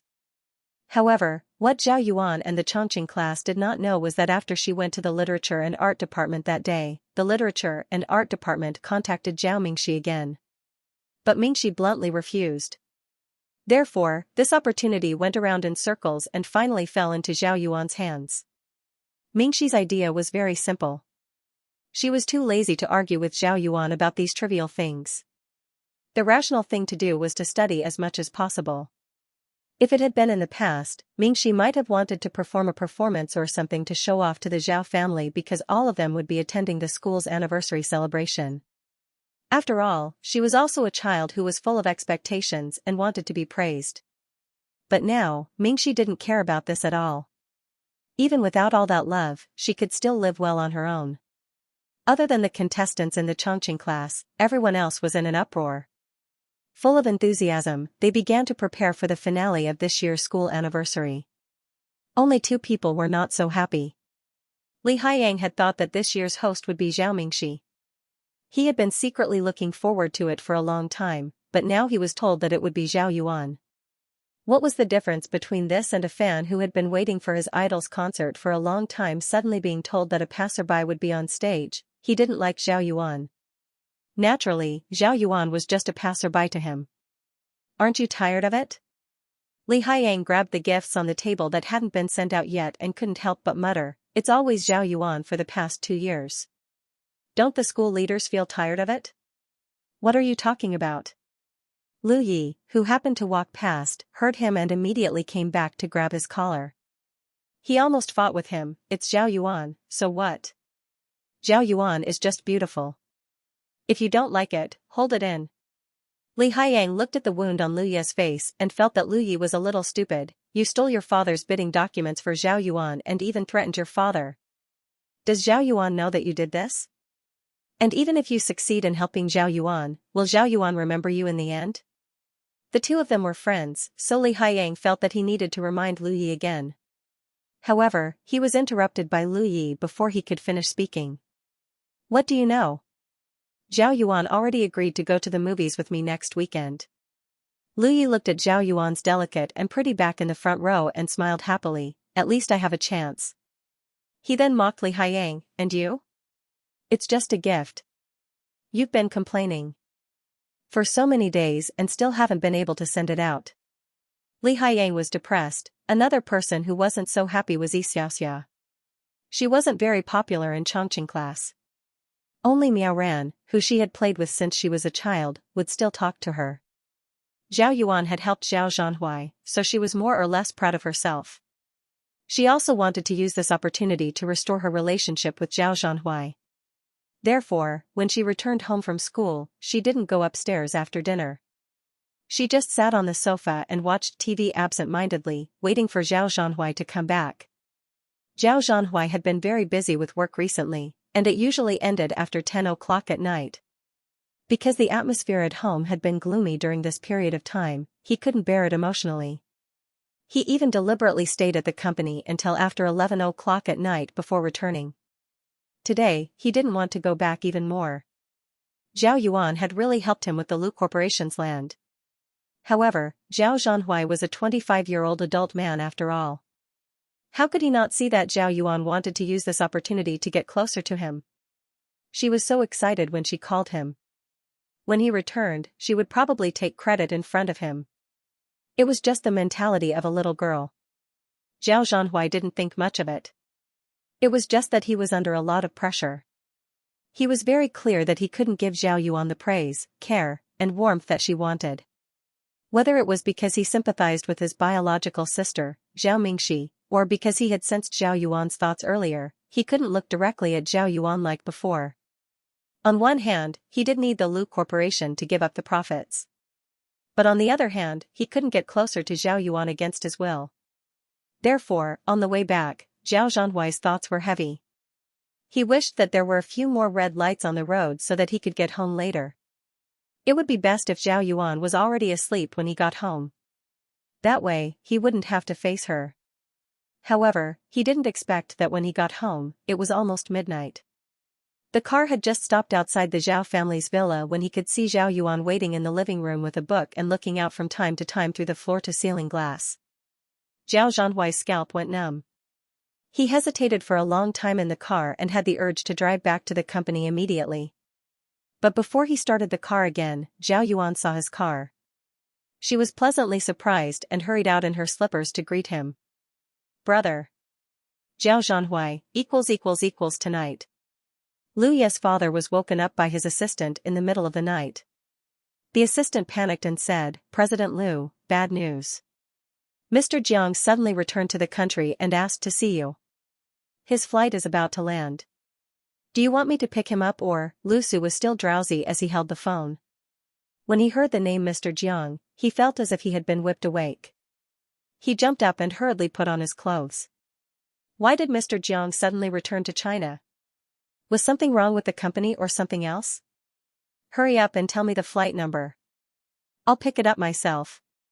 Mr. Jiang was the CEO and the largest shareholder of Lu Su's company. It could be said that the company was supported by Mr. Jiang's funds.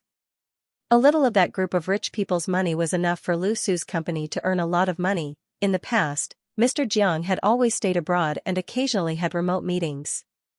Now, he actually returned to China without saying anything? Could it be that something big had happened to the company? Lu Su was sweating profusely as he hurriedly drove to the airport. After receiving Mr. Jiang's expression was very ugly. He didn't bring any luggage and was travel-worn. It was obvious that he had specially come back to solve the problem. Lu Su's heart skipped a beat. Although he didn't know what had happened, he already felt that something was wrong. He couldn't help but ask, "Mr. Jiang, what happened?" "How would I know what happened?" Mr. Jiang was flustered and exasperated. He yelled, "I was abroad for 15 hours. Just an hour ago, I suddenly received news that the investors under the Fu Corporation suddenly withdrew their shares from my main company. I don't even know what happened. I was so anxious that I called them to ask, but they only gave me a hint. So I want to ask you what you've done."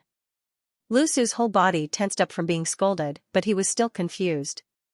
"But I haven't done anything recently. All the projects are progressing according to your requirements. Everything is going very smoothly. Are you preparing to sell a piece of land for the golf course?"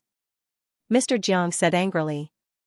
"If you haven't signed the contract, then don't sign it. This project will be terminated immediately." Lu Su was shocked. "Why are you suddenly terminating it?" "Although this project won't make a lot of money, the partner is Zhao Zhanhui, a subsidiary of the Zhao Corporation. He's a rising star and very capable. He's just one step away from the final step. If we terminate it now, won't we have to pay a loss?" Mr. Jiang's attitude was very firm. "Fine, we'll pay. Do you think that small amount of money you have is enough for me to pay?" Although Lu Su was confused, seeing Mr. Jiang's flustered and exasperated attitude, he knew that it wasn't a small matter. He guessed that this matter had offended some higher-ups, and the other party had directly put pressure on Mr. Jiang, and then layer upon layer of pressure on him. Lu Su didn't dare to be negligent at all. He was so scared that he immediately went back to the company and adjusted the candidates for the bidding. He directly crossed out Zhao Zhanhui's company, which was about to sign the contract, from the list of partners.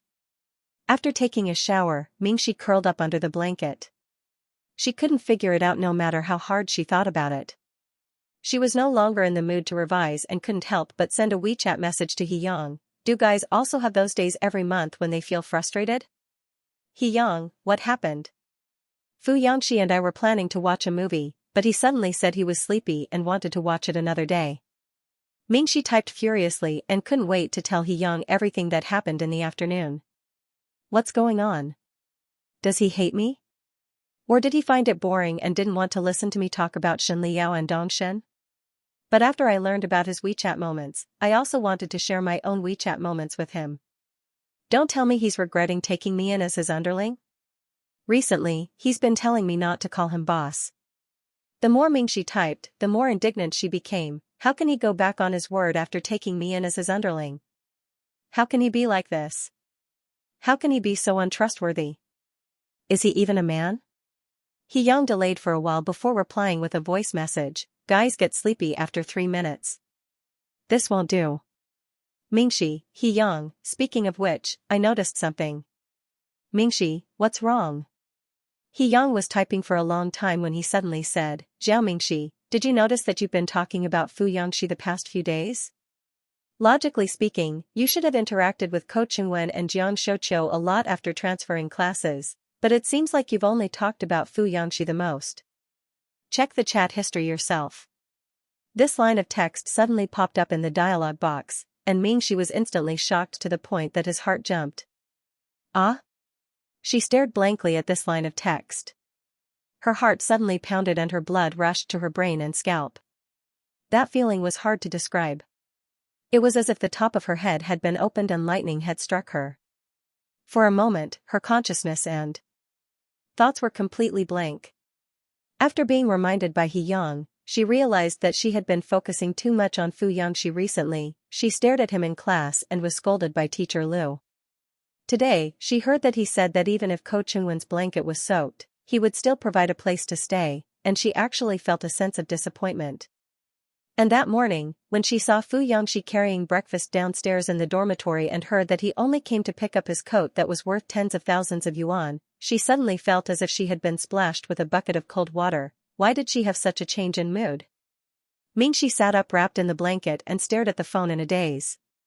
For a moment, she didn't know how to react. She just felt her mouth dry up. Then, Yang sent something else. Mingxi was not in the mood to listen to it. She held her phone and was in a daze. At the same time, Xianxia lay in bed and stared at the ceiling. He could not sleep again. He could not sleep. He did not dare to sleep. In the past, he tried his best to fall asleep with the thought that little mask likes him. He had endured many nightmares. And now, Zhao Mingxi did not like him. The nightmares came back. Ko Chungwen created a WeChat group and added Xianxia into it. The two of them sent their condolences. Ko Chungwen, Shigo, what are you doing? Did you use the candlelight dinner that our teacher gave you? Xianxia. Remove the word our. Candlelight dinner? What kind of old-fashioned thing is that? Using this trick will only make Zhao Mingxi question Xianxia's aesthetics. Ko Chungwen, Shigo, Zhao Mingxi doesn't like you now, but it doesn't mean that he won't like you in the future. Life is long. Who can say for sure? Xianxia, instead of being ignored, why don't you think of a way to make Zhao Mingxi like Shigo? Xianxia was about to take a step forward when she stopped. Sitting opposite Zhao Mingxi was Shenliao. The Western restaurant was exquisite. The street was not wide. For lanes away, they could clearly see the cups on the table. There were aromatherapy candles on the side of the table near the glass. On the other side, a young waiter in a tuxedo was playing the violin. Even though they couldn't hear the song, they could tell that it was a romantic song from the waiter's expression. Xianxia stared at the waiter and didn't react for a full 5 minutes. He forgot what expression he should have on his face. It was as if his brain had rusted. Was this a date? Xianxia's eyes moved and his gaze fell on the pink clothes Zhao Mingxi had specially changed into this morning. Zhao Mingxi was in a bad mood at the moment. She poked the steak that had just been served with a fork and said to Shenliao, I didn't expect a busy person like you to go shopping. Andong asked you to come over for a meal. Why didn't you refuse? Shenliao cut the steak slowly and coldly. Of course, he wouldn't say that he had specially called Dong Hui to ask Zhao Mingxi out for a meal. Although Dong Hui didn't like the Zhao family because he felt that the Zhao family had mistreated Zhao Mingxi, he treated Shenliao like a son-in-law. 2 years ago, when she heard that the Zhao family and the Shen family had an arranged marriage, she was happy for Zhao Mingxi. Before she left, she even asked Shenliao to take good care of Zhao Mingxi. Shenliao didn't let Dong Hui down. Although he later found Zhao Mingxi annoying, he did help Zhao Mingxi many times. In fact, the reason why Zhao Mingxi fell in love with him was probably because of that rainstorm. She was forgotten by Zhao Yuan and Zhao Yuning at the mall and lost her way.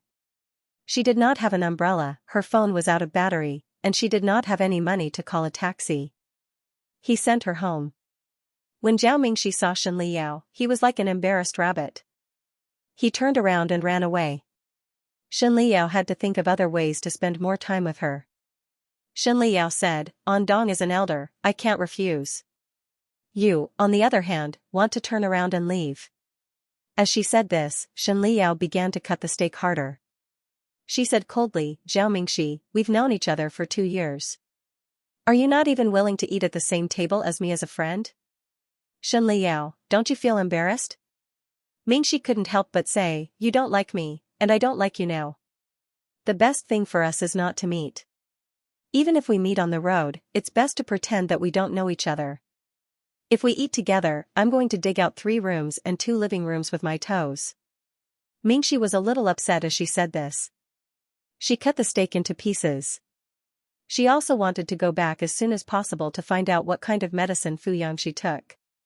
Now that Shenliao had interfered, Andong immediately agreed to eat at the Western restaurant that they had been waiting in line for a long time. As a result, it took a long time. She didn't want to sit here and eat with Shenliao.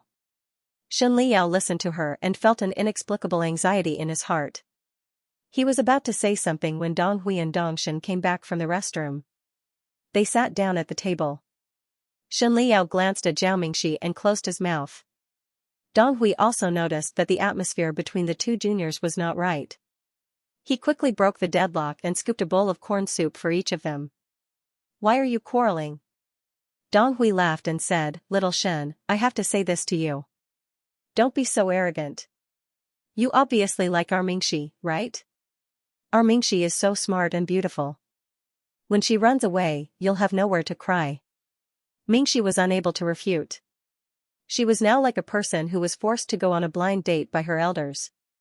She said helplessly in her heart, Shen Liao didn't like her at all. 2 years ago, it was because of An Dong's request that he helped her with a cold face.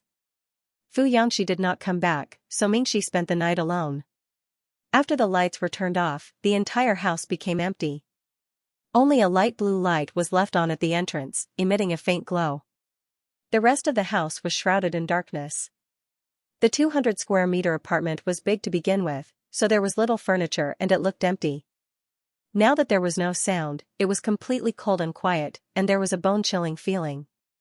This was different from what Mingxi had expected. She thought that with Fu Yangxi's flamboyant personality, the place where he lived would be very lively, with loving parents and friends. But this was not the case. Mingxi realized that she knew very little about Fu Yangxi. She stayed alone in the apartment with a lot on her mind, so she could not fall asleep at night. Mingxi could not help but get up and go to the bar to get a glass of water. Although the owner was not around and it was not appropriate for her to explore the apartment alone, Mingxi could not help but look around. She was very curious about what movies Fu Yangxi usually watched, so she went up to the second floor and browsed through the vinyl and movies in the screening room. Most of the movies were science fiction movies, and there were also some foreign language covers, so it was hard to tell what kind of story it was. What was surprising was that this young master of the Fu Corporation was as sharp as the sun, but he was not a messy person. All the movies were numbered. Mingxi took a picture of the catalog of movies, so that when the two of them watched movies in the future, she would try her best to choose movies that he had not seen before. Then, Mingxi, in her pajamas, went to another room on the second floor to take a look. There was a dismantled robot on the table. It was half repaired, and the grayish-black parts were casually placed on the table. Mingxi subconsciously wanted to go over and take a look, but her upbringing made her feel that it was not good to touch other people's things. So she just looked at it from afar for a while. After walking around the apartment, all the places gave Mingxi the impression that there was only one word: empty. Like this, it was already past 12 o'clock at night. It was late at night. Mingxi hurried downstairs to her room. She stared at the ceiling and tossed and turned, unable to fall asleep. She couldn't help but open her chat with He Yang and stare blankly at the 1096 chat records with Fu Yangxi. She felt the itch in her heart again. By the time Mingxi came back to her senses, she had already begun to search on Baidu, how to determine whether she liked a person or not. Mingxi was startled and subconsciously wanted to leave. However, she licked her dry lips and couldn't help but browse through it with a tense body. The first one was, you can't help but try to understand the other person's preferences. Mingxi glanced at the photos she had taken in the movie, and her heart skipped a beat. She covered her face, buried her head in the pillow, and took a few deep breaths. After a while, he mentally prepared himself. Mingxi continued reading. The second one was, you can't help but stare at the other party, thinking that the other party is good-looking. Mingxi's blood had already rushed to her scalp, and her face began to heat up unconsciously. The third one was, you can't sleep because of the other party, and you will worry about the other party. Mingxi was going crazy. She threw her phone aside and faced the ceiling. She lifted her legs and did a few bicycle pedaling motions, trying to forget what she had just seen. When Shen Liao came back, his face looked unprecedentedly cold and silent. Yu Tung, who was in the same room as him, was eating barbecue with Yi Bai and 2 other people. Hearing the sound of the door opening, they looked up and saw Shen Liao silently close the door, take off his coat, and change his shoes. The shadow fell on him, making him look dead silent. He didn't say a word and went into the bathroom. The other people in the room were stunned, and the conversation came to an abrupt end. The tap was turned on, and the sound of cold water came from the bathroom. Yu Ting was the first to notice the birthday cake box at Shen Liao's feet. Yesterday, when Shen Liao was choosing a cake, he asked them. After asking a circle of people's opinions, Shen Liao did a data analysis and finally chose the shape. But now, it was lying there stiffly, untouched. It hadn't been opened at all. In addition, in the transparent crystal box next to it, there was a red and blue broadband gold medal that Xianxia had collected since he was a child. It was also not given out. The air was silent for 5 minutes. After gradually realizing what had happened, the people in the room were so shocked that their jaws almost fell. Yuting covered his mouth and whispered, "God Yao was rejected? How is this possible? Or did he have something to do halfway and didn't go to Xiaomingxi at all?" Yi Bai hurriedly pushed him with his elbow, "Keep your voice down." Shen Liao was obviously in a very low mood, and his face could even be called gloomy. Looking at his reaction, it really seemed that he was rejected by Xiaomingxi. They looked at each other and couldn't believe it at all. They only felt that this could be the most incredible thing this year. Yi Bai didn't expect that his prediction would be wrong. No one would have thought of this. Shen Liao was suddenly rejected by Xiaomingxi, and when he decided to take the initiative to approach her, he was rejected by her again and again. Yi Bai nervously swallowed his saliva, hurriedly wiped his hands, stood up, and walked to the bathroom. "Did something happen? Did you see Xiaomingxi or I saw him?" Shen Liao's voice was deep and hoarse. He held the sink with both hands and looked up at himself in the mirror. There were still water droplets on his chin. There was nothing to deny. His self-esteem had been shattered when Xiaomingxi left with Fu Yangxi. Shen Liao's eyes were even a little dazed. Yi Bai was stunned. He had never seen Shen Liao's eyes as if he had completely lost control of something. Yi Bai immediately panicked. "Then why is it like this? Is there a misunderstanding? You took the initiative, but Xiaomingxi is still angry? This is not scientific. She was jealous?" He analyzed. "Was it that she came to us yesterday? Although you didn't go out to see her, you didn't go to see her, and her aunts, and you, she. Was she jealous? Jealous was it because of her?" Yu Ting and 2 other members of the school's competitive team also walked over and couldn't help but say, "Yes, there must be a reason, right?" They all talked at once and gave Shen Liao ideas. "God Yao, what did Xiaomingxi say when she rejected you? Did she just say that she didn't want your gift? It's so hard to guess what a girl is thinking. She was still around us every day last month, but now she's running away. Why don't I call my sister and ask her what's going on? What's Xiaomingxi thinking?" Shen Liao's head was already buzzing, and now he was so angry that he almost couldn't maintain his calm expression. "Shut up." He couldn't say it out loud. When Xiaomingxi rejected him, Fu Yangxi was also there. Mingxi realized that she had unknowingly spoken sourly, as if she had bitten into a green apple. She suddenly felt a little embarrassed and unnatural. She quickly changed the topic. "Wait, let me find the room card." She opened the door and raised her hand to insert the room card into the wall. The lights were turned on and the air conditioner started buzzing. Fu Yangxi followed her in and bent down to place a large box of gifts on the ground by the wall. Realizing that she had actually entered Xiaomingxi's hotel room and that there must be a lot of clothes and other things piled up on the girl's bed, Fu Yangxi's ears turned slightly red and she didn't dare to raise her head to look inside. He stiffly returned to the door. He was so tall that his head almost reached the top of the door frame. It completely blocked the light from outside the corridor. "What did you give me?" Mingxi took off her coat and couldn't help but squat down to open the gift. Fu Yangxi's heart skipped a beat and he quickly rushed over to press down on the gift box. "Little mask, you're too impatient. Can't you wait for her to leave before opening it?" "I'm still here." Before he could finish his sentence, both of them realized that they were a little too close to each other. They could feel the warmth of each other's skin through their clothes and a thin layer of air. Xiaomingxi squatted there like a small ball. Fu Yangxi bent down over her head to press down on the box. If he had bent down a little bit, his chin would have touched the top of her head. What would it feel like to touch a girl's head with his chin? It should be very gentle, like touching silk. Fu Yangxi lowered his eyes to look at her. From his angle, he could see the tip of her white nose. The thin sweater fell on her back, outlining the girl's slender spine. Her black hair hung down, carrying the fragrance of shampoo. Cute, cute. Fu Yangxi's Adam's apple bobbed. His heart felt as if it was being swept by her long hair, numbing and itching.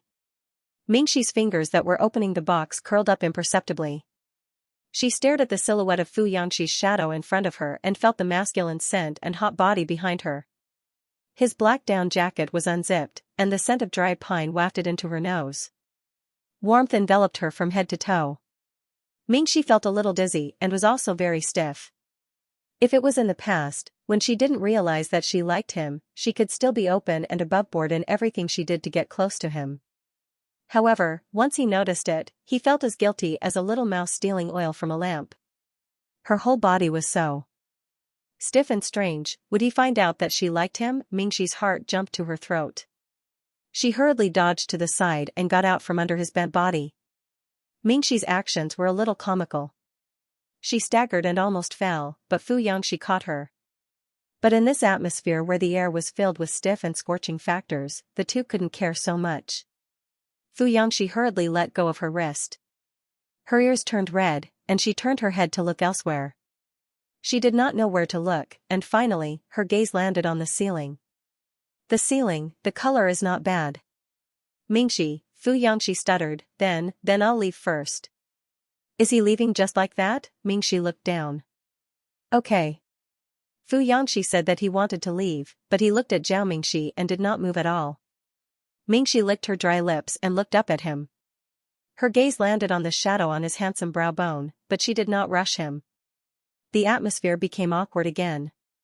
Mingxi didn't know that when she went to celebrate her birthday with Fu Yangxi, He Yang, and Dong Shen, the Zhao family had actually come.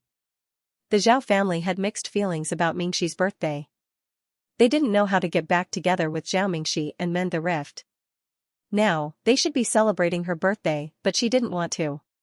Therefore, on Mingxi's birthday, when the Zhao family had breakfast early in the morning, the atmosphere at the table was very tense. Everyone knew that today was Zhao Mingxi's birthday, but looking at the empty seat at the table, everyone was silent. They mechanically stirred the porridge in their bowls, not knowing what to say or do. Zhao Yuning had stayed in the hotel for more than half a month and refused to go home. However, because Zhao Yuan had gone to training, she wouldn't be back for more than 10 days. He was forced and coaxed to go home by Zhao Zhanhui. The Zhao family couldn't really let a 15-year-old child stay outside for too long. However, the first condition that Zhao Yuning agreed to go home was to raise a stray cat that he had found near the hotel. Zhao Yuan was allergic to cat hair, and it was easy for her skin to itch and eczema. Although Zhao Yuan had caused trouble not long ago and caused losses to Zhao Zhanhui's company, Zhao Zhanhui's mother and father couldn't joke about Zhao Yuan's health just because they were angry. Therefore, Zhao Zhanhui's mother and father discussed in private. They planned to agree to Zhao Yuning's request and let him bring the cat back and raise it for more than 10 days. When Zhao Yuan came back, they would send the cat away when he wasn't paying attention. It was a buffer strategy. Zhao Yuning didn't know that the others in the family were trying to trick him into coming back no matter what. He thought that they really let him raise a cat. He excitedly took his friends to the pet shop and bought a cat litter box, a very high-end automatic water dispenser, and an automatic feeding machine. He built a nest for his little man on the 3rd floor of the villa. He had something to do for the past 2 days, so he stayed on the 3rd floor of the villa. When he was eating in the morning, he was covered in cat fur. Looking at the empty seat opposite him, he suddenly felt lost. Now, he had a cat, but the person who had secretly raised a cat with him in a thrilling and happy mood was no longer there. Zhao Mingxi would no longer serve him food or play games with him in the middle of the night. Zhao Yuning felt lonely. Apart from losing his sister, he had also lost an important playmate. Zhao Yuning suddenly counted the days and realized that Zhao Mingxi had not been home for more than 2 months. If converted to years, it would be a quarter of a year. After such a long time, everyone in the family finally realized that Zhao Mingxi would definitely not come back in a short period of time. Even if Zhao Yuning did not want to accept it, he could only accept this reality. He had raised a cat for the past few days. He thought that by diverting his attention, he would not think about it again. However, he never expected that although Zhao Mingxi had only been at home for 2 years, there were traces of her everywhere in the house, including the light blue cushion on her chair. Zhao Yuning saw that there was no one sitting on her light blue cushion, and that there was no tableware on her seat. He felt very uncomfortable. Zhao Yuning did not say a word. Recently, Mother Zhao had not been eating or sleeping well. She looked much older and was not in the mood to talk. Zhao Emma was not at home. Zhao Zhanhui ate his meal in low spirits. After eating, he had to go to the company as soon as possible to solve the mess from a while ago. Only Father Zhao looked at the newspaper and then at Mingxi's empty seat. He felt very upset. If I remember correctly, today is Mingxi's birthday. Do you have any thoughts? She doesn't recognize us and refuses to come home. How else can we celebrate her birthday? Mother Zhao said in a hoarse voice. When she spoke, she was weak as if she would die at any time. I'm afraid the person she hates the most now is me. Thinking about it, she was really a failure as a mother. Zhao Yuning didn't like her, and Mingxi also hated her. It seemed that only Zhao Yuan was close to her. But thinking of this, Mother Zhao felt even more heartbroken. What was the use of being close to someone who was not her biological daughter? What if one day Zhao Yuan found her biological parents and left with them? Then wouldn't her efforts be in vain? 3 years ago, after discovering that Zhao Yuan was not their biological daughter, they did not try to find Zhao Yuan's biological parents. At that time, Father Zhao proposed to find them. Because Father Zhao was a very traditional person, he was more inclined to blood relations. If she was not his daughter, wouldn't he be raising someone else's daughter? It was also he who insisted on finding Zhao Mingxi. However, at that time, Mother Zhao was reluctant to let Zhao Yuan go, so she cried and made a fuss to stop Father Zhao from finding Zhao Yuan's biological parents. After that, this matter was left unsettled. Don't say such discouraging words. Father Zhao frowned and said, blood relations can't be cut off. Zhao Zhanhui said, she is a little girl who is training outside. It's very hard. Her birthday must be celebrated. She's already 18 years old, but we've only celebrated her birthday twice. After the last sentence, the 4 people at the table fell silent. Pu Shuang didn't expect Zhao Mingxi's parents to come to the door. He immediately shrank back and explained, it's not what you think. We're just joking among friends. Zhao Yuning became even angrier. Joking among friends? Then I'm also joking with you when I throw you into the smelly ditch? Do you want to try? As he spoke, Zhao Yuning angrily came over and pulled Pu Shuang. Although Zhao Yuning was young, he was a boy after all. He had some brute force and really pulled Pu Shuang into the smelly ditch next to the hotel. Pu Shuang missed a step and his shoes stepped into the ditch. A cold and smelly feeling immediately spread from his toes. She was angry and anxious. She pushed Zhao Yuning. Zhao Yuning, what are you doing? We know each other. Zhao Yuning said angrily, we know each other. You also know that we know each other. If I knew that you took the lead to bully Zhao Mingxi, would I have let you into my house? Seeing that the 2 children were about to fight, it was inappropriate for a boy and a girl to fight in front of the hotel. Father Zhao's face was livid and he scolded, enough.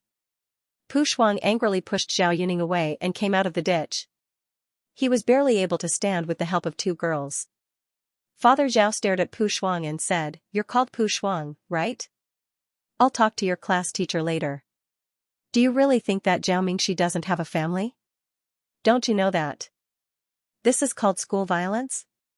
You're still joking. Is this a joke that students your age should make? Pu Shuang's face turned ghastly pale. Before she and the other girl did this, she didn't expect the Zhao family to come. Today wasn't a special day. Why did the Zhao family come over? Besides, it wasn't a big deal. It was just a small conflict because of a school bag.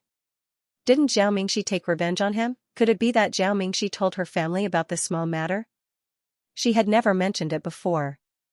If Zhao Mingxi's father really told Ji Bing about this, wouldn't her parents be called to school? Her family had always been strict. If her family found out, she would definitely be punished. Pu Shuang was extremely flustered. He hurriedly looked at Zhao Yuan. If it weren't for Zhao Yuan, she wouldn't have done this to Zhao Mingxi, who had no grudge against her. Zhao Yuan's heart was pounding. She was irritated and anxious. On one hand, she hated Pu Shuang for not using his brain to do things and implicating her. On the other hand, she was angry and anxious. Why did her family make such a big fuss over such a small matter? Now that all her classmates were watching, they all knew that her family valued Zhao Mingxi. Perhaps the news would spread to the school tomorrow that she had fallen out of favor at home. Zhao Yuan's first reaction was to distance herself from Pu Shuang. She immediately panicked and said to Father Zhao, Zhao Zhanhui, Mother Zhao, and Zhao Mo, what happened? Then she turned to Pu Shuang in shock. I wasn't in the classroom this afternoon. You threw Mingxi's bag into the trash can? Shuang, how could you do this? Pu Shuang and the other 3 girls were speechless. Zhao Yuan's change in attitude was so fast that their brains were buzzing. They couldn't react for a while. Before they could react, Zhao Yuan quickly stood behind Father Zhao and said to Pu Shuang with an ugly expression, you need to apologize to Mingxi. If you do this again, we won't be friends anymore. When the Zhao family saw that Zhao Yuan didn't know about this matter, their expressions were somewhat better. If she knew and still allowed her friends to bully Mingxi, then she really wasn't the Zhao Yuan they knew. Only Zhao Yuning and Zhao Mo didn't believe that Zhao Yuan had nothing to do with this matter. Zhao Mo crossed his arms and stroked his chin. He carefully observed Zhao Yuan's expression and movements. No matter how he looked at it, he felt that it was all an act. Her acting was a bit clumsy.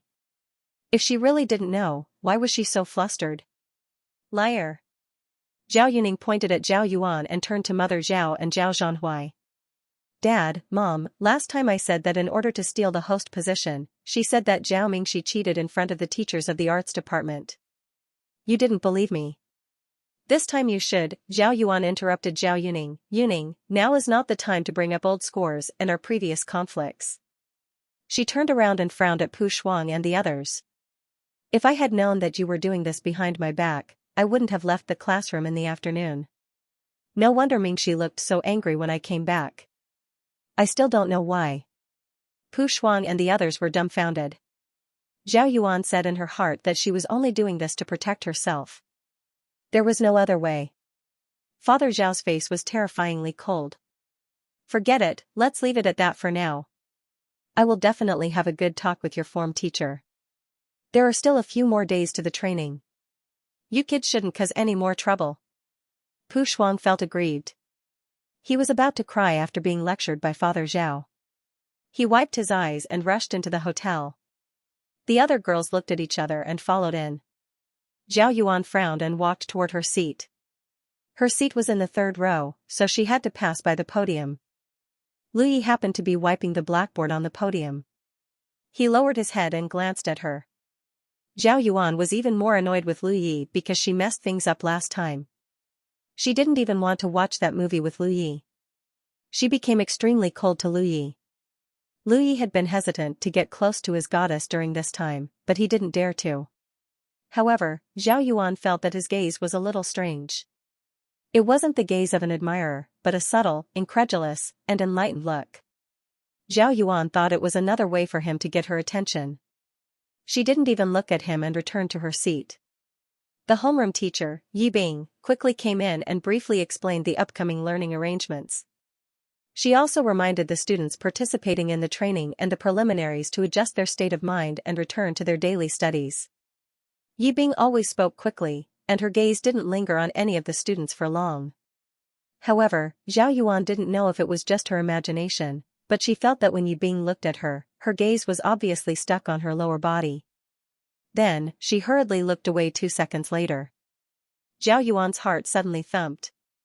The bad feeling was getting stronger. She heard some whispers again, and the words Zhao Yuan seemed to be mixed in. Zhao Yuan's body tensed up as she looked over. However, she met some of the students on her right who were avoiding her gaze. Her deskmate was Pu Shuang. Their relationship had dropped to the freezing point during the training. At this moment, Pu Shuang's face was cold.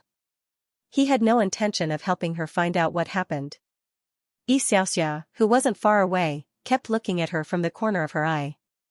When she saw her looking over, she quickly turned her face away. What happened? Why was everyone staring at her when she returned from the training? Could it be that Lu Yi did something? It was a little embarrassing to ask in person. Zhao Yuan bit her lip and took out her phone to open the forum. Teacher Yi Bing, who was still speaking, saw that she was using her phone in class. She hesitated for a moment and chose to turn a blind eye.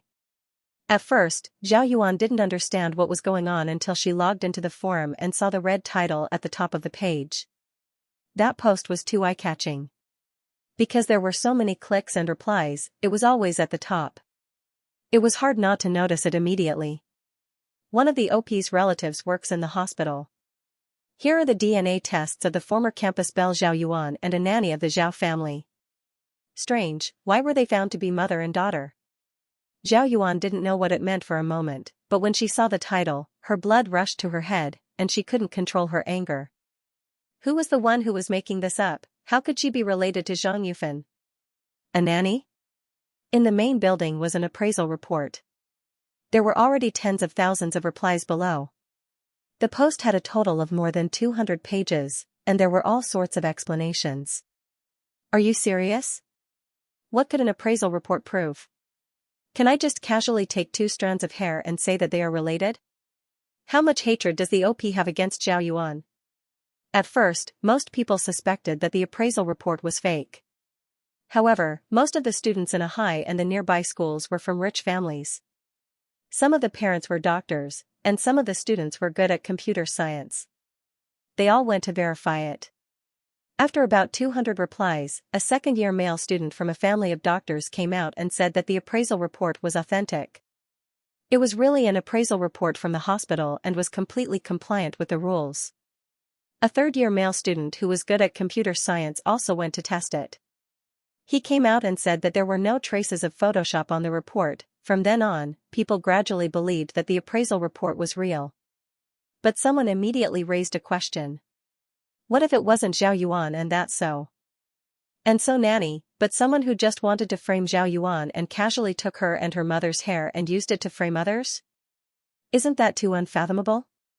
After the matter spread, the Zhao family understood that this matter must be solved as soon as possible. Zhao Zhanhuai's company had suffered a great loss last time, and it hadn't recovered until now. If Zhao Hongji's reputation was also ruined, then the Zhao family would encounter a very serious trust crisis in the industry. Reputation was a small matter. The key was that the scandal would affect the evaluation of the Zhao family by the upstream and downstream partners.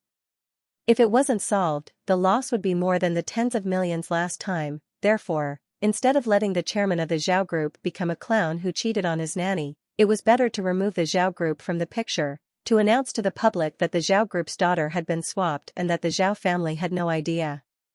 The Zhao family were also victims. Therefore, after Li Yi came to the school, Father Zhao immediately ordered people to send a group email to the company's shareholders, trying to explain the matter mentally and physically. On the one hand, Zhao Zhanhuai also asked people to check the IP of the school forum and the surveillance at the company's entrance to see who was deliberately making this matter bigger. On the other hand, he asked Li Yi to bring Zhao Yuan back from school first, and then find Zhang Yufan who was expelled. This time, the Zhao family would personally send the 2 of them to do a DNA test. While the Zhao family was busy cleaning up the mess, the high school students could be said to have eaten the first explosive melon in 3 years.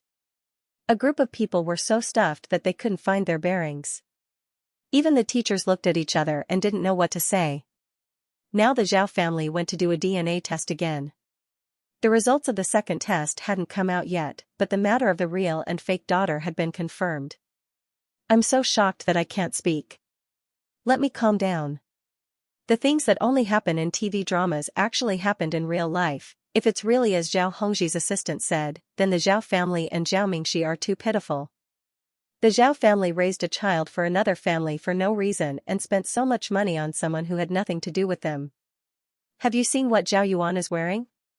Although they were not luxurious goods, they were all the most fashionable brands. Moreover, it was said that the cost of attending summer and winter camps abroad every year was hundreds of thousands. If it were me, I would feel the pinch and even want Zhao Yuan and her biological parents to pay me back. What's so pitiful about the Zhao family? According to the assistant, they found out that Zhao Yuan wasn't their biological daughter 2 years ago, but they still wanted to raise her. Who can they blame for this? Besides, their family is rich, so you don't have to worry about it. Zhao Mingxi was the one who had it worse. For no reason at all, he was abandoned the moment he was born. And why do I feel that the Zhao family treated Zhao Mingxi better than they did Zhao Yuan? You're not wrong, said a girl from change class. She had a complicated expression on her face as she said, at last year's parent-teacher conference, it seems like only Zhao Yuan was given a present by her family. No one gave a present to Zhao Mingxi. I still remember this very clearly. Besides, Zhao Mingxi is still living on campus now, right? Is it because the Zhao family didn't want her to live at home and kicked her out to live on campus? As they spoke, everyone sympathized with Mingxi even more. Oh my god, the Zhao family is really poisonous. I take back my sympathy for them just now. Apart from Zhao Mingxi, is there something wrong with the rest of the family's brains? They treat their biological daughter so well, but they treat their biological daughter so badly when they finally recognized her? You don't understand. After raising a child for so many years, they've developed feelings for each other. However, their biological daughter just came back, so it's inevitable that they're unfamiliar with each other. So the most pitiful one is still Zhao Mingxi. The whole school was talking about this matter. The three keywords Zhao family, Zhao Yuan, and Zhao Mingxi appeared in all kinds of places in the school. In every classroom, male and female dormitory, cafeteria, field, and even the teacher's office, they couldn't help but mention it. Although Zhao Yuning had been ordered by his family not to be distracted and not to care about these things and study hard, how could he be in the mood to study hard? After class, even the first-year students were talking about this matter.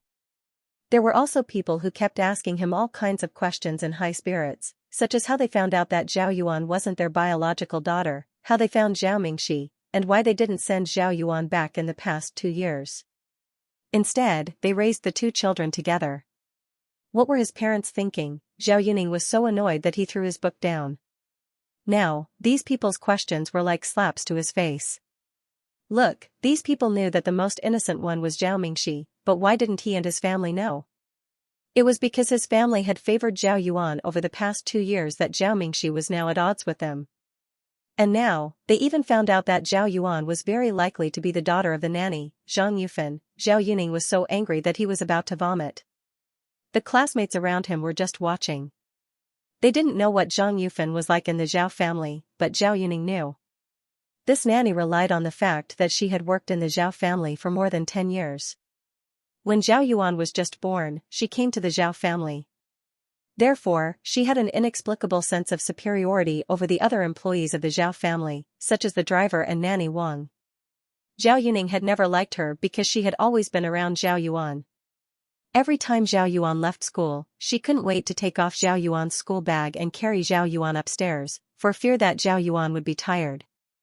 She didn't dare to be unkind to Zhao Yuning, but there were inevitably some differences between the two. But after all, she was just a nanny. She was quite nimble and diligent in her work. Zhao Yuning was a careless boy, so he wouldn't make things difficult for her over such a small matter. Therefore, this nanny had been eating the Zhao family's food and wearing the Zhao family's clothes for many years and enjoyed a high salary. What? Zhang Yufan is no longer in her previous hotel? You can't find her? Father Zhao's pent-up anger erupted like a volcano. Every strand of his hair was filled with mania and anger. Why can't you find her? She's just a nanny. Is it that hard to find her? Didn't she register all her contact information when she came to work? Where's her phone number? Where's her security contact? Where's her address? Are you all freeloaders? The people below trembled in fear and didn't dare to speak. Most of the time, Zhao Hongji was a reasonable and generous boss. His salary was high enough. But this time, the matter was really too big. If they couldn't find Zhang Yufan, Zhao Hongji's reputation would be ruined. There were indeed cases of adultery in the circle, but it didn't have such a bad impact, especially when it was with an older nanny and raising an illegitimate daughter at home for 18 years. Therefore, it was reasonable for Zhao Hongji to be so angry that his blood pressure skyrocketed. The address she filled in is the address of a remote mountain village near Tong City. We've sent more people to look for her. As for her phone, there's no signal. I'm afraid she threw away the SIM card and ran away. Can't get through? I'll call her. After a few beeps, there was indeed an unreachable human voice. Father Zhao was so angry that he threw the phone out. It hit the opposite wall, broke into pieces, and fell to the ground. Everyone in the living room was subconsciously shocked. She ran away. Father Zhao was like a fighting beast trapped in a cage with nowhere to vent. He gritted his teeth and said these 2 words. Very good. She actually ran away. Every time he said it, the blood of the Zhao family members present rushed up a little. The factor of anger spread in everyone's brain. If Zhang Yufan was innocent, and this was just a misunderstanding, a scheme that the enemy of the Zhao family came up with to frame her, then why did Zhang Yufan run away? Now that she ran away, it meant that the post on Zhao Yuan's school forum was infinitely close to the truth.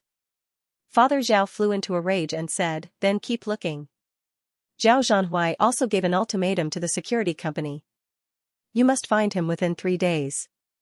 Otherwise, after 3 days, the situation might have reached an irreversible stage, and everyone would have the impression that his father was messing around."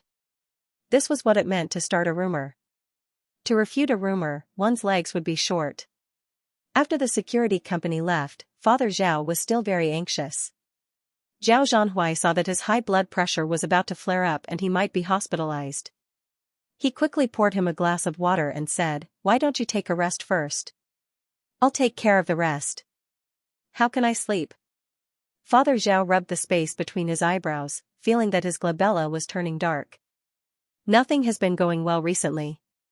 You've also lost 2 or 3 projects, big and small. My side is also in a mess. The shareholders have been calling me non-stop. I still have to attend a meeting tonight." Speaking of this, his heart suddenly thumped. He couldn't help but look at Zhao Yuan, who had been standing aside with a pale face and not daring to say a word after entering the door. Although he didn't want to doubt it, Father Zhao had been tormented by the recent events. He looked away and muttered to Zhao Zhanhui, "Zhang Yufan is just a nanny. She has been in our house for more than 10 years. All she does is buy groceries and clean the house. Her phone is an old 2G model from a few years ago. She doesn't even know how to use the internet. Did someone tip her off? Otherwise, how could she know that such a big thing happened and escape in time?" Father Zhao's voice wasn't loud, but it was full of energy. Zhao Yuan naturally heard it.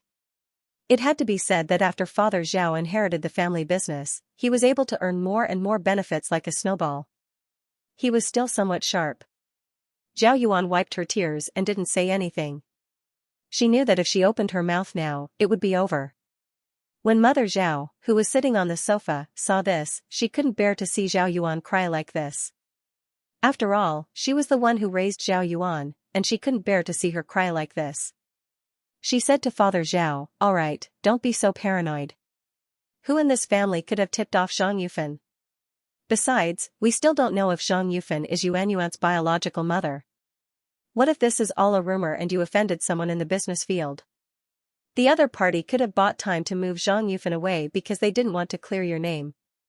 Father Zhao wasn't in the mood to deal with Mother Zhao. He waved his hand in annoyance and said, "You and Zhao Yuan both go upstairs." With that said, Father Zhao stared at Zhao Yuan and said, "Stay at home and study for the next few days." Zhao Yuan nodded with tears in her eyes and stood up from the sofa. Her posture was like a willow branch swaying in the wind. Father Zhao and Zhao Zhanhui watched her go upstairs. They could tell that she had lost a lot of weight recently, but they weren't in the mood to care. As soon as Mingxi finished applying the medicine to Fu Yangxi, the head of teaching angrily came to arrest them with a pointer. The head of teaching was so angry that his face turned red. He glared at the boys from the international class and the gold class who were standing in a row in the office. His gaze was especially severe as he glared at Fu Yangxi and Shen Liyao, who were leading the group. Fu Yangxi stood there without a care in the world. He purposely raised his right fist and waved it in front of Shen Liyao's eyes, showing off the green and purple medicine on his knuckles. Yi Bai and the others from the gold class were almost blinded by him. They were all roaring in their hearts. This was too infuriating. He was bullying others just because he was favored by Zhao Mingxi. Didn't he see that their Banyao god's face was getting uglier and uglier? At the same time, a question flashed through the hearts of the group of people. Why did Zhao Mingxi protect Fu Yangxi without even thinking about it during such a fight? Didn't she see the swollen corners of Banyao god's mouth? Even if Shen Liyao wasn't injured, Zhao Mingxi had pulled Fu Yangxi away in front of everyone. This was enough to put Shen Liyao in an awkward position. Didn't she know? Previously, when Zhao Mingxi said in the corridor that he didn't like Shen Liyao anymore, this group of boys from the school's competitive team didn't realize the truth. However, at this moment, Yi Bai and the others finally realized that Zhao Mingxi might be telling the truth. And maybe they had been imagining it all along. At first, they thought that Zhao Mingxi transferred to the international class to anger Banyao God. But, maybe he really did go after Fu Yangxi? They thought that Zhao Mingxi's series of actions of giving Fu Yangxi desserts while running was either to make Shen Liao jealous or to be coerced by a bully like Fu Yangxi, but what if Zhao Mingxi was willing to do it? The more they thought about it, the more guilty they felt. Yi Bai, in particular, was horrified to find that he was most likely the stumbling block that led to Shen Liao and Zhao Mingxi's current situation. He swallowed his saliva guiltily and subconsciously looked at Shen Liao, who was standing beside Fu Yangxi. On the other hand, Shen Liao's face had turned ashen. Today, Shen Liao seemed to have lost her rationality. He even went so far as to provoke Fu Yangxi and infuriate Fu Yangxi. This was unlike him. It was something he would never have done in the past. Therefore, the few members of the school's competitive team realized that the situation had developed into the worst possible outcome. It was very likely that Zhao Mingxi didn't care about Shen Liao anymore, but Shen Liao cared about Zhao Mingxi. It's over. The head of teaching was exasperated with Shen Liao. He pointed at Fu Yangxi and said to Shen Liao, "It's fine that he fought, but why did you get involved? Shen Liao, why did an outstanding student like you get involved?" When Ko Qingwen and the rest heard this, they felt that everything was not pleasing to the ears. What did he mean? He was just saying that it was normal for Shiga to fight, but it was impossible for Shen Liao to fight. Fu Yangxi was also extremely dissatisfied with this sentence. He looked at the head of teaching and said, "You should be clear about this. Shen Liao provoked me first." As Fu Yangxi spoke, he sneered and stared at Shen Liao. He viciously returned the words that Shen Liao had said to him. "Do you know where in the classroom she was applying medicine for me? Do you know what kind of expression she had? I told you that you don't know how to fight, yet you still fought. Don't tell me you're copying me." Shen Liao suddenly turned to look at him. His temples were throbbing. He saw that Shen Liao's expression was getting uglier and uglier. The two of them were getting more and more hostile. The situation was about to escalate. The head of teaching quickly pulled the two of them apart. The head of teaching shouted, "So what's the reason for the fight?" Equals in the classroom. Mingxi was also asking the same question. "So what's the reason for the fight? To seize the basketball court?" The slap was so forceful that even the people outside could hear it. Zhang Yufan's face flew out from the force of the slap. In just a few seconds, her face was bruised and swollen. She was slapped so hard that tears flowed out of her eyes. She spat out a mouthful of bloody teeth and saw stars as she fell to the ground. Mother Zhao's breathing was rapid. She grabbed her collar with both hands and asked hysterically, "Why? What enmity does our family have with you? Why would you do such a thing?" Mother Zhao couldn't believe it and couldn't accept it. So all the mismatches were caused by someone? So 18 years ago, it was this repulsive woman in front of him who had deliberately done all this. This woman swapped the children and sent her own child to the Zhao family to live a happy life. She became the beloved princess of the Zhao family, and the child she carried for 10 months was abandoned in the countryside by this woman in front of her in the coldest winter. If it wasn't for Zhao Mingxi's luck, she might not have been able to live until now. Mother Zhao's heart clenched in pain and her whole body trembled. She looked at Zhao Mingxi who was standing in the corner. Her lips trembled and her vision was blurred by tears. If all of this was just an accident, then Mother Zhao could still tell herself that her family was also a victim and everything was a joke. But now, she realized that all of this wasn't an accident. It was just that she and the Zhao family were too stupid and never found out the truth. For the past 18 years, not only did they raise the murderer's child, but they also hired the murderer by their side. They even pushed their child out of the family for the sake of the murderer's child. Mother Zhao clutched her clothes tightly and was out of breath. It wasn't until this moment that she realized what ridiculous and stupid things she had done. She picked out a dress for the murderer's child and accused her child of not being friendly enough to the murderer's child. She even let her child cook dinner for the murderer's child. Her stomach churned. Anger, pain, disgust, and regret twisted together. Mother Zhao's eyes were bloodshot. She suddenly burst out with strength and grabbed Zhang Yufan, who was covering her face, and slapped her again. Zhang Yufan looked at her in horror. As if realizing that she was crazy, Zhang Yufan instinctively stepped back. "You're crazy. Your whole family is crazy. This is a lynching. Bitch, I'll kill you." Zhang Yufan's mother's hair was messy, and her eyes were about to pop out of their sockets. She had completely lost her mind, and the pain in her heart made her want to die together with Zhang Yufan. She took off her shoe and slapped Zhang Yufan hard in the face. Zhang Yufan shuddered desperately, and the person holding her shoulders almost lost control. Pa! Another slap landed on Zhang Yufan's face. The woman, who had been in a sorry state when she first came in, was now in tears and snot. Her swollen face was covered with blood mixed with tears. The corners of her mouth were bleeding, and there were bruises around her eyes. If she continued to slap her, she would probably be disfigured. Even though everyone in the Zhao family was gritting their teeth, wishing they could cut Zhang Yufan into 1,000 pieces, this was a society ruled by law after all. They couldn't let Mother Zhao continue to slap her. Zhao Zhanhui walked over to Mother Zhao's shoulders and pulled her toward him. Okay, Mom. Zhao Zhanhui tried to wake Mother Zhao up. Zhao Zhanhui's mother's face was full of nervous tears. Zhao Zhanhui tried his best to take her away from Zhang Yufan. She suddenly broke free from Zhao Zhanhui's grip and rushed to the bathroom. The sound of vomiting and flushing came from the bathroom. Disgusting. This was the reaction of everyone in the Zhao family present. Not only were they disgusted by the nanny who was howling in pain on the ground and the murderer's daughter who was crying, but they were also disgusted by their own actions in the past 18 years. The matter that had been tormenting everyone for a few days finally came to an end that night.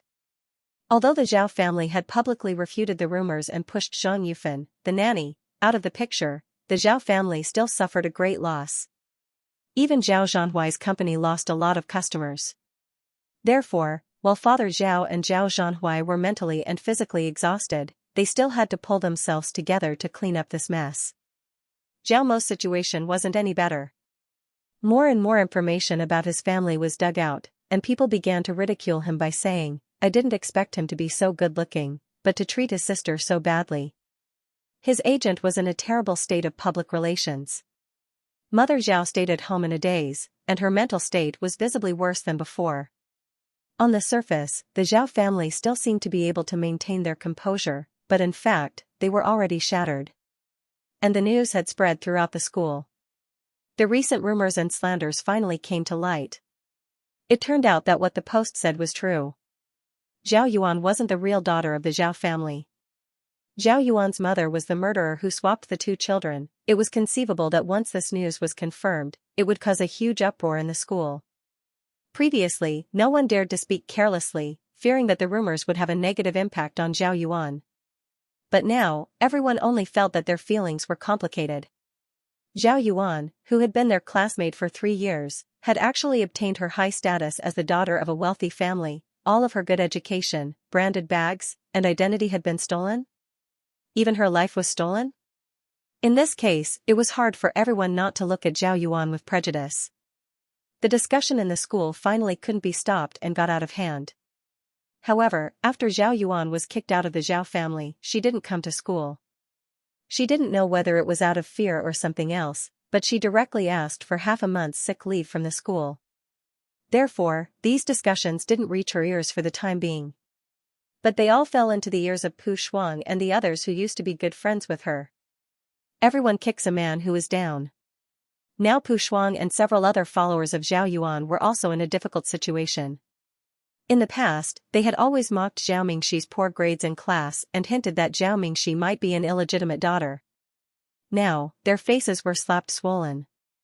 In the past, not everyone in the Chongqing class defended Zhao Yuan, and even more so now. Just in the Chongqing class alone, there were already people who couldn't stand the behavior of Pu Shuang and the others in the past. They accused them of not knowing anything and still talking nonsense. All of them are Zhao Yuan's accomplices. Fortunately, Zhao Mingxi was not suppressed by their malicious remarks. Pu Shuang's face was burning, but she couldn't refute. After all, the news of her throwing Zhao Mingxi's bag at the training camp had spread throughout the class. Now, she seemed to have become a sinner. Pu Shuang couldn't wait for Zhao Yuan to come to school earlier to share the pressure on her. Because of this, Pu Shuang's disgust for Zhao Yuan deepened. Zhao Yuan simply didn't come to school because she was afraid of the eyes of the people in school. But she never thought that those eyes would all fall on her. She regretted that she used to treat Zhao Yuan as her best friend and stood up for her regardless of the consequences. She regretted that she found out too late. Zhao Yuan wasn't worth it at all. Pu Shuang heard about Zhao Mingxi's matter. In fact, she felt a little guilty in her heart. She was suffering. She could imagine how Zhao Mingxi felt when she was recognized by her family after 15 years and saw that there was already another her in the family. Not only that, she and Xianxia secretly speculated that she was an illegitimate daughter and ridiculed her. The idea of apologizing to Zhao Mingxi actually turned in Pu Shuang's mind 100 times. Several times, she had the impulse to rush upstairs to the international class and frankly apologize to Zhao Mingxi for what she had done in the past. However, it was easy for people to make mistakes, but it wasn't so easy to bravely make up for it. She didn't dare to imagine how many people would look at her when she rushed to the international class and apologized. How many people would want to drill into a hole in the ground? Pu Shuang didn't have the courage, so she could only continue to suffer. At noon, she went out of school alone and found the same bag as Zhao Mingxi's bag that she had thrown into the trash can. She bought it, but she didn't dare to let the people in class see it, so she wrapped it in a black plastic bag and covered it tightly before bringing it back to school. On Mingxi's side. Dong Hui was so angry that her breasts almost grew. However, Zhang Yufan was detained and waiting to be arraigned. This was a relatively good result. Dong Hui couldn't do anything about it. Dong Hui called Mingxi over for a meal. According to the custom in her hometown, letting Mingxi cross a brazier meant getting rid of the bad luck brought by that family.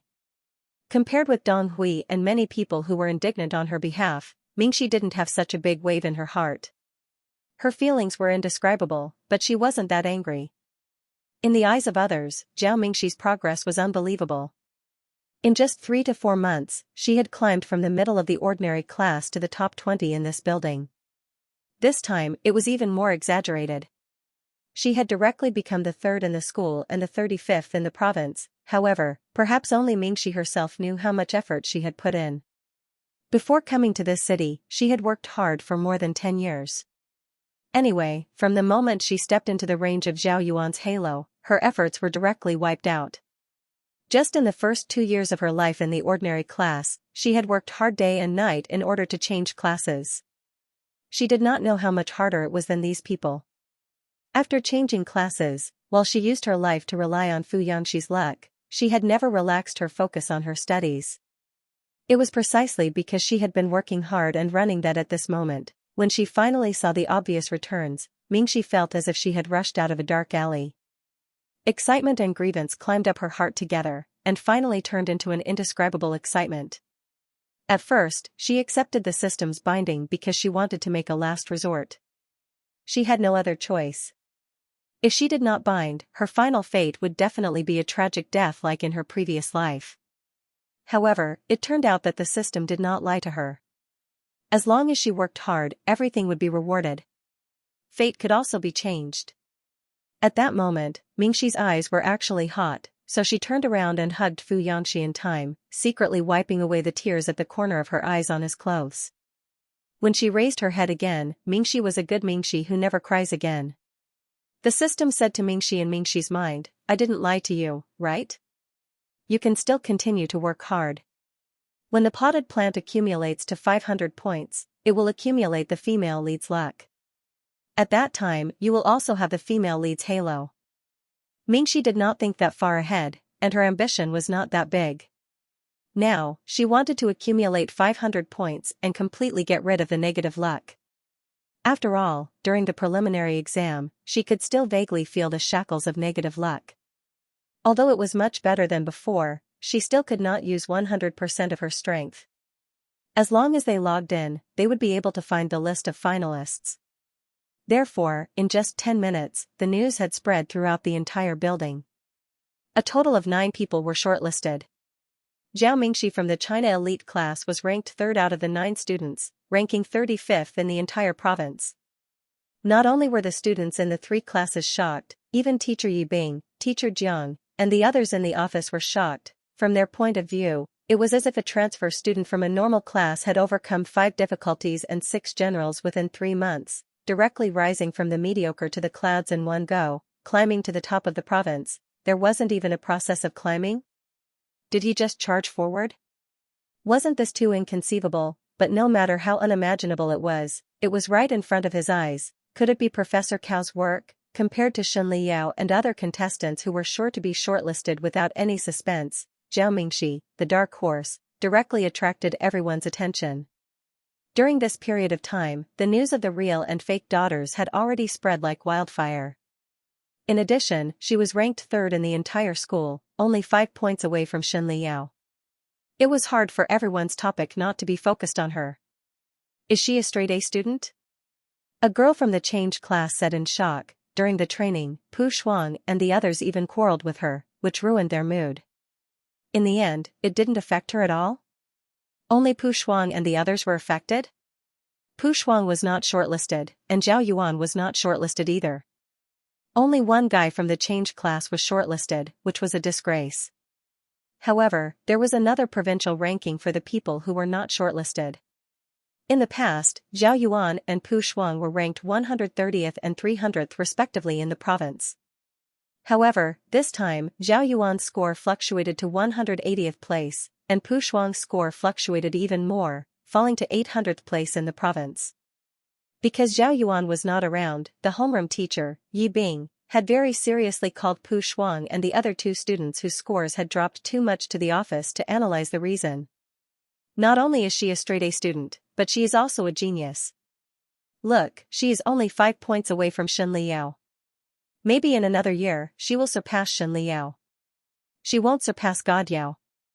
God Yao has participated in so many national competitions. Anyway, she is better than you and me. No wonder Professor Cao specially applied for a spot for her. I was not convinced at that time, but now I am convinced. When the group of 21 people went to participate in the training, except for Shen Liao, almost everyone felt that Zhao Mingxi's appearance in the training team was very strange. They all felt that she just did a little better in the monthly exam and got a spot through the back door. She did not have much ability at all. However, now that the list of the shortlisted finalists was out, the truth was in front of them. Zhao Mingxi was shortlisted, but the people who mocked her were not. After dinner, the 2 of them came out of Professor Cao's house. The sky outside was a little dark, and there was a layer of gray clouds around it. The air was cold, and all they could breathe out was white air. Fu Yangxi walked in front with his hands in his pockets. He saw the dilapidated and withered weeds in the courtyard and felt that it was an eyesore. He casually said to Professor Cao, "Aren't you going to pull the weeds out? Do you want me to hire someone to clean it up?" Before he could finish speaking, Professor Cao glared at him. "Why are you talking so much nonsense? Hurry up and go back after dinner. Why aren't you leaving? Do you want to sleep in my house?" Professor Cao said as he chased the 2 of them out. Mingxi hurriedly pulled Fu Yangxi out of the courtyard. After the 2 of them left the courtyard, Mingxi helplessly said to Fu Yangxi, "Professor Cao hates it when others help him. Otherwise, he could have just found one of his former students to come and play with his grandson every week. He won't beat around the bush and post on the internet. If we want to help him, we can't say it out loud. The old man's self-esteem won't be able to take it. Isn't he being stubborn?" Fu Yangxi looked back and clicked her tongue. "I think he's quite happy that we're here to visit him. He's already drunk a few glasses of wine, but he still has to pretend that he's unwilling to come here. This old man is really..." Mingxi complained in her heart, "You still have the nerve to talk about others? Aren't you the same?" Fu Yangxi stopped in shock. "When am I the same as him?" *CK Mingxi realized that she had cursed him out loud. Fu Yangxi looked at her warningly. "Why do I feel like you're cursing me behind my back a few hundred times a day? What do you mean by cursing me? I'm not afraid of the strong. I'm just speaking the truth." Mingxi decided to go all out. "When you caught a cold that day, I went over to give you medicine. You clearly hoped that I would go over. But in the end, when I went over, you chased me away with a cold look on your face. You said things like, 'Why are you here? What does it have to do with you whether I'm sick or not? Do you care? Mingxi really thought that Fu Yangxi did not want to see her that day, but now that she thought about it, she felt that even the air was sour. That day, Fu Yangxi must have been jealous of something old. If you're not saying one thing and thinking another, then what is? Fu Yangxi was imitated so vividly by Mingxi that his entire face turned red like a tomato. What a joke, was that how he spoke that day? Why did she look like a resentful woman who had been left in the cold palace? Fu Yangxi flew into a rage out of humiliation. That is your misconception. This young master was very impatient that day. I really don't want to see anyone. He's chasing you away. Little mask, you're getting more and more daring by the day. Mingxi, if you don't want to see me, then why did you wash your hair? Fu Yangxi was flustered and exasperated. Coincidence. Coincidence, do you understand? I just happened to wash my hair. Oh, Mingxi had a look of understanding on her face. Fu Yangxi, seeing that she was still laughing, Fu Yangxi was so embarrassed that he wanted to find a hole to hide in. He lifted his feet and walked away. Mingxi was laughing so hard behind him that her stomach hurt. Fu Yangxi took a few steps and turned back to look at her with a sour expression. Seeing that she was still standing at the same spot, was it that funny? Fu Yangxi strode back, grabbed the hood of her down jacket, and walked out of the alley. Stop laughing. The sky is dark. Let's go back. Just as the two of them were walking out of the alley, a snowflake suddenly fell and landed on the corner of Mingxi's lips. It was soft and cold. Then, without any warning, it started to snow. It was the first snow of the year. White snowflakes drifted down from the sky. It was still snowing outside. Mingxi leaned the umbrella against the wall and pushed open the door to the VIP ward. Fu Yangxi, who was lying on the hospital bed, was half leaning against the headboard. She was anxiously waiting for her to come. But when he saw that the door was pushed open and she was the one who walked in, his face quickly turned red and his body stiffened. He quickly looked away. Mingxi took off her jacket, hung it by the door and walked over. Fu Yangxi's face became more and more embarrassed and angry. In the end, he pulled the blanket up and buried his head in it. Don't come over, Zhao Mingxi. You're in the wrong ward. Mingxi, young Master Fu, I'll go out first. Xiaoli looked at the two of them and guessed what had happened. He smiled and nodded at Mingxi. You two talk first. Call me if you need anything. Mingxi, okay. After Xiaoli left, the ward became even quieter. The window was closed, and there was nothing in the clean ward.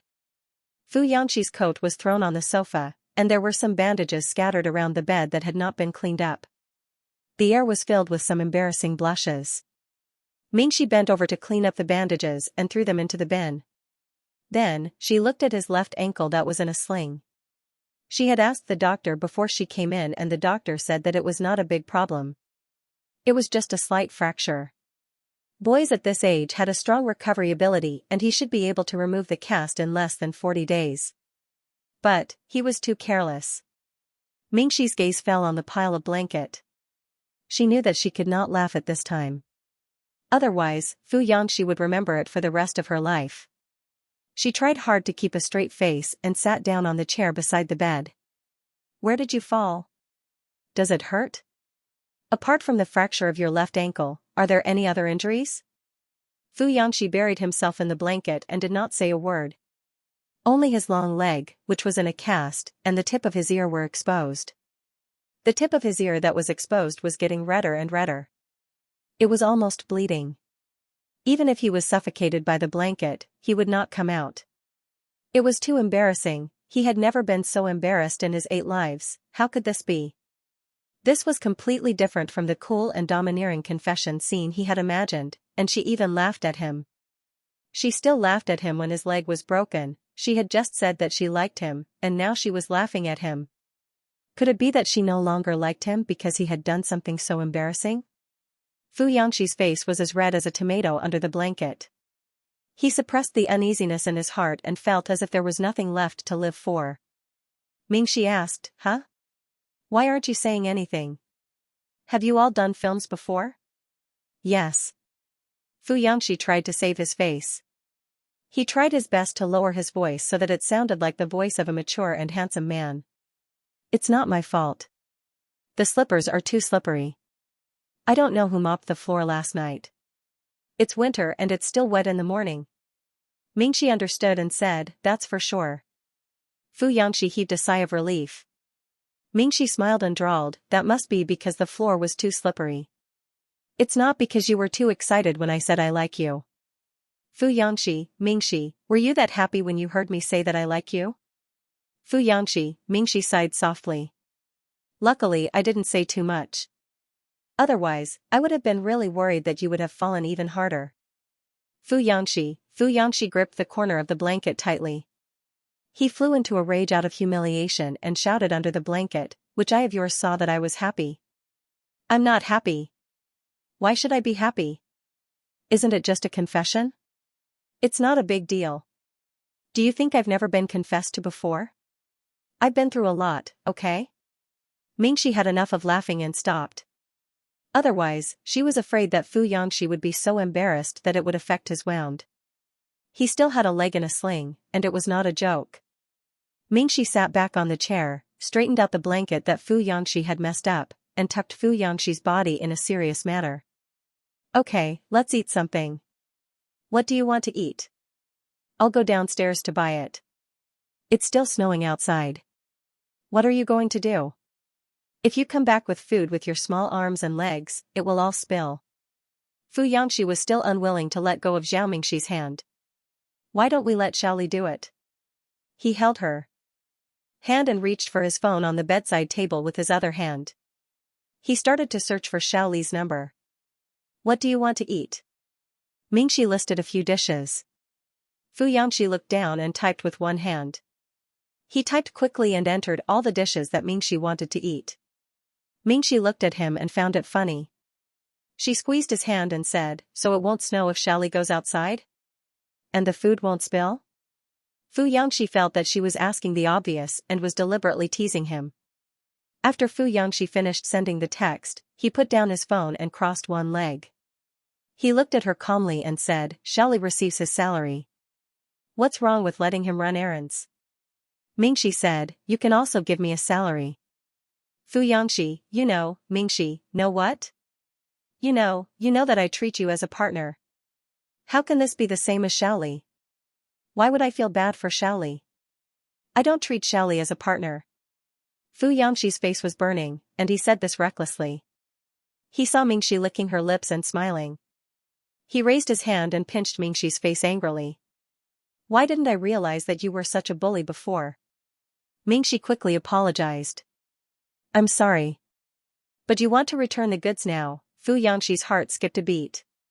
He stared at Zhao Mingxi and wanted to ask him to return the goods. How could he ask him to return the goods so casually? How could he return the goods? She should not regret it. Mingxi said, it's too late. Xianxia's face turned red, and she swallowed her heart that had jumped to her throat. Mingxi smiled and joked with Xianxia, young Master Fu is rich and handsome and rich? I'll stick to you. Xianxia tried her best to hold back the smile on her face and pretended to be helpless. Go ahead, go ahead. This is the only way. Really, after she fell after falling for him, she was right after all. It was very clingy. He had just confessed and was already so clingy. What in the future? They held hands while holding hands. In fact, they didn't say anything meaningful, but even if it was all nonsense, the two of them were still beaming with joy. Mingxi thought that if she had known that she would be together with Xianxia today, she would have confessed earlier. Then, she would not have wasted so much time. Xianxia also thought that if he had known that little mask would fall for him after so many twists and turns, he would have forced her to stay by his side when he could not suppress the numbness in his heart from the first day he met her. But although it was regretful, fortunately, it was not too late. A few minutes later, there was a knock on the door. They thought that it was Xiaoli who came back with the food. I ordered more than 10 dishes and he's already back. Xianxia could not believe his speed. It's exactly what you see. 20 minutes later, Xianxia raised his eyebrows and said proudly. He arrogantly held Zhao Mingxi's hand in front of the three of them and deliberately waved it around for them to see clearly. If not for his broken leg, he would have stretched their interlocked fingers in front of Xianxia and Ko Chungwen's eyes. Once Zhao Mingxi liked him, he became proud again. The little bird on his shoulder was in high spirits and completely forgot who was the one crying and washing her hair. Although Ko Chungwen and He Yang were shocked, they also felt that this should have happened earlier. Both of them felt very conflicted at that moment. He Yang wondered if his best friend was going to abandon him in the future since he already had a dog. Hence, he glanced at Zhao Mingxi sadly. Mingxi's face was hot. Ko Chungwen looked at Zhao Mingxi with distrust. He was still a little worried about her. Was she sure that she really liked Shigu? He wouldn't let brother Shi experience a second round of heartbreak, right? However, under such circumstances, Ko Chungwen and He Yang were not in a position to say anything that would dampen their spirits. He Yang muttered, I should have guessed it. When Zhao Mingxi and I were chatting, Fu Yangxi was always involved in 3 sentences. Before she could finish speaking, Mingxi rushed over and covered her mouth. Mingxi also wanted to save face, okay? She looked at He Yang crazily. Was it appropriate to say this in front of so many people? TSK, I knew it. Fu Yangxi's ears were red, and the corners of her mouth were raised to the sky. He wished that He Yang could say more. He did not know when Little Mask fell in love with him. Anyway, she definitely did not like him when she moved into his house. She definitely did not like him when she went to eat at the Western restaurant with Shen Liao and the Dong family. Then when did she fall in love with him? Was it a certain moment? Once Fu Yangxi knew what this moment was, she would probably repeat it thousands of times in front of Zhao Mingxi. He pretended that he did not care, but in fact, he was looking at Zhao Mingxi eagerly, hoping that He Yang would say more. However, He Yang was stopped by Zhao Mingxi before he could finish speaking. His heart was full of questions, but he could not directly say what he wanted to know. Being stared at by Ko Chungwen, He Yang, and Jiang Shouqiu respectively with expressions like Brother Shi, you actually managed to get Zhao Mingxi, you actually managed to get Fu Yangxi, and you two have been dawdling for so long that I'm sick of it. Mingxi felt a little uncomfortable. She blushed and changed the topic. Don't stand here and stare at us. Have some fruit? Are the grapes okay? I'll go wash them. Fu Yangxi was not happy when he saw that she was about to leave. He stared at her and held her hand tightly. Don't wash them for them to eat. The 3 of them were speechless. Fu Yangxi looked unhappy and continued, it's cold to wash fruits in cold water in winter. Ko Chungwen could not help but say, Shigu, this is a VIP ward. Please, how could there be no hot water in the VIP ward's washroom? Fu Yangxi stared at Ko Chungwen and Jiang Shouqiu. Why are you 2 men asking a girl to wash fruits for you? Don't you know how to wash them yourself? Do you have a fracture like me? Ko Chungwen was speechless. Forget it. I'll go wash them. Zhao Mingxi, you stay here. Ko Chungwen took the bag of fruits and went to the washroom. Fu Yangxi watched him go in and turned to Zhao Mingxi. What do you want to eat? Ask him to wash more. Mingxi was speechless. Ko Chungwen and the other 2 men were speechless. There was a low staircase at the entrance where one could change shoes. Fu Yangxi stood up with the help of the shoe cabinet. Xiaoli carried the wheelchair in and Fu Yangxi hopped up with one leg. He glanced at Zhao Mingxi and tried his best to look cool. But how cool could he be if he hopped up with one leg? Fu Yangxi felt a little embarrassed and muttered unhappily, who designed this staircase? Mingxi watched from the side with fear. She instinctively raised her hand to support him, afraid that the tile floor would be too slippery and he would fall again. But Fu Yangxi did not let her support him and completed a series of actions smoothly. She did not know if he was trying to show off his skills or not. Mingxi, after he jumped up, Xiaoli hurriedly pushed the wheelchair behind him. He held the handle and sat down in the wheelchair again. He lifted one of his cast legs and struggled to straighten it. Then he raised his handsome eyebrows and looked at Zhao Mingxi. Mingxi, what was there to be proud of? After Fu Yangxi was discharged from the hospital, he was faced with a problem. If it was his left hand that was fractured, it would not be a problem. But it was his ankle that was fractured. He could hop up and down with one leg, but it was too difficult for him to go into the bathroom to take a shower. Mingxi raised this problem. Xiaoli said, don't worry, old master has already found a nurse for young Master Fu. She will be here soon. Also, I am available 24 hours a day. Fu Yangxi was used to being outside alone and was obviously unwilling to let a nurse in. Thinking about how a 188-meter tall man like him had to be helped up and have physical contact with someone, he felt goosebumps all over his body. He frowned and walked towards the sofa in his wheelchair. He looked a little angry. Mind your own business. I said that I can walk with a cane. Shelley hurriedly said, this is old master's concern.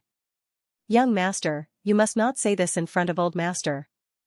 Otherwise, you will quarrel again. Mingxi put her bag on the bar counter and suggested, why don't, both of them turned to look at her. There's no need to hire a nurse. I'll do it. Shelley said in astonishment, are you sure you're willing? Shelley thought that Zhao Mingxi was simply in a relationship with young Master Fu.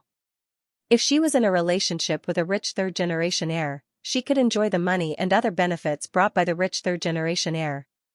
Why did she have to take care of him personally? It had to be said that it was a little out of Xiaoli's expectations. What's there to be unwilling about? It's not difficult. Mingxi didn't know what Xiaoli was thinking.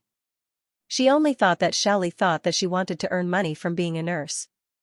She hurriedly waved her hand and said, you can also hire a nurse. But Fu Yangxi doesn't like strangers coming in, so it's more convenient for me to come in. It's just that I'm not strong enough. If anything happens, I'll need brotherly's help. Xiaoli looked at Fu Yangxi. Fu Yangxi's handsome face was already red. Little Li silently ate a mouthful of dog food. She thought to herself, you don't mind physical contact at this time? Mingxi looked at Fu Yangxi's cast leg and added, it's mainly because I'm worried. The part of his fracture can't come into contact with water. He has to be very careful when bathing. Bathing? Little Mask's imagination was so wild that she immediately thought of bathing him. The next day, Lu Wangwei noticed that it was Zhao Mingxi pushing Fu Yangxi's wheelchair into the classroom again. The boys in the class were extremely envious. Fu Yangxi had his hands in his pockets and raised his chin coolly. He had a pair of noise-canceling headphones around his neck and looked arrogant and proud. Fu Yangxi wanted to show off Zhao Mingxi to the world. Lu Wangwei was furious. After class, Lu Wangwei called Mingxi to his office with an ashen face. Did anyone bully you in class recently? Mingxi was stunned for a moment. No. Lu Wangwei said earnestly, Mingxi, you can tell me. I will support you. Mingxi thought about it in her mind. She really could not think of anyone who could bully her. In fact, when she transferred to the international class, she made the most important decision. She hugged Fu Yangxi's thigh.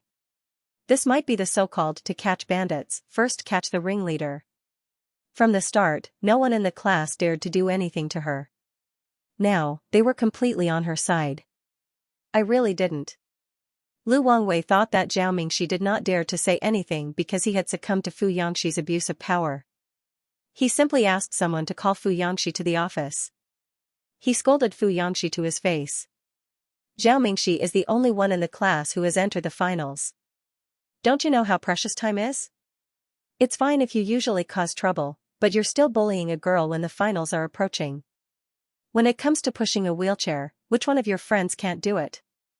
Why must you bully Zhao Mingxi? Bully? Fu Yangxi never thought that others would see him like this. His face darkened.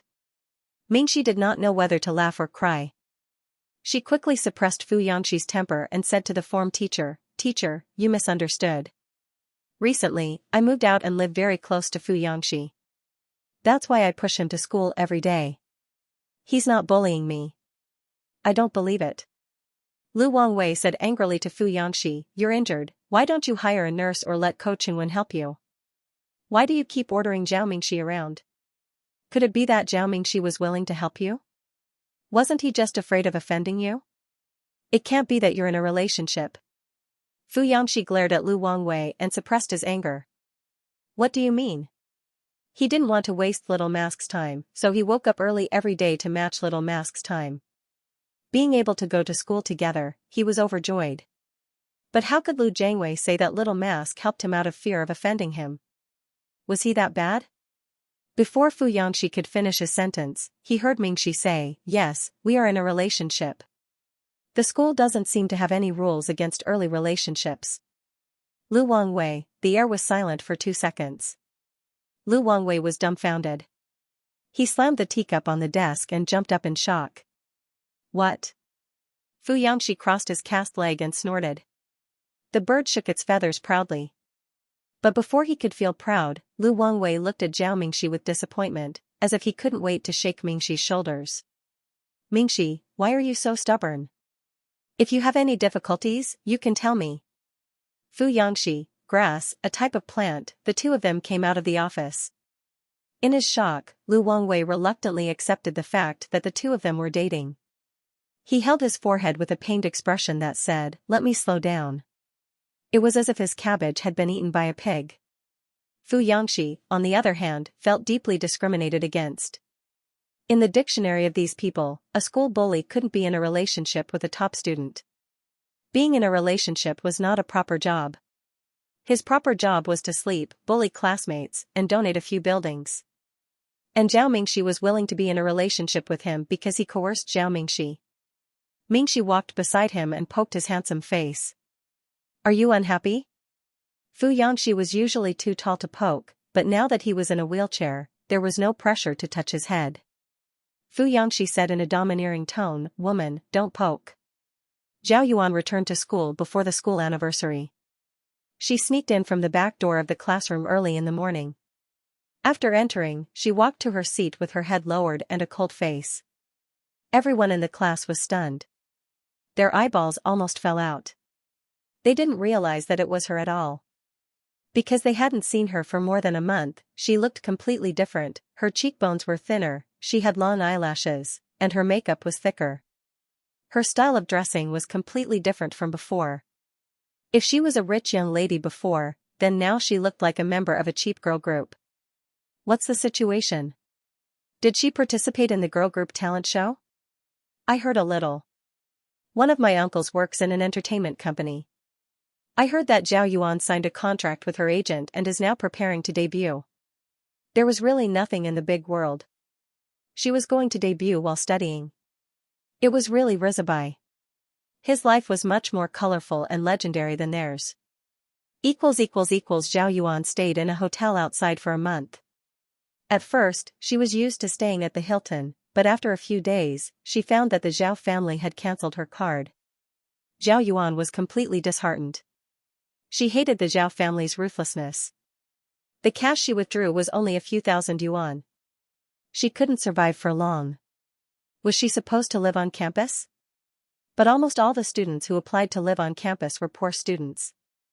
Zhao Yuan couldn't allow herself to be with them. So she gritted her teeth and moved to a convenient hotel that cost more than 200 yuan a night. But even so, this money wasn't enough for her to support herself for long. Fortunately, when she packed her things, she brought out all her branded bags and clothes. During this period of time, she had sold most of them. Second-hand goods weren't worth much. Hundreds of thousands of yuan worth of things only sold for about 100,000 yuan. Zhao Yuan didn't know how she was going to live in the future. She was about to have a nervous breakdown. She wanted to change schools, but she called the Zhao family this month. No one in the Zhao family picked up her calls. It was as if the whole family had steeled their hearts to turn things from the wrong track to the right track. So she had to delay it. Until a talent scout found her and thought that her appearance was suitable for the entertainment industry. He even gave her an advance of money. After signing the contract and receiving the money, he delayed for another half a month, completely avoiding the limelight of the previous incident. Zhao Yuan had just arrived at school. There was still a semester left. She couldn't not finish it. Although the people in the building were a little surprised when Zhao Yuan came, they were all students after all. They weren't bored people who stared at other people and gossiped every day. Therefore, no one talked about Zhao Yuan anymore. At most, they would mention her after a meal. Furthermore, because Zhao Yuan had changed from a white lotus outfit to one with long boots that exposed her thighs, some of the boys in the ordinary class had lewd looks in their eyes. The number of people chasing after her had increased even more than before. However, Zhao Yuan was very sensitive. She felt that everyone was looking at her strangely. Pu Shuang became as cold as ice and ignored her completely. Lu Yi also didn't treat her like before. The way he looked at her was embarrassed and didn't have the same brightness as before. Her friends all had new small groups and didn't let her squeeze in at all. And the hosting opportunity that she had fought so hard for had already been given to Xing Jiaojiao by the art department's teacher. On the surface, the art department's teacher was kind to her and said that the school's anniversary celebration was about to begin. Because she didn't come to school previously, she couldn't find anyone to rehearse, so she let Xing Jiaojiao replace her. Mingxi walked in and saw a thin old man in a vest. He was sitting cross-legged and blowing on a cup of tea in front of him. He looked like a Japanese manga character who practiced Kamehameha. When he heard footsteps, he looked up and glanced at Mingxi. His gaze was unfathomable. "Jiao Mingxi? Come and sit down." His voice had the authority of an old man. Mingxi quickly pulled herself together and sat down. She carefully tried to get close to him. "Hello, Grandpa." "Who's your grandpa?" Old Master Fu glanced at her and sneered. The wrinkles on his face were filled with dissatisfaction. Mingxi, to be honest, it was really scary. Mingxi's mental preparation before she came here collapsed completely. Although this old man was dressed casually, he had the aura of a superior. He gave off a strong sense of oppression. When he stared at her, she felt as if there was a heavy cauldron on her shoulder. Mingxi was a little inexperienced in front of him. Mingxi lowered her head and thought to herself, "Oh no, is he going to throw money at me next?" How should she deal with this? Should she cry and refuse? Or should she take the money first and talk to Fu Yangxi later? Then she heard old Master Fu say, "You can only call me Grandpa when you marry into the family. Now, according to etiquette, you can only call me Grandpa Fu. You and Fu Yangxi are the same. You don't know etiquette." Mingxi? Wait a minute? Marry into the family? Marry who? Marry who? Wasn't this progress a little too fast? Old Master Fu continued, "I've never met you before, but I've always been curious about you. When you came back from Tong City, Fu Yangxi climbed up the fake mountain and said that he liked you. If I dared to touch you, he would immediately jump off the building." Mingxi couldn't help but smile. So, at that time, Fu Yangxi had already, before she could think further, old Master Fu continued, "At that time, I thought there was something wrong with his brain. How could he have a one-sided love? He's not worthy of being a member of the Fu family. I'm so angry. Fortunately, I managed to take you down in the end. Otherwise, where would I put my old face? Back then, I didn't lose to him. When I chased after someone, the entire city fell for me." As he spoke, the old man looked out the window and began to recall his past glory. There was a hint of pride between his brows. "Mingxi, wait a minute, was there something wrong with the brain of the Fu family? Where's the money? Don't you want to throw money away?" Her fantasy of 90 million was ruined. Half an hour later. Mingxi was still listening to the old man's chatter with a wooden face. She only hoped that Fu Yangxi would come and save her soon. Finally, the old man felt a little thirsty and asked someone to change the tea. While he was panting, Mingxi quickly said, "I thought you came to chase me away from Fu Yangxi." The old man took a sip of the tea and felt that it was too hot. He hissed and looked at her strangely. "You young people have watched too many idle dramas. The Fu family is a business, not a mafia. Did you think that I would give you a few million to lead my grandson? It's hard to earn a few million, okay? Why should I give it to a little girl like you?" Mingxi, she thought too much. She thought that it would be at least 90 million, but it turned out that the old man didn't even intend to fork out a few million. He was indeed a meticulous businessman. The two of them were not full, so they came back to cook some noodles. "I'm actually a little angry." Mingxi stirred the noodles in the pot with long chopsticks, still choking with sobs. She did not look at Fu Yangxi. She lowered her eyes and stared at the boiling water and rolling noodles in the pot. Her eyes were red. "Previously, Burp, I asked you about the wound on your neck. Burp, you actually told me that the glass bowl of instant noodles exploded. Are you heartless?" Mingxi could not help but put down her chopsticks. She should have realized it a long time ago. She had moved in for so long, but she had never seen Fu Yangxi eat instant noodles. His refrigerator was completely empty. There were no instant noodles or glass bowls. Why was he making instant noodles? Fu Yangxi was always lying to her. Fu Yangxi saw Mingxi crying all the way back in the cold wind. Her eyes were as swollen as walnuts, and his heart ached. He patted Mingxi's back gently to ease her hiccups. He lowered his eyes to look at her and apologized in annoyance. It's my fault. Mingxi raised her red and swollen eyes to look at him. It's your fault, yes, I was wrong. At this time, Fu Yangxi was no longer stubborn. His usually arrogant short hair, which was like a hedgehog, looked gentle. He circled around Zhao Mingxi and placed his hand on the back of Mingxi's neck. He gently squeezed and comforted her. Little crybaby, don't cry, okay? You're still calling me little crybaby? Mingxi said. Other than burp, when have I ever cried? Fu Yangxi, when you were drunk. Mingxi stared at him with her red eyes. Fu Yangxi had a strong desire to live and immediately changed his words. No, I remembered wrongly. I didn't cry when you were drunk. I was the one who cried, okay? Mingxi was still upset. This kind of upset was completely unsolvable. It was impossible for her to travel back in time and bring the former Fu Yangxi out. She took out the tomatoes from the fridge. While sobbing. Let me cut them. Fu Yangxi quickly took the tomatoes and knife from her hands. After taking them, he glanced at Mingxi. Because he did not know how to comfort her, his eyes looked helpless and pitiful.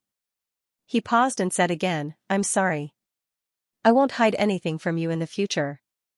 Mingxi's heart ached again. Why did she want Fu Yangxi to apologize to her? I'm not angry. I'm sorry, that's not what I meant, Mingxi hurriedly said. Fu Yangxi smiled and scratched the tip of her nose with her finger. I know. Little Mask was feeling sorry for him. Fu Yangxi could not be more happy. Fu Yangxi was very tall. Mingxi's cheek was just right on his back, and she could feel the young man's bones under his clothes. They were like pine bamboos growing under the scorching sun. Fu Yangxi.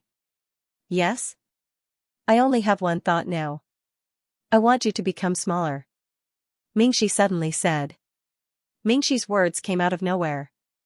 Fu Yangxi, who was cutting the tomatoes clumsily, tilted his head slightly and asked in confusion, become smaller? Then, what are you going to do? Then I'll make you a soft nest and let you live in it. Then I'll put you in the nest, play with you, and rub you hard into my arms. When Mingxi suddenly said such words, Fu Yangxi was quite shy. Rub her hard into his arms. What kind of words were these? It snowed 2 more times. The international class students realized that after Zhao Mingxi returned from the finals, the atmosphere between him and their boss seemed to have changed. Before the finals, they were all very close to each other. At first glance, they looked like a couple in love. After the finals, they didn't know what happened. They didn't know if it was their misconception, but they felt that Zhao Mingxi had become especially attentive to their boss. He was like an eagle protecting a chick. For example, their form teacher, Lu Wangwei. Because of Fu Yangxi, Lu Wangwei hadn't received any performance bonuses for 3 whole years. It was normal for him to be resentful. After Zhao Mingxi transferred to Fu Yangxi's class this semester, the number of times Fu Yangxi caused trouble decreased sharply. Lu Wangwei thought that he could finally relax a little. But in the end, Fu Yangxi changed the school anniversary performance to that thing again. The school leaders were furious. Damn, the performance bonus for the month was gone again. Lu Wangwei was so angry with Fu Yangxi that his teeth itched. He used small things like the blackboard was not wiped clean as a reason to punish Fu Yangxi to run laps. Running laps was a common occurrence for the boys in the international class. It wasn't a big deal. Fu Yangxi took off his headphones and stood up lazily to leave the classroom. But Zhao Mingxi stood up and argued with Lu Wangwei. She explained the 100 dangers and consequences of physical punishment in winter. If something happened to Fu Yangxi while he was running laps, from high blood pressure to stepping on a screw, Lu Wangwei would be responsible for it. Lu Wangwei was suddenly refuted by the student he was most proud of. From east to south, from west to north, Lu Wangwei was stunned. In the end, when he took the teaching materials out of the classroom, he was so dizzy that he had completely forgotten why he had come to the classroom. Fu Yangxi had his hands in his pockets. The corners of his mouth were already raised to the sky. He looked at Zhao Mingxi beside him and sat down proudly. Damn. It was as if the words "doted on man" were written on his face. The International Edition followers were all dumbfounded. Boss, a ferocious Tyrannosaurus rex who could spit fire at any time, was described by Zhao Mingxi as a delicate flower swaying in the wind. How thick was Zhao Mingxi's filter? Had the filter changed? And why did this scene seem so familiar? It was back to the starting point. Forget about the little boys in the international class. At most, they would eat a few mouthfuls of dog food every day during class. It was quite interesting to see Fu Yangxi become a different person after falling in love. Ko Chunwen, on the other hand, complained incessantly. Out of 10 hours a day at school, 9 of them were filled with dog food until he vomited. One day, the 3 of them were eating KFC in a KFC restaurant outside the school when they bumped into Fu Ziyi. Fu Ziyi was wearing a beige coat and had come with a friend to do something nearby. He did not expect such a coincidence. He turned around with his plate and happened to bump into Fu Yangxi, who was sitting by the window. Fu Yangxi did not do anything. Just his face and temperament alone were enough to make him stand out. Moreover, the school belle, Zhao Mingxi, was sitting next to him, burying her head and eating. It was hard not to be noticed. Fu Yangxi leaned back in his chair, holding a Coke and looking up casually. The two of them looked at each other. Fu Ziyi froze for a moment and suddenly felt uneasy. He felt a chill run down his spine and quickly turned around to leave. He did not even want the fries and burgers that he had just bought. He threw them directly on the table and pulled his friend away. His friend beside him was pulled away and scolded, spilling his iced Coke all over the floor. Fu Yangxi. It was the day they set off for Xianxia. There were only 2 hours left before they had to leave for the airport. Mingxi was still hurriedly changing her clothes. Hurry up, Shige, do you think this dress looks good? Fu Yangxi was holding a cup of coffee and squatting in front of the television, fiddling with the switch with a crooked handle. When he heard the sound of the bedroom door opening and closing, he subconsciously looked up. As soon as he looked up, his hand trembled and spilled all the coffee. Are you sure you want to wear this? Fu Yangxi's ears were so red that they looked like they were about to bleed. Mingxi was extremely excited. What's wrong with that? I checked the temperature there. It's more than 30 degrees Celsius now. It's definitely as hot as summer. She was wearing a short strapless daisy dress. Her collarbone was big enough to fit coins in, and her fair, straight legs were slender and long. When she saw Fu Yangxi looking over, she clung to the door frame. Her long black hair fell over her shoulders as she excitedly struck a few poses that could be used as a car model. Fu Yangxi felt very anxious. He was so anxious that he felt like ants were crawling in his heart. He didn't even bother to wipe the coffee on the floor. No, aren't these pants a little too short? Will they be exposed? And why isn't there any fabric on the shoulders? Won't the clothes fall off? What if they fall off? This is a dress, not pants. Mingxi was speechless. I'm wearing leggings. How can I be exposed? Don't you guys know what leggings are? After saying that, she walked over and lifted a corner of the dress to show Fu Yangxi the white boxer shorts underneath. There was also a small Pikachu at the corner of the shorts. Fu Yangxi was speechless. Oh my god, the little face mask is doing this on purpose, right? Mingxi continued, and this is a strapless dress. This style of dress is very commonly used. You should have seen it many times at banquets. Fu Yangxi had never paid attention to whether the dresses women wore were strapless or strapless. It was only today that he realized that girls could wear such revealing clothes in summer. No, this was too revealing, wasn't it? No. Fu Yangxi said, I don't think it looks good. Mingxi was baffled. What's wrong with her? Fu Yangxi stood up and stared at her dress with a pained expression. He pointed at the flower on her stomach and said, this flower is printed crookedly. It looks like a tummy. And this one, it's yellow like an oil painting. The color is too unaesthetic. It's not the mask's fault, it's the dress that doesn't match you. Mingxi was about to die from anger. Little belly? How could she have a belly? She tugged at her dress and looked at him suspiciously. Don't tell me you're the kind of stupid straight guy who gets unhappy when his girlfriend wears too little? How could this be? Fu Yangxi's fair neck flushed red with guilt. I'm just giving you a suggestion. I have absolutely no selfish motives. Mingxi lowered her head and looked at her dress. She wondered if it was because the 200 or 300 yuan dress she bought on Taobao was too cheap and did not have a sense of design. Then I'll change to another one. Previously, Mingxi was only focused on improving her luck and the competition because of her terminal illness. But now that everything was improving, she naturally had to dress well since she was going to the beach to play. She excitedly went back and changed into a few more dresses. But then, it's SOSO. The sense of design is not good. The hem of the dress seems too small. I'm afraid you'll fall if you take big steps. Fu Yangxi spent a lot of effort and finally got Zhao Mingxi to lie on his back. With her on his back, he walked back along the beach with her feet in the shallow and deep. Was there anyone who was more miserable than him? He had to beg and coax Zhao Mingxi to behave and hook onto his neck so that she would not fall off. After walking for more than 10 minutes, they finally returned to the hotel. Fu Yangxi's forehead was already sweating, but Zhao Mingxi was still feeling refreshed. He took out his room card and entered the room. The floor lights lit up. Behind the floor-to-ceiling glass, there were colorful fishes swimming around. Fu Yangxi wiped his forehead. With his back facing the sofa, he gently placed Zhao Mingxi on the sofa. Are you going to abandon me here? Zhao Mingxi asked pitifully. Her 2 arms were still around his neck. Her face was red as she stared at the back of his head. Fu Yangxi tilted his head slightly and coaxed softly, No, I'm just putting you here temporarily. No. Mingxi rejected flatly, a man's mouth is a liar. How long is this temporary? 3 seconds? 5 seconds? 3, 2, 1.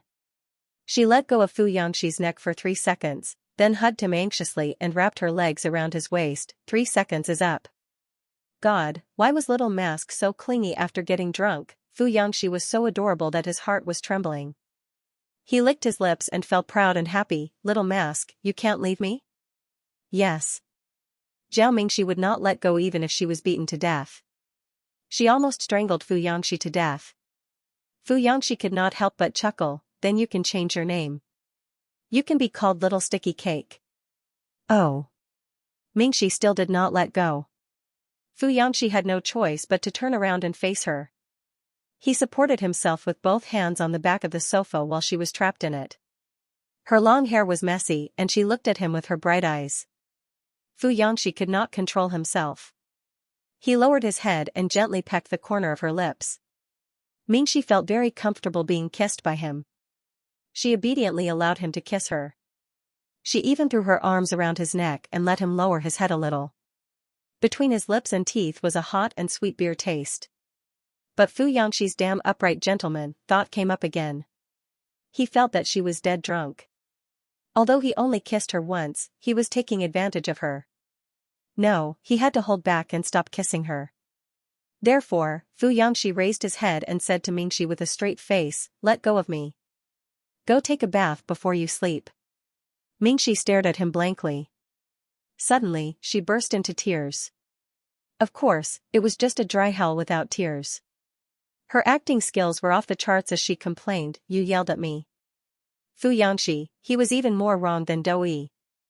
If you don't let go of me, I'll help you take a bath. Fu Yangxi threatened her. Mingxi's cheeks were burning. She leaned over and whispered into his ear, It's not that you can't do that. Fu Yangxi looked at Zhao Mingxi in disbelief. He could not take it anymore. What kind of annoying little demon was this drunk Little Mask? He definitely could not let her drink with other people outside in the future. Fu Yangxi suddenly suspected that Zhao Mingxi did not recognize him as Fu Yangxi. Her coquettish behavior wouldn't be an indiscriminate attack on everyone, right? When Zhao Yuan returned to the company dormitory that day, she was in a daze.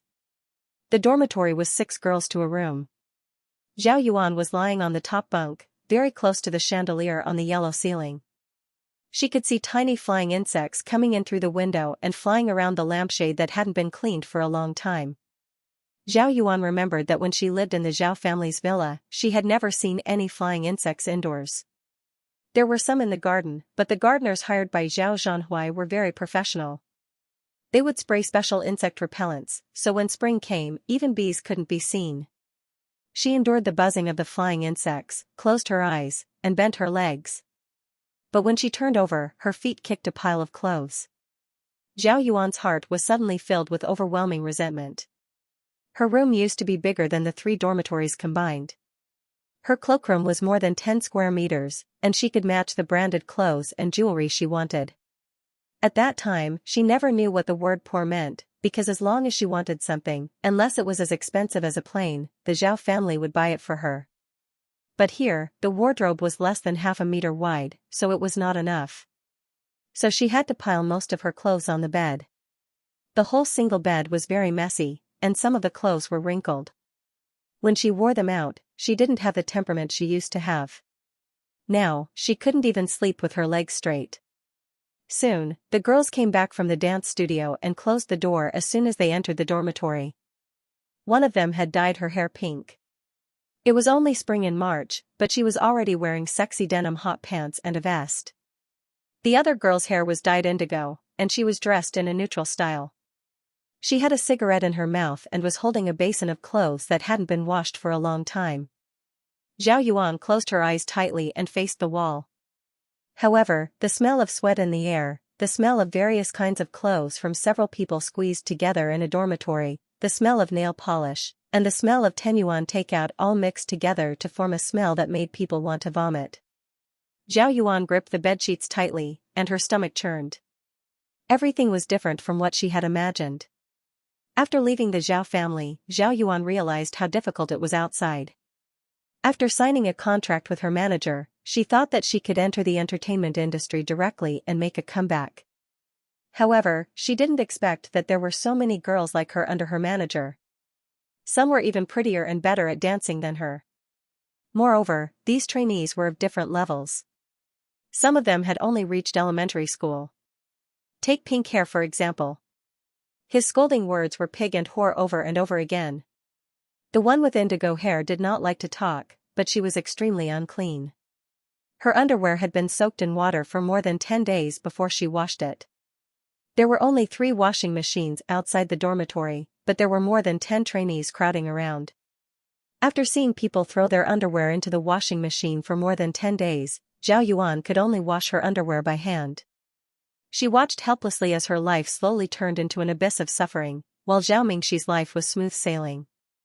The unwillingness and resentment in her heart gradually accumulated, and the hatred in her heart grew stronger and stronger. In April, Zhao Yuan went to Zhao Zhanhui's company to look for Zhao Zhanhui. Among all the members of the Zhao family, Zhao Zhanhui meant a lot to Zhao Yuan. This was the brother she had admired, and loved the most since she was a child. When she lived in the cramped trainee dormitory, she even dreamed that Zhao Zhanhui drove over to pick her up and bring her home. She hoped that Zhao Zhanhui would consider their old friendship and provide her with some help, even if it was some money, a greeting to the entertainment company she worked for, or a word of comfort. However, she didn't expect that after going to Zhao Zhanhui more than 10 times, she was directly rejected by the company's security guards 8 times, and almost caught up with Zhao Zhanhui's car 3 times. However, she didn't know whether Zhao Zhanhui saw her or not, but the car directly drove away in front of her. It wasn't until the last time that Zhao Yuan saw Zhao Zhanhui in the underground parking lot. Zhao Zhanhui was almost annoyed by Zhao Yuan's harassment. He didn't understand why Zhao Yuan was still looking for him. Even if she had a little self-awareness, she would stay far away from his family. When he realized that Zhao Yuan wanted money, Zhao Zhanhui was so angry that he almost laughed. Zhang Yuan, get it straight. Our family doesn't owe you anything. It was your mother who swapped the children. Your mother is the murderer who hurt our family and broke our whole family into pieces.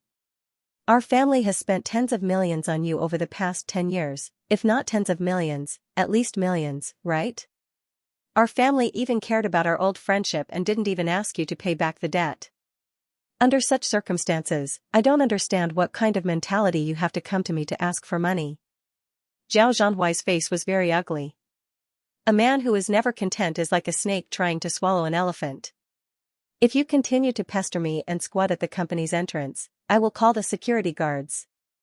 The things in the kitchen and living room were already on fire.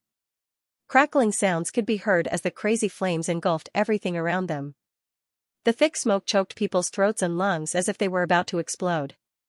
The burning pain spread and a sense of fear engulfed people's hearts.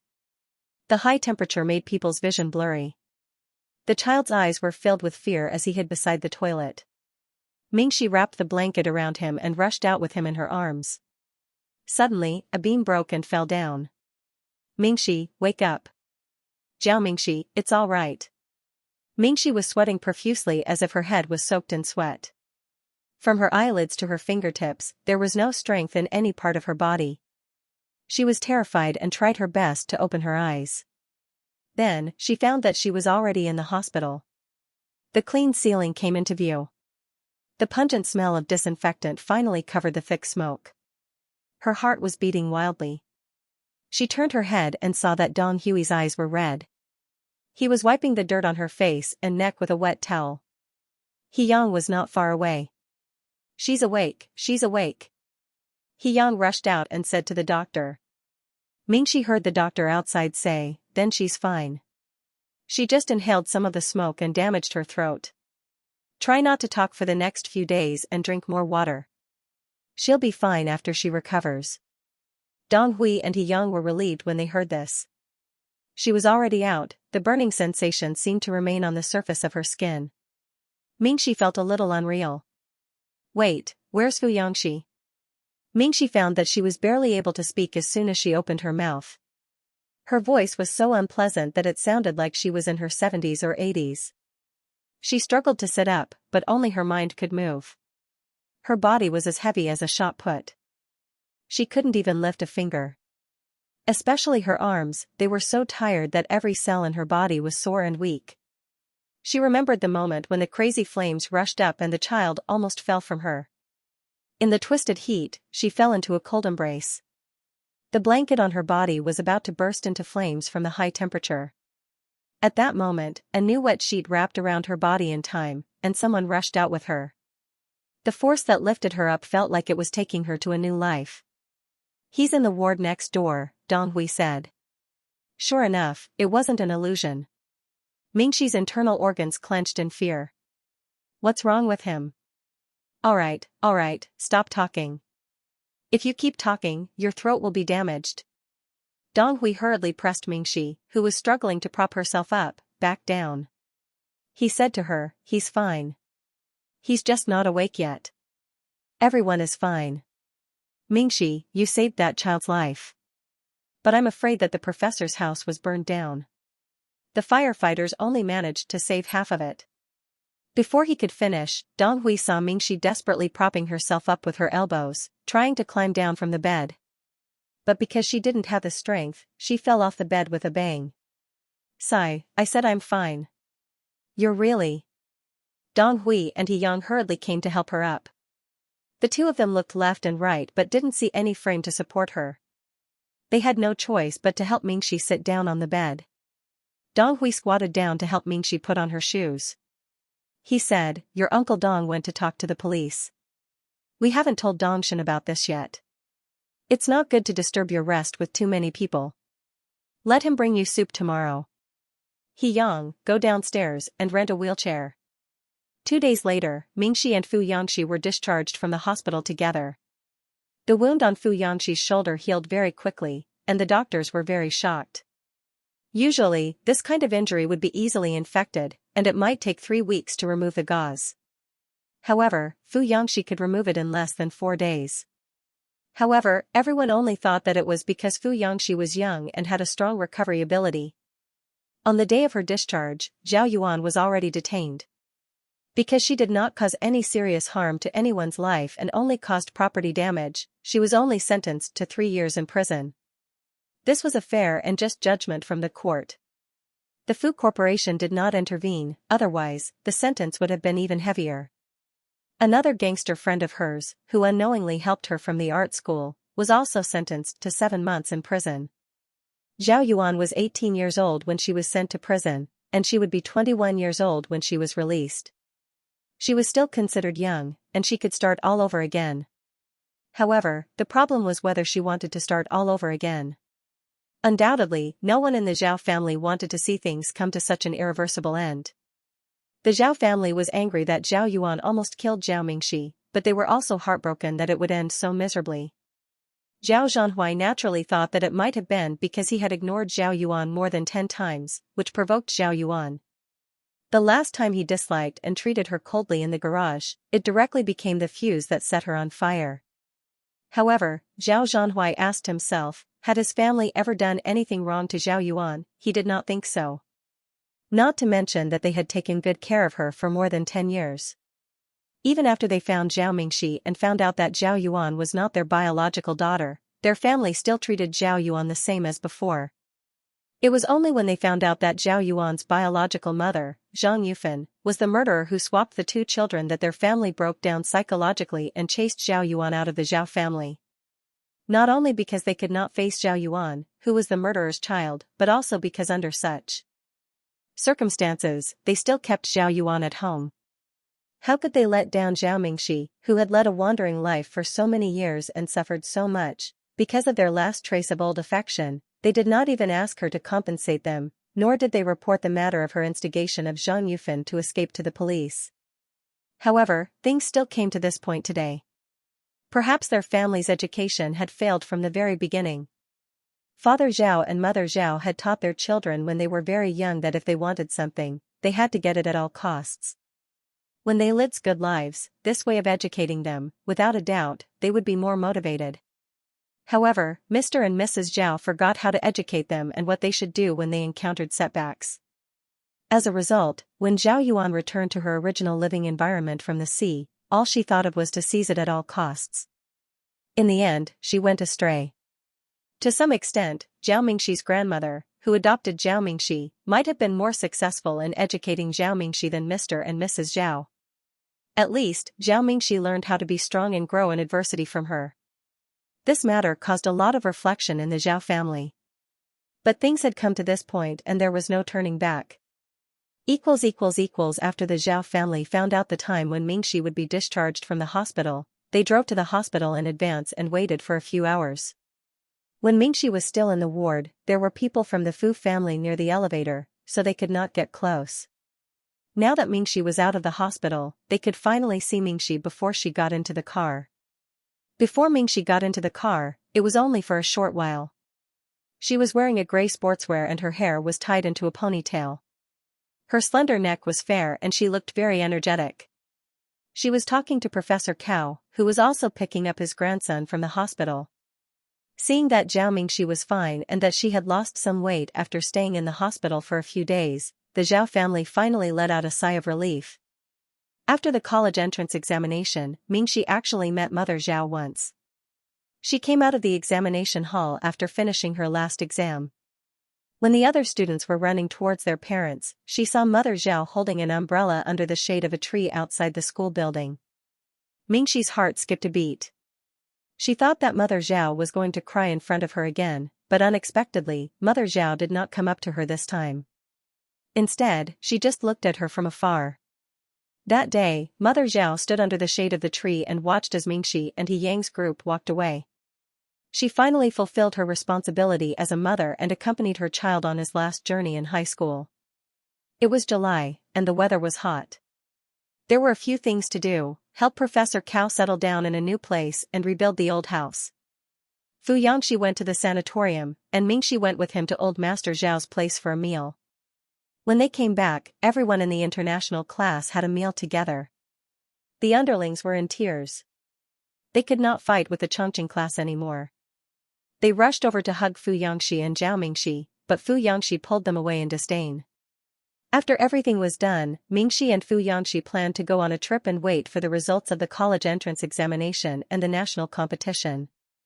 Ko Qingwen had nothing to do during the summer vacation, so he cried and begged the two of them to bring him along. Ko Qingwen, bring me along, Shigu, I'm so bored. I've already cleared Zelda twice.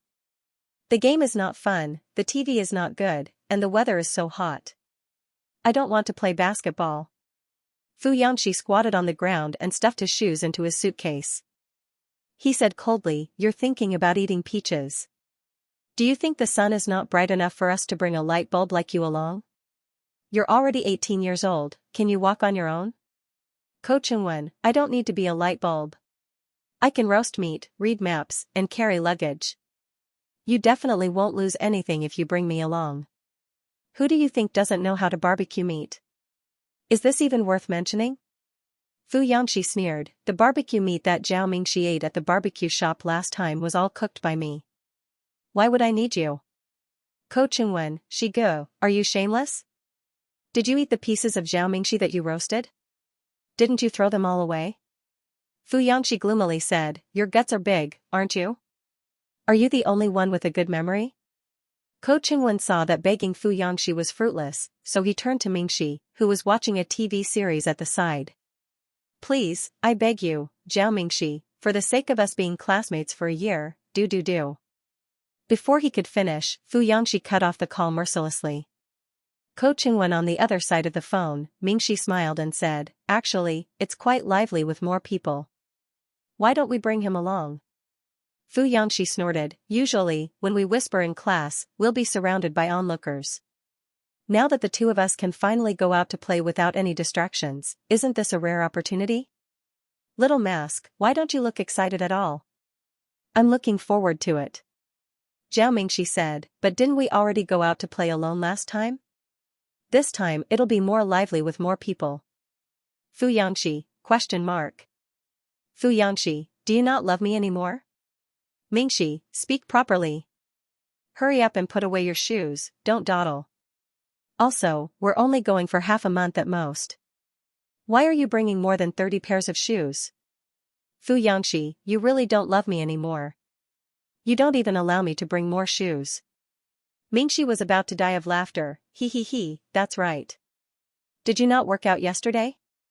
Beauty fades, youth fades, there's really nothing you can do about this. Fu Yangxi was about to die from anger. He kicked open his suitcase and came over to pinch Zhao Mingxi's face. Little Mask, you're too much of a scumbag. Ha.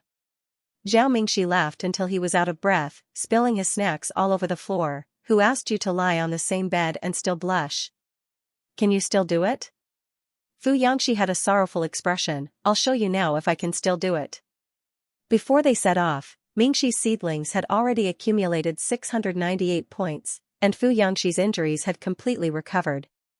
The system thought that Mingxi would more or less regret it, but Mingxi felt that there was nothing to regret. The female-led halo was not necessarily a good thing. If it was a female-lead halo that involved stepping on others and sacrificing the people she cared about, then it would be better to just be an ordinary person and rely on her own efforts to live a good life. They had originally planned to go overseas to play, but before the two of them left, Mingxi's visa ran into some problems, so they had to postpone the trip. End of chapter 70. Don't forget to subscribe, like, and share the video to support the channel.